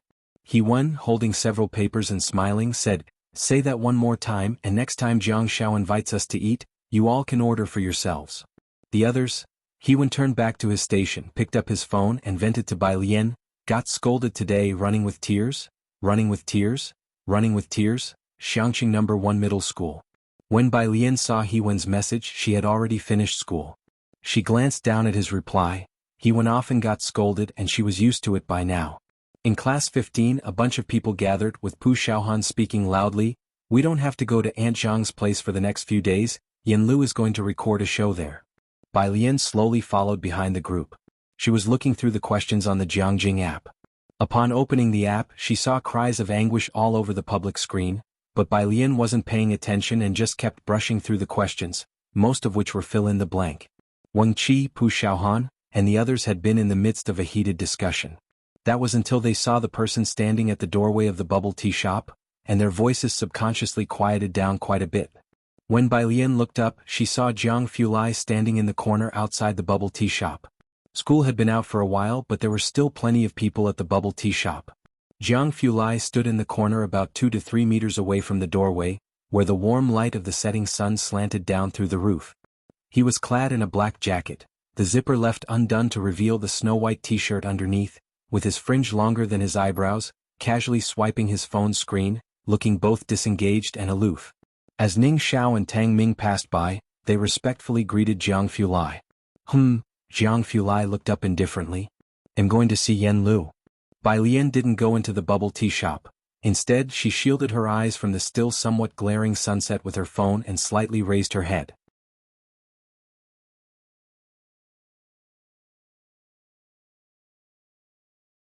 Chapter 460. 181st Annual Feel-Good Article. Alien offers tickets. Second update. _2 Zhang Mama's house is just ahead. Jiang Fulai walked a bit further ahead, blocking the sunlight. Let's go then. He accompanied Bai Lian there. Did you curse at Hewen today? Bai Lian asked with her mobile phone in hand, a bit curious. Jiang Fulai's eyes were cold and he answered casually, if describing facts is considered cursing. From his tone, Bai Lian knew Hewen would be criticized again next week, so she changed the subject. Are you going fishing with my grandpa tomorrow? Jiang Fulai had spent the whole week in the lab. There were 2 days off for the weekend. Hearing about going fishing with Ji Heng, Bai Lian still wasn't clear how the two had gotten in touch. Zhang family. Mei Yi and his agent had already arrived. The agent was a middle-aged man, slightly overweight. He looked around the Zhang family's backyard and whispered to Mei Yi, "You've got a good eye." Mei Yi came to Xiangqing to record a show with Yen Lu. His agent had disagreed at first. Back then, the old storms of the book world were too intense and he didn't want Mei Yi to get caught up in them. Who would have thought that under those circumstances, Yen Lu would not only make a comeback but also turn it into her own popularity. These past few days, she had been the center of attention on various social media platforms. The netizens even jokingly referred to it as the feel-good hit of the year. Mei Yi, who was 30, was dressed in a sporty outfit, looking handsome and poised. Upon hearing that, he simply smiled and did not speak. However, this show's main goal is to create opportunities with Yen Lu. Mei Yi's agent was also aware of Yen Lu's personality. Wang Xan said she's dull and the show's effect would probably be quite ordinary. Besides that one street, there's nothing particularly interesting in Xiangqing. Just take it as a vacation. Mei Yi and Yen Lu weren't familiar with each other to begin with, and describing it as ordinary was already putting it mildly. Cameras were being installed in the hall and Yen Lu's room. They were starting to record the show tomorrow. The director of Come Here Friend was talking to Sister Xen. Don't worry, we'll try to edit it to make it more interesting. But apart from Mei Yi, doesn't Yen Lu have any other friends inside or outside the industry who can appear on camera? Next to them, Huang and Xiaotian were helping clean the living room, and upon hearing this, thought of that group of students from Xiangqing No. 1 High School. They did have friends, just not famous ones. I'll ask, but they probably don't want to be on camera, Wang Xian said with a smile, somewhat wistfully. She also has a few friends outside the industry.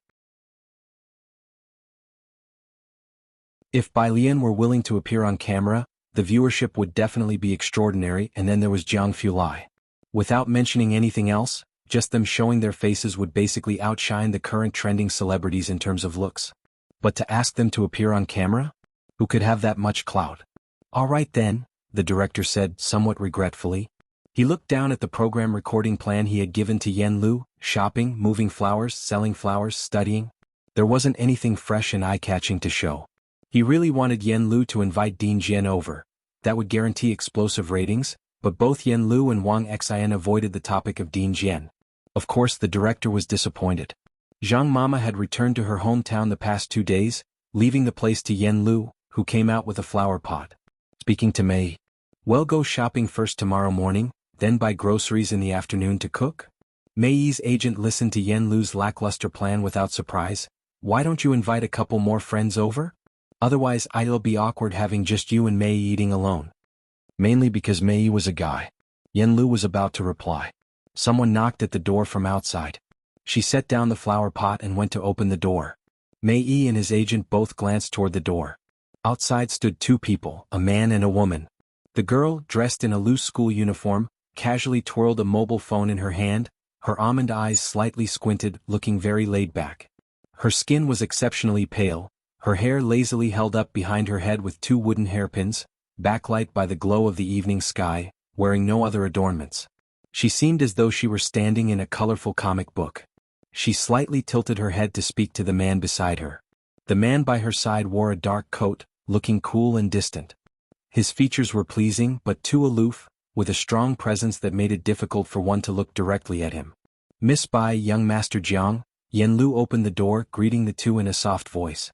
In the living room, Sister XN saw Jiang Fulai and Bai Lian outside, dropped the conversation with the director, and ran out to greet the two. The director, seeing Bai Lian and Jiang Fulai for the first time, was taken aback by their appearance. Having been around the entertainment circle for so long, such looks were rare, not to mention their charisma. "Who are they?" the director asked Mei. Mei's gaze fell on Bai Lian. "They're friends of Yen Lu." He had seen Bai Lian on set before, and everyone present was shocked by that sighting. Seeing her once was unforgettable. Mei's agent wasn't much involved with filming and hadn't met Bai Lian or Jiang Fulai. He asked, "Non-celebrity friends? Are they here to steal the spotlight, or does Time Entertainment plan to debut them?" With their looks, Time Entertainment would have struck gold. If they were non-celebrities, he was ready to make an offer. At the doorstep, Bai Lian didn't seem to have any intention of coming in. She stood there, talking to Yen Lu. "You're just going to buy groceries and cook tomorrow afternoon? Didn't Sister XN say that would be boring?" Sister XN, feeling helpless, deliberately lowered her voice. "The director said the same, but there's nothing we can do about it. This is all we have here. Miss Bai, would you like to bring some of your classmates over tomorrow afternoon?" Jiang Fulai, with one hand in his pocket, just stood by Bai Lian without speaking. "No need." Bai Lian shook her head, taking several tickets out of her uniform pocket and handing them to Yen Lu. Bai Lian had heard that right now there were a lot of fans of the white tank top. It was surely better than Yen Lu entertaining the viewers with book reading at home. "What are these?" Yen Lu, unfamiliar with them, instinctively accepted the tickets. Bai Lian curved her lips slightly. "You can go here tomorrow afternoon. These are tickets, and someone will meet you at the entrance to guide you. It shouldn't be boring." Jiang Fulai glanced down. It wouldn't be boring, but it might randomly scare someone to death.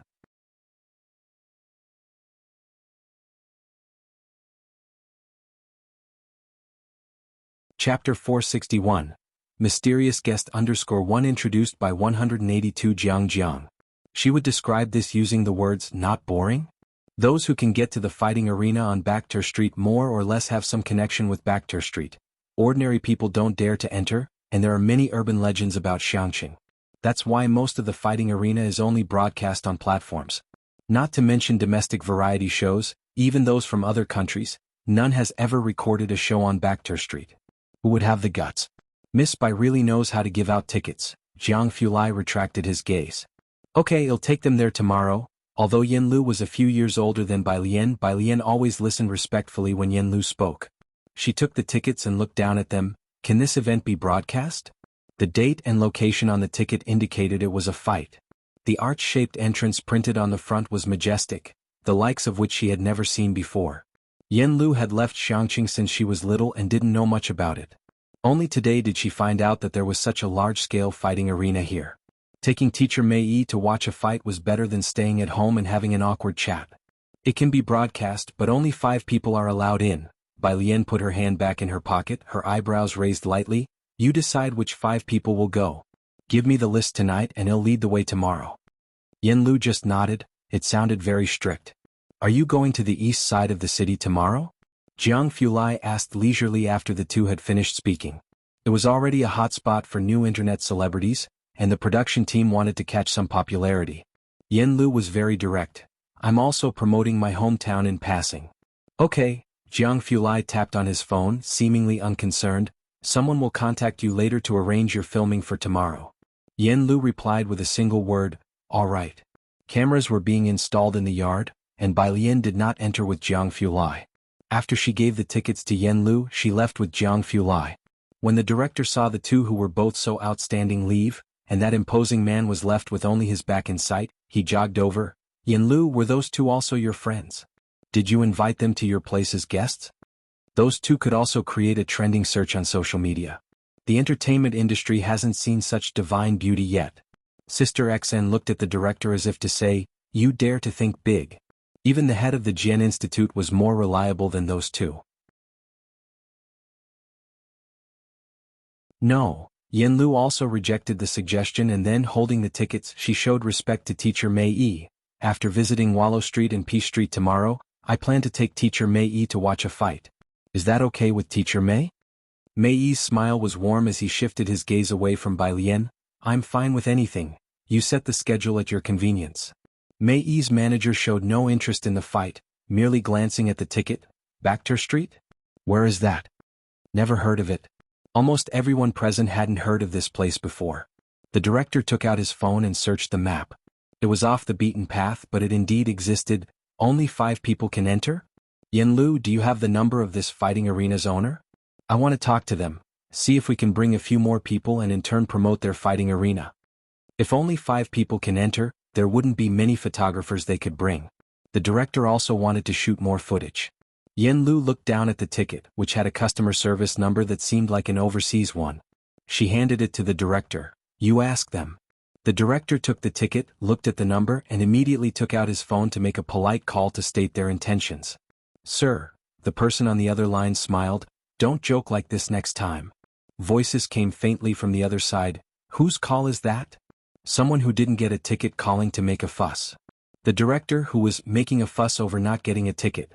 Since they were going fishing tomorrow, Jiang Fulai planned to explain all of Ning Xiao and Tang Ming's difficult problems tonight. After finishing her part-time job, Yang Lin was enthusiastically kept by Pu Xiaohan to do problems. You'd have to turn on the light to do homework at home, which is a waste of electricity. Here, so many people are together, you can ask them about 3 problems and save on your electricity bill. Pu Xiaohan had now mastered the essence. Yang Lin was hard to approach. In more than 2 years as classmates, she only accepted favors from Bai Lian, and that too under the premise of repaying. Even after learning about Yang Jianpei's situation, Pu Xiaohan continued to treat Yang Lin with her previous attitude. Yang Lin stayed and sat at Jianzhe's table to do her homework. 11 o'clock. Outside the milk tea shop, Su Nanjing, who had just parked the car, was shocked to see the opposite side. Xiangcheng's students were also this studious? They were still doing homework together so late. It wasn't until close to midnight that the group began to pack up. Su Nanjing opened the car door and got out. It was quite late, and only the elongated shadows of trees lined the road, with few cars in sight, making it exceptionally quiet.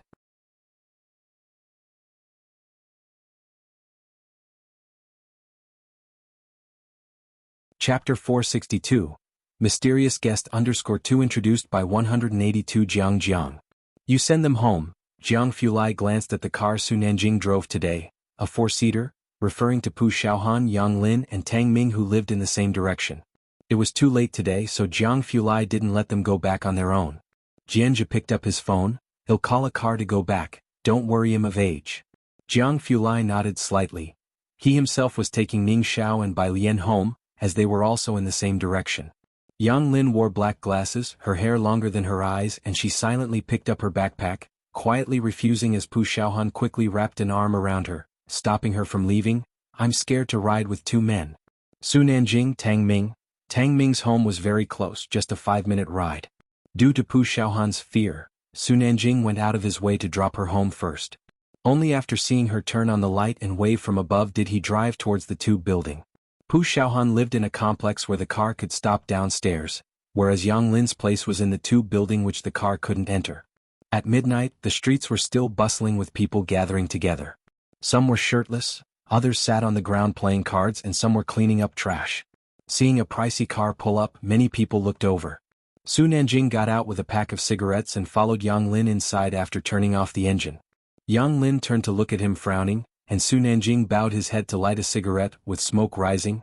Sister Bai Lian asked me to escort you to the building in trance. By the time Bai Lian got home it was past midnight. She returned later than usual, and Ji Heng had not waited up for her, having gone to sleep early. A lamp was left on in front of her door, and the courtyard lights were dimly lit. Bai Lian glanced at Ji Heng's room, guessing he had fallen asleep, so she didn't bother him and opened the door while looking at her phone. On her phone, Yen Lu had already sent over the list of 5 persons along with their identity documents. She took a screenshot and forwarded it to Xiaowu. Ordinary people needed a pass to enter Bacter Street. After replying, she went to take a shower. After her shower, she used a white towel to dry her hair and walked over to the dressing table beside her bed. She lit the sandalwood with a lighter, and a faintly scented smoke began to curl up. Finally, it diffused throughout her modest room. She just leaned against the dressing table. The sedative incense didn't have much effect on her, but as she breathed in the wisps of smoke, her tense nerves relaxed slightly. At least she didn't have nightmares as often as before. Her phone on the desk vibrated several times.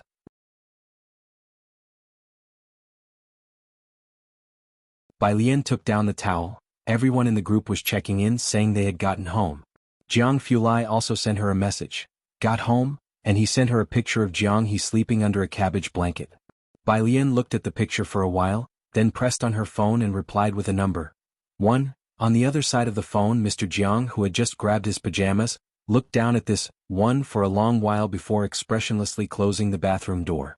Early Saturday morning. Ji Heng was going fishing, and both Jiang Fulai and Chief Chen arrived very early. Jiang He, carrying a small bag and dressed in the blue mandarin jacket Ji Heng had made for him, followed energetically behind Jiang Fulai. Bai Lian and Ji Heng were both up. Ji Heng was brushing his teeth by the outdoor sink. Chief Chen, who brought breakfast on his way, set it down on the stone table and greeted the two. Bai Lian lazily raised her hand in greeting, grabbed a bottle of milk, leisurely inserted the straw and watched Ji Heng thoughtfully. Ji Heng spit out the mouthwash and took the initiative. Xiaojiang, what size clothes do you wear? Jiang Fulai was momentarily startled. Then after a moment he seemed to understand. I don't know. Ji Heng leisurely finished brushing his teeth and washed his face outside. Then that's perfect, go inside and bring out the tape measure. I'll measure you, and when I'm free in a couple of days I'll make you a suit too. After brushing her teeth and taking her measurements, Bai Lian diligently recorded them and asked about Jiang Fulai's preferences. She was too busy to chat with Bai Lian. It wasn't until after eating that a few people prepared to leave with their fishing gear. Bai Lian handed Ji Heng his fishing rod, and as he took it she suddenly spoke. Didn't you forget the chemical bond? Jiang Fulai stood by, not daring to speak. Director Chen didn't understand, but since Jiang Fulai remained silent, he naturally dared not say anything either. Jiang He simply blinked and stared at Ji Heng. Ji Heng, Bai Lian left with them, taking bus route 12. After they watched her board the bus, Jiang Fulai and his group got into the car parked by the roadside.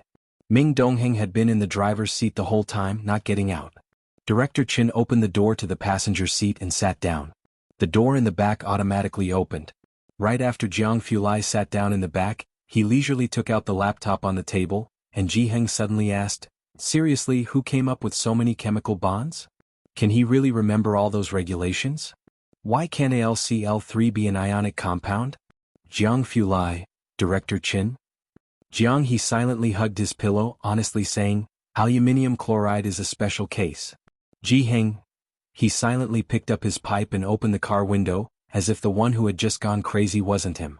8 o'clock. Come here, friend, began recording.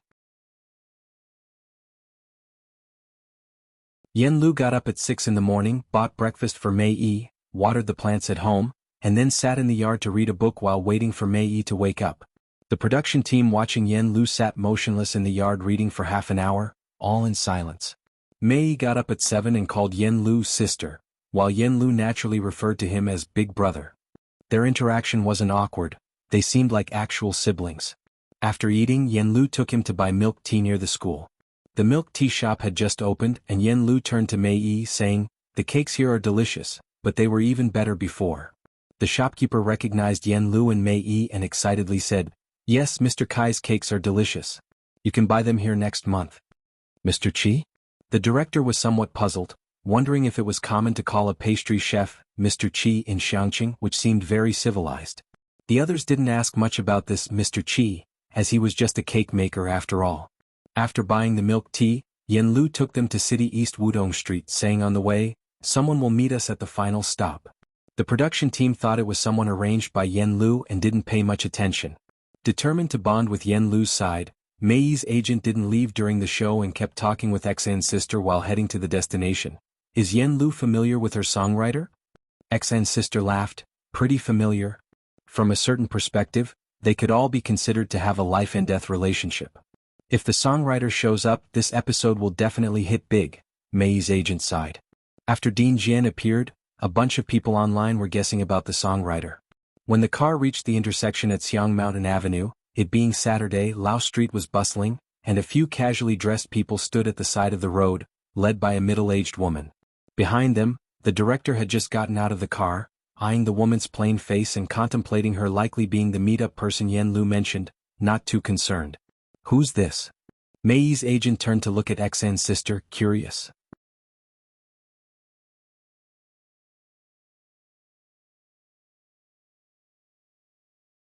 Chapter 463, Directors Group 183, Oh no, we have to cut here today. Second update, _1. Xinjie also hadn't seen her before and simply stood to one side with a bottle of mineral water. She shook her head at Mei's manager. Seeing Yen Lu and the others getting out of the car, the middle-aged woman took a couple of steps forward to shake hands with Yen Lu and Mei.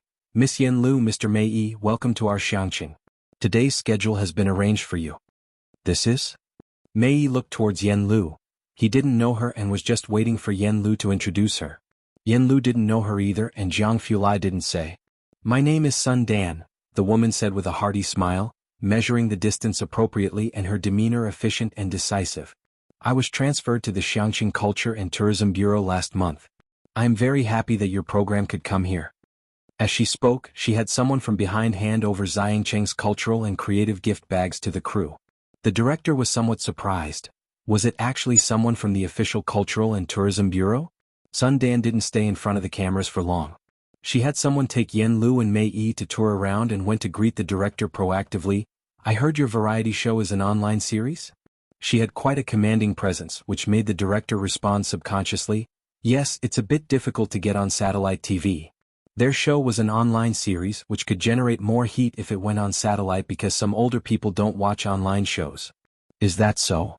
Sun Dan pulled out her phone. They'll leave you a number. Later get in touch with Director Zhang. For lunch you'll treat everyone. It's only proper to play host since you've come to Xiangqing. Sun Dan had someone lead them inside for tourism and then she hurried off again.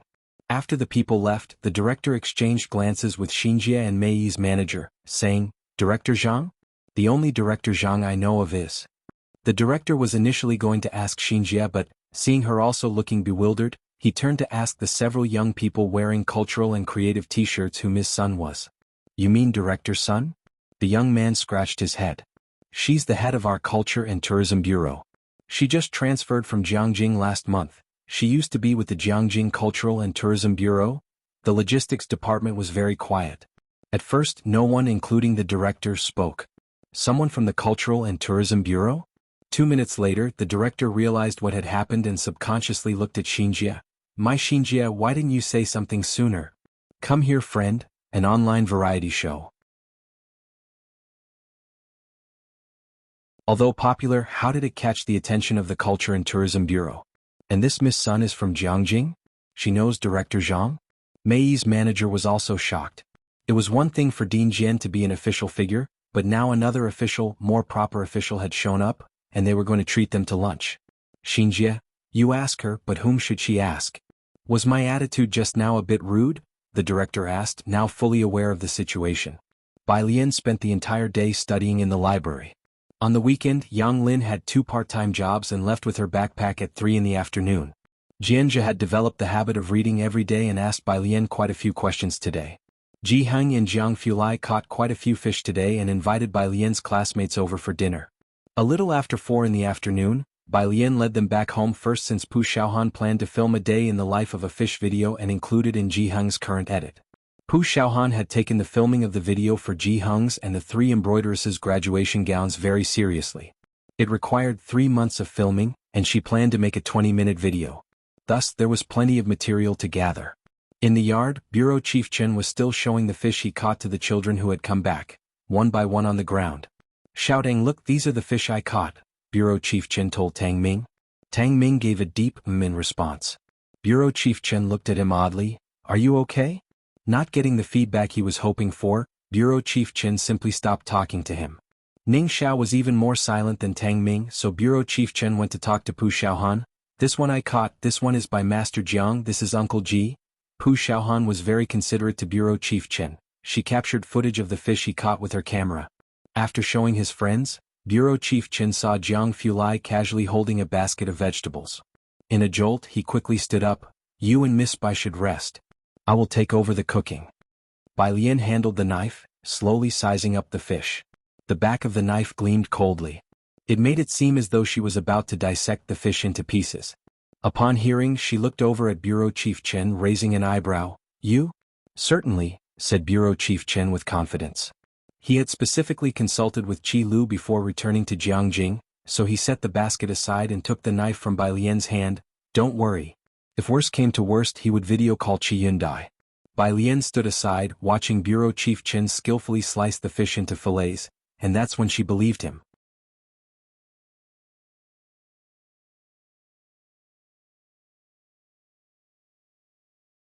Chapter 464, Directors Group 183. Oh no, we have to cut here today. Second update, _2. Apart from Director Chin, there was Ji Heng and an embroideress in the kitchen. These three did not let a group of students get involved. Outside, Ning Xiao washed the fruits they bought, cut them and placed them neatly on a plate to bring out. There were two embroideresses working on their embroidery at one side. After Pu Xiaohan finished photographing the fish, she went to take pictures of them, while Jiang He sat on a high stool nearby, his eyes wide open watching. Ming Dongheng stood with his arms folded next to Jiang He, occasionally speaking when Bai Lian and Jiang Fulai called out to him. Tang Ming, playing Go with Wang Qi, finally couldn't help himself and asked Wang Qi across from him, "Don't you think I'm really cool?" Wang Qi, Okay, Tang Ming got it. After Ning Xiao finished with the fruit and saw there was nothing for him to do, he took out his phone and asked Jiang Fulai a question. Bai Lian looked down at the time on her hand, 5:40, then looked up and said to Jiang Fulai, "I'm going to lead the way for Yen Lu." "All right," Jiang Fulai nodded, tapping Ning Xiao's phone screen and glancing at Ning Xiao for only a moment. Ning Xiao fell silent completely. Purish Street's entrance. The film crew's two vehicles were both parked there. The director got out of the car from the back and the cameraman followed, shouldering the camera. Passengers on the street, upon seeing the filming equipment, couldn't help but take a few extra glances. "Are you sure we go through here?" the director asked Yen Lu hesitantly. The area was full of old houses, even the road paved with blue stone slabs, and the nearby shops were old-fashioned. There were quite a few people around, but it didn't feel like there was a fighting ring anywhere to be found. Was the fight just an old workshop? However, the program crew had already been shocked by the appearance of Sun Dan in the morning, capturing many precious scenes, so they were only moderately looking forward to Yen Lu's and Mei Yi's travel segment in the evening. But seeing this desolate area, they were still skeptical. Yen Lu, looking down at Bai Lian's reply on her phone, led them deeper in. "Yes, she's waiting for us at a small convenience store." The crew walked forward somewhat skeptically, several cameras already rolling and recording the journey. Yen Lu, unfamiliar with the place, chatted about trivial things with Mei Yi. The two of them discussed the topic of acting. Behind them, Mei Yi's agent looked at the surroundings and frowned. "Xinjie, is this reliable?" Xinjie herself wasn't sure either. The group had only walked a few steps when they saw Bai Lian up ahead. She was dressed in a blue stand-collar top with a white long skirt beneath. Her hair was half tied back and she was holding a red Wangzai milk, talking to the store owner, leaving everyone with just a view of her profile. At dusk, in the ancient alley with its lingering charm, a gigantic old tree stretched its lazy branches into the lane, casting a background of hazy glows and mists. Compelled by the scene, the film crew paused for a moment. It was only when Yen Lu called out to Bai Lian that she turned her head slightly, with the straw in her mouth, and everyone snapped out of it. Yen Lu had already told the crew in advance to try not to film Bai Lian as much as possible. "Only 5 people can go in," Bai Lian said after finishing her milk, squeezing the carton flat. The director, wearing his headset, said, "I know, well, just wait at the door then." That was what he said, but the director had his own considerations. He had brought cash, planning to negotiate a bit with the staff at the door or to buy out others' tickets at several times the price to sneak a few more people inside. Bai Lian tossed the milk carton into a trash can nearby. Hearing him, she glanced at the director, probably guessing what he was thinking, and simply curved her lips without saying anything. She led the group towards the Qingshui Bridge. All along the way, several cameras were filming, and neighbors who recognized Bai Lian all greeted her with a smile. "What's this for, a TV station?" The crew captured these genuine reactions of the passers-by. These are all my neighbors, Bai Lian said to Yen Lu and Mei Yi. Mei Yi looked at Bai Lian and smiled. You seem to be quite popular. The walk was a bit long, and as they approached the Qingshui Bridge, a middle-aged man with a scar on his brow, giving him a somewhat formidable air, slowly walked towards them while looking at his phone. The crew gave him a wide berth. However, he stopped upon seeing Bai Lian. Where are you going?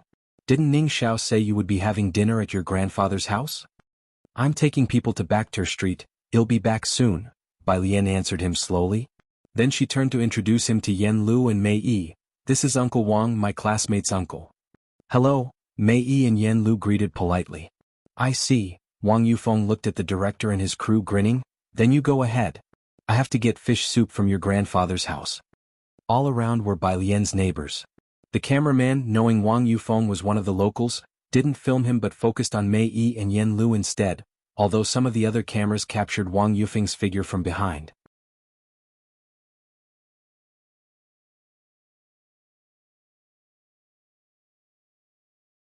Chapter 465, Directors Group 183, Oh no, we have to cut here today. Second update, _3. They also carefully avoided Bai Lian because Bai Lian was a high school student and couldn't just be filmed at random. Behind them, the director took his gaze off Wang Yufeng and spoke to Sister XN and the others. This Bai student has so many friends, it feels like the whole street knows her. There just weren't any funny moments. The evening's outing was indeed a bit boring. But fortunately they had managed to film something that morning, enough for them to edit. As they chatted, they arrived at Qingshui Bridge. Qingshui Bridge wasn't very long, arched and very impressive, sticking out like a sore thumb in contrast to the rest of Purist Street. At 6 o'clock, the lights on the bridge were turned on, and the sudden sight of such a bridge startled everyone from the crew. Reaching the middle of the bridge, they could see the roadblock set up at the end of the bridge and the towering sign. Moving forward, the words Bacter Street came into view for everyone. The director looked at the people patrolling back and forth in black clothes, aghast, and tilted his head. Sister XN, what is this? Sister XN, great, the director saw a Sister XN who again knew nothing. In front of them, Yen Lu and Mei Yi were still under the camera, and although shocked, both were well-trained actors trying their best to keep their expressions normal. It seems even Yen Lu doesn't know about this place. Have you been here before? Mei Yi asked Bai Lian as he looked down. He was tall and had long legs, a refined gentleman, very well known as an unassuming guy in the circles. Bai Lian, holding her phone, had already seen Xiaowu talking to someone. She explained, to get to the fight club you have to go through here. By the time she finished speaking, Xiaowu had already seen them and he hurried out. Sis. Then he grinned at Yen Lu and the others. Are you taking them in? Yes, Bai Lian lazily instructed. Although Bacter Street often saw fights and brawls, no one dared bother the people from the bar and the auction house. Call me if there's any trouble. With his striking red hair, Xiaowu assured her, don't worry. As the two talked, the crew nearby was silent, not daring to utter a word. Xiaowu had already prepared access passes for 5 people ahead of time. He asked the 5 people to come out and enter with him. These 5 were Yen Lu, Mei Yi, the director, and 2 cameramen. The director stiffly followed Xiaowu, and suddenly one of the staff members remembered something. Director, didn't you say you'd bribe them to let us all in? Director, annoying, what's with all this bribing? Do you think you're the only one who can talk? After watching them go in, Bai Lian slightly turned her body and lifted her chin towards Sister XN. Do you want to wait here or go back? Sister XN snapped out of her daze and replied, Let's go back. Inside. The director was flanked by 2 cameramen who dared not record the show at this time, and quietly set down their cameras, nervously following Xiaowu inside. These were people recommended by Bai Lian, so Xiaowu was very polite to them. The group passed the checkpoint and saw the vast Bacter Street and the Qinglong bar directly ahead. Xiaowu enthusiastically explained Bacter Street to Yen Lu and Mei Yi, and seeing that the 2 cameramen hadn't started recording yet, he scratched his head, somewhat puzzled. Aren't you here to record a show? Go on record, it's fine. As he spoke, the cameramen, including Yen Lu and the director, noticed the towering hulk of a man passing by with gun holsters strapped to both knees. The cameramen who had just nervously lifted their cameras put them down again. The director looked stiffly at Yen Lu. He was going to lose it. What kind of place was this? Did May not mention this kind of situation?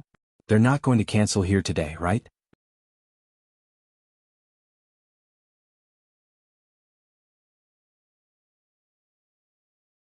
Chapter 466. 184 Yen Lu really has a big shot behind her _1. Shoot. Xiaowu fished out a pack of cigarettes from his pocket, casually pulling one out and signaling the two photographers. The director and photographers all picked up on the casual vibe that felt like someone saying at a dinner table, "Eat, eat, you guys eat."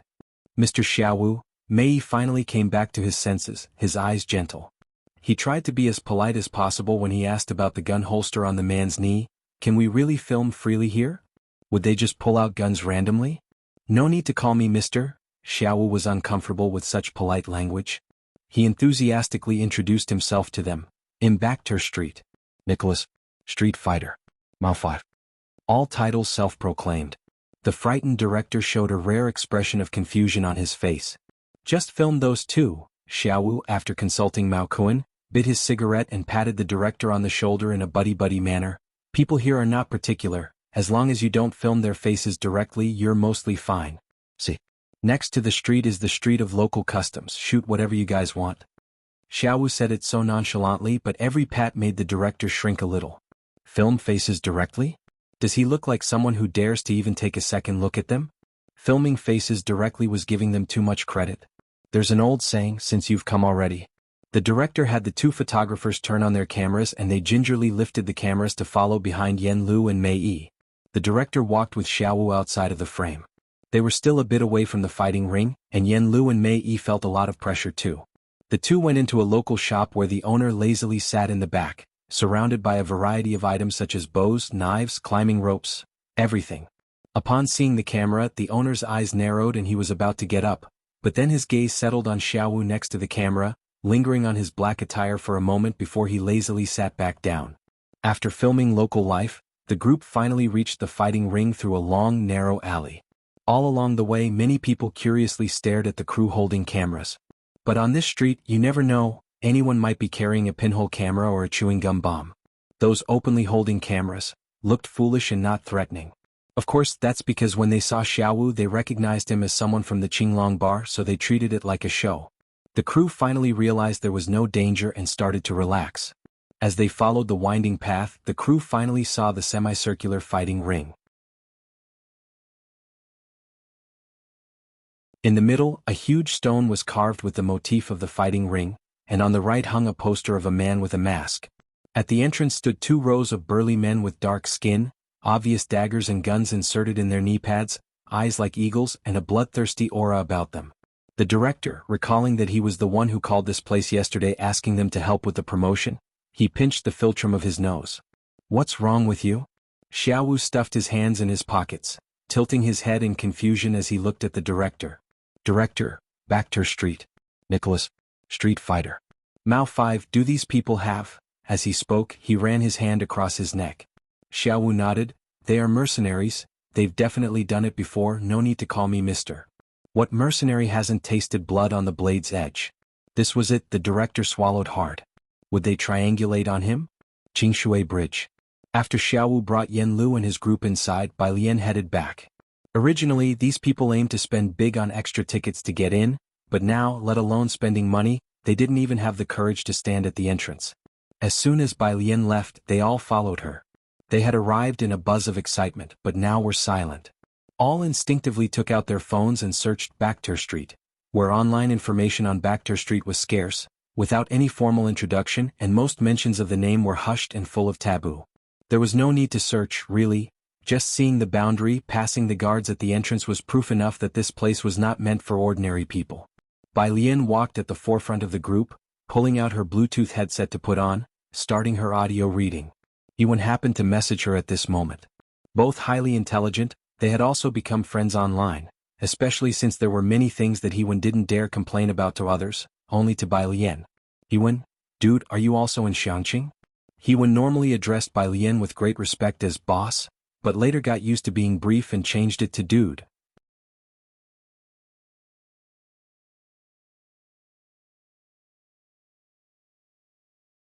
Chapter 467. 184 Yen Lu really has a big shot behind her _2. Bai Lian had told him her name, but he never changed it, calling her oldie. Latterly, Bai Lian stopped bothering with small talk and let him call her as he pleased. Bai Lian typed with one hand, she was now proficient at it, but her responses were still brief. 1. Hewen, I got a holiday and there was a hefty subsidy for the new year. Do you have time to come out? I'll treat you to a meal, Hewen. And about the recent research papers, in the scientific research community these were the big events. Hewen had talked about it with his team members, but some things could only be gotten by those on the same wavelength. When Jiang Fulai introduced Bai Lian to Hewen, it was also because he felt that the two had extraordinary talent in mathematics. Bai Lian, 1. After replying to Hewen, she switched back to the reading app. Sister Xan was walking to Bai Lian's left. She was the only one who took things relatively in stride, since she was directly involved in Zhang Shi's case. From Qi Yundai to Bai Lian, every person involved was extraordinary. The group said their goodbyes on the road outside Purish Street. Only after Bai Lian's figure had vanished at the entrance of the alley did Mei Yi's agent lean in closer. Staring at the mouth of the alley, his heart still pounding, he said, Sister Xn, that friend of teacher Yen Lu, who is it? 2 honorifics in one sentence. Mei Yi's agent started to address her with, Teacher even. Yen Lu is still a newcomer, Sister Xan said with a helpless smile, correcting Mei Yi's agent's address. Just call her Xiaolu. Don't worry, I assure you that tonight's agenda with Teacher Mei won't be boring. That was all Sister Xan had to say. Mei Yi's agent nodded, seeing that Sister Xn didn't want to elaborate and choosing not to press any further. On the way here, they had thought this place to be excessively run down, but as night fell, the bright streetlights cast a layer of mystery over these old houses. Mei Yi's agent had actually noticed how excessively reverent Yen Lu and Sister Xn were towards Bai Lian, which didn't seem typical of just friends. There were rumors in the circle that Yen Lu must have some big backer, but within the nearly secret free industry, no one knew who it could be. Later, everyone let it go, assuming Yen Lu was just lucky.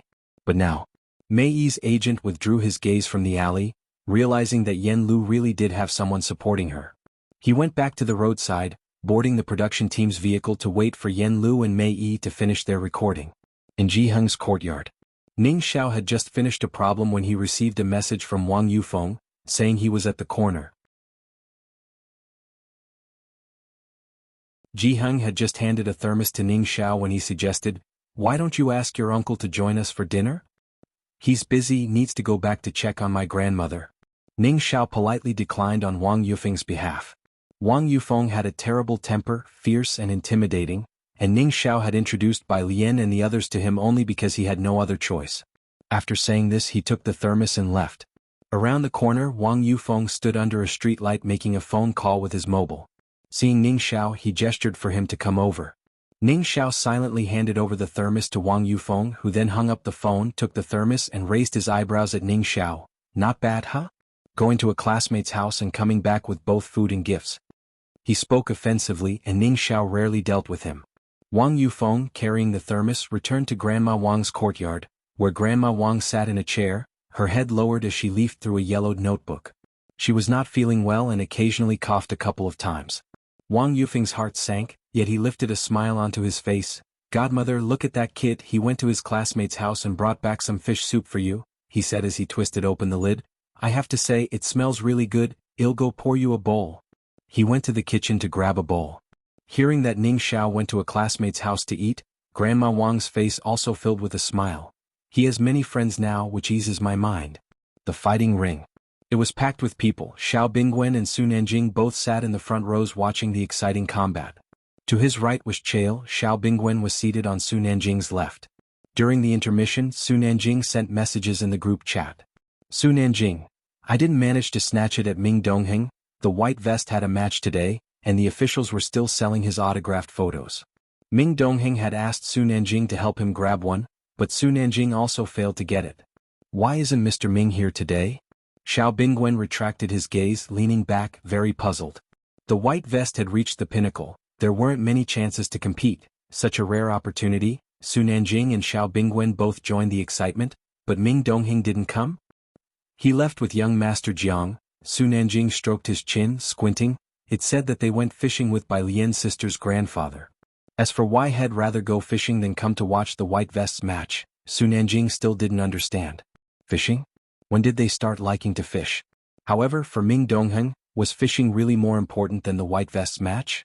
How are things going with Professor Huang? After replying to the messages, Su Nanjing turned his head slightly, ignoring Ming Dongheng's ellipsis. Didn't he talk to you about rare metals? Xiao Bingwen waved his hand dismissively. The fighting ring was hot. He took off his jacket quite helplessly. You're not unaware of how stubborn these scientific researchers can be.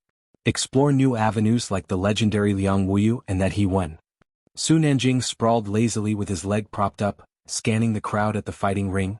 If you can recruit them, that would be a win. Liang Wuyu is still early, but you know where to find he won. In the country, no one could compare to the laboratories of these two people. Jiang Fulai, Director Ma. He-Wen was in the top 10 historically on the app. Not even Professor Huang could match him. Given enough time, his accomplishments might compare with Director Ma. Jiang Fulai really had insight.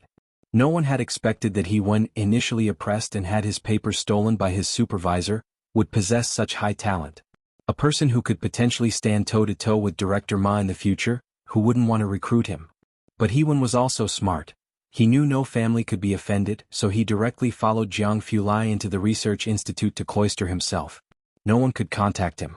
I don't dare poach from the Qin family's Liang Wuyu. Xiao Bingwen paused, sighing. And he-Wen, you also know who can find him? Jiang Fulai's lab had signed non-disclosure agreements. That was indeed the case. The last time Su Nanjing asked Jiang Fulai about Director Ma's matters, Jiang Fulai lightly glossed over with only a few words. Jiang Fulai never favored any side. Wanting to recruit someone from his side was a matter of each party's own abilities. Even when the Gao family wanted to use their connections to get into Jiang Fulai's lab, they were ruthlessly rejected. Let's wait for him to open the back door. Su Nanjing was speechless too. Unless there is snow in June. Speaking of this, he suddenly fell into a weird silence. All rules are made for those you don't like, but what if it's Bai Lian?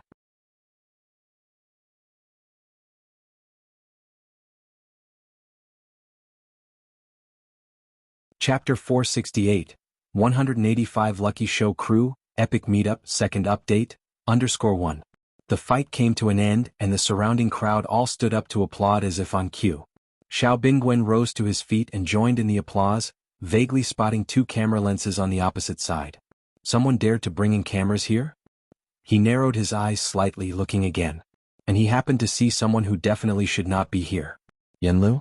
Why was she here? Xiao Bingwen struggled to accept this, and she even brought a camera? Was this some sort of entertainment venue?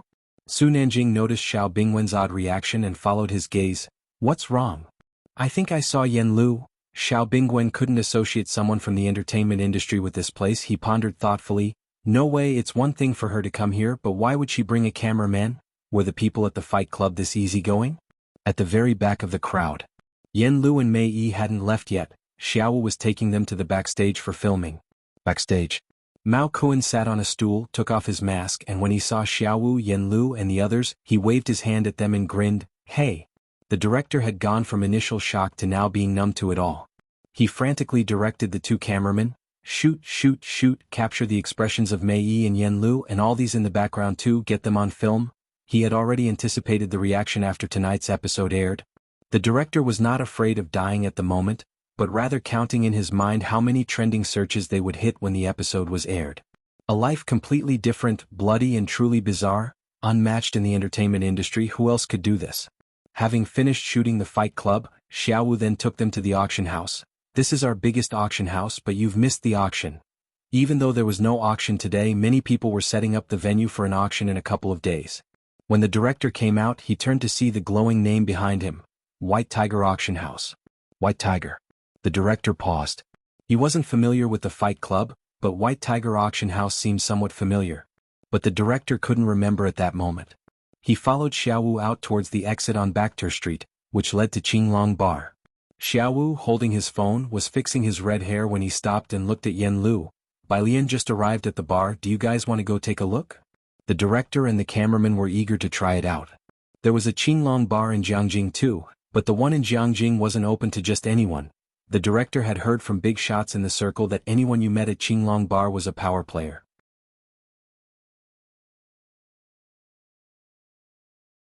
Mei nodded in agreement as well.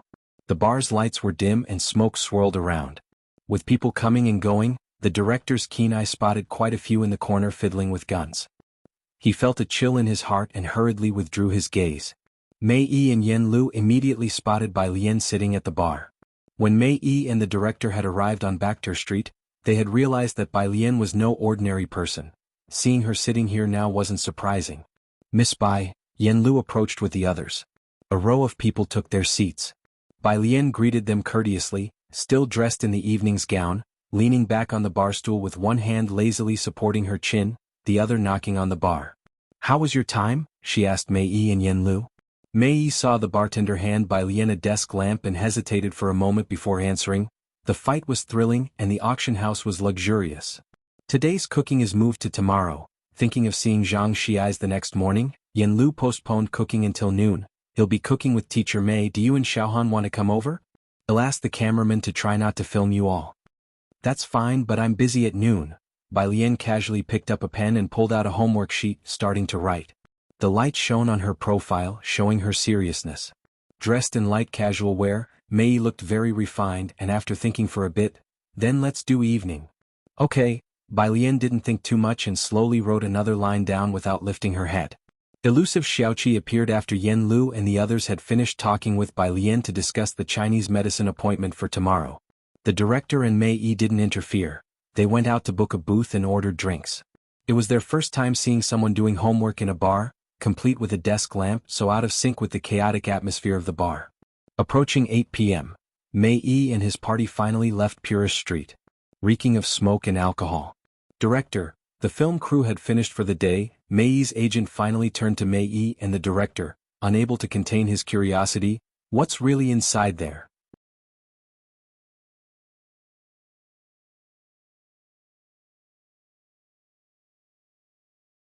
Chapter 469, Fortune 185 Show Crew Epic Meetup Second Update. "Understood. I can only say." The director took a sip of alcohol, his face flushed red, he pressed his brow, tone deep. "This time our program crew struck big and you guys too." These were the thoughts of Mei Yi's manager when they saw Sun Dan in the morning, and he whispered, "After the program airs, Liu Yang's team." He clicked his tongue and did not continue. The director looked at the car ahead, murmuring, "Yan-Lu, this friend is not simple. But it's true, even President Jian composes for her." Should have figured, is President Jian someone you can just invite at will? Indeed, the manager sighed and then remembered something important. "Tomorrow, are we taking that Ms. Bei's friend out for a meal?" "Right." The director nodded. Bai Lian's classmates were all from Xiangqing, none of them as interesting as Sun Dan from Backter Street. He reminded Mei Yi, "Never mind about the program's effect. Today's footage is enough for our editing. Tomorrow is mainly about taking them out for dinner." The next day, Xiangqing prison. By the time Bai Lian arrived with Jiang Fulai, Zhang Xiai's had already been taken to a small room in advance, his hands adorned with silver bracelets. A year had passed and he had become much more composed and dignified. Half a year of prison life was busier than the first several years of his life. Besides daily labor, all his time was spent studying and sometimes acting as the boss to resolve disputes among a group of people. It was evident he had changed somewhat over the past 6 months. But as soon as Bai Lian and Jiang Fulai arrived, the face he had been maintaining immediately fell. He slumped and said with an aggrieved face, "Sister Bai, Brother Jiang, I've lost my vocabulary book." Perhaps it was because Zhang Xiai's had beaten the previous boss. He had a notorious reputation in the prison. Nobody in prison had yet discovered that he was a fool. Whenever new inmates learned about this, they would want to find a chance to beat him up to establish authority so as not to be bullied later on. Such incidents occurred every other day. Last time, while he was showering, Zhang Xiai's had placed his vocabulary book next to the showerhead, memorizing vocabulary while he bathed. As there were no guards watching during showers, as soon as Zhang Xiai's was dressed, the other person started to fight him. Though he won the fight, the vocabulary book was ruined. Bai Lian sat across from him and handed him a new vocabulary book and said, "Qi Lu is coming back next month." Zhang Xiai's looked up blankly. Jiang Fulai then tossed a new notebook at him with disdain, "Hurry up and memorize it." 2 hours of tutoring later, Jiang Fulai and Bai Lian left.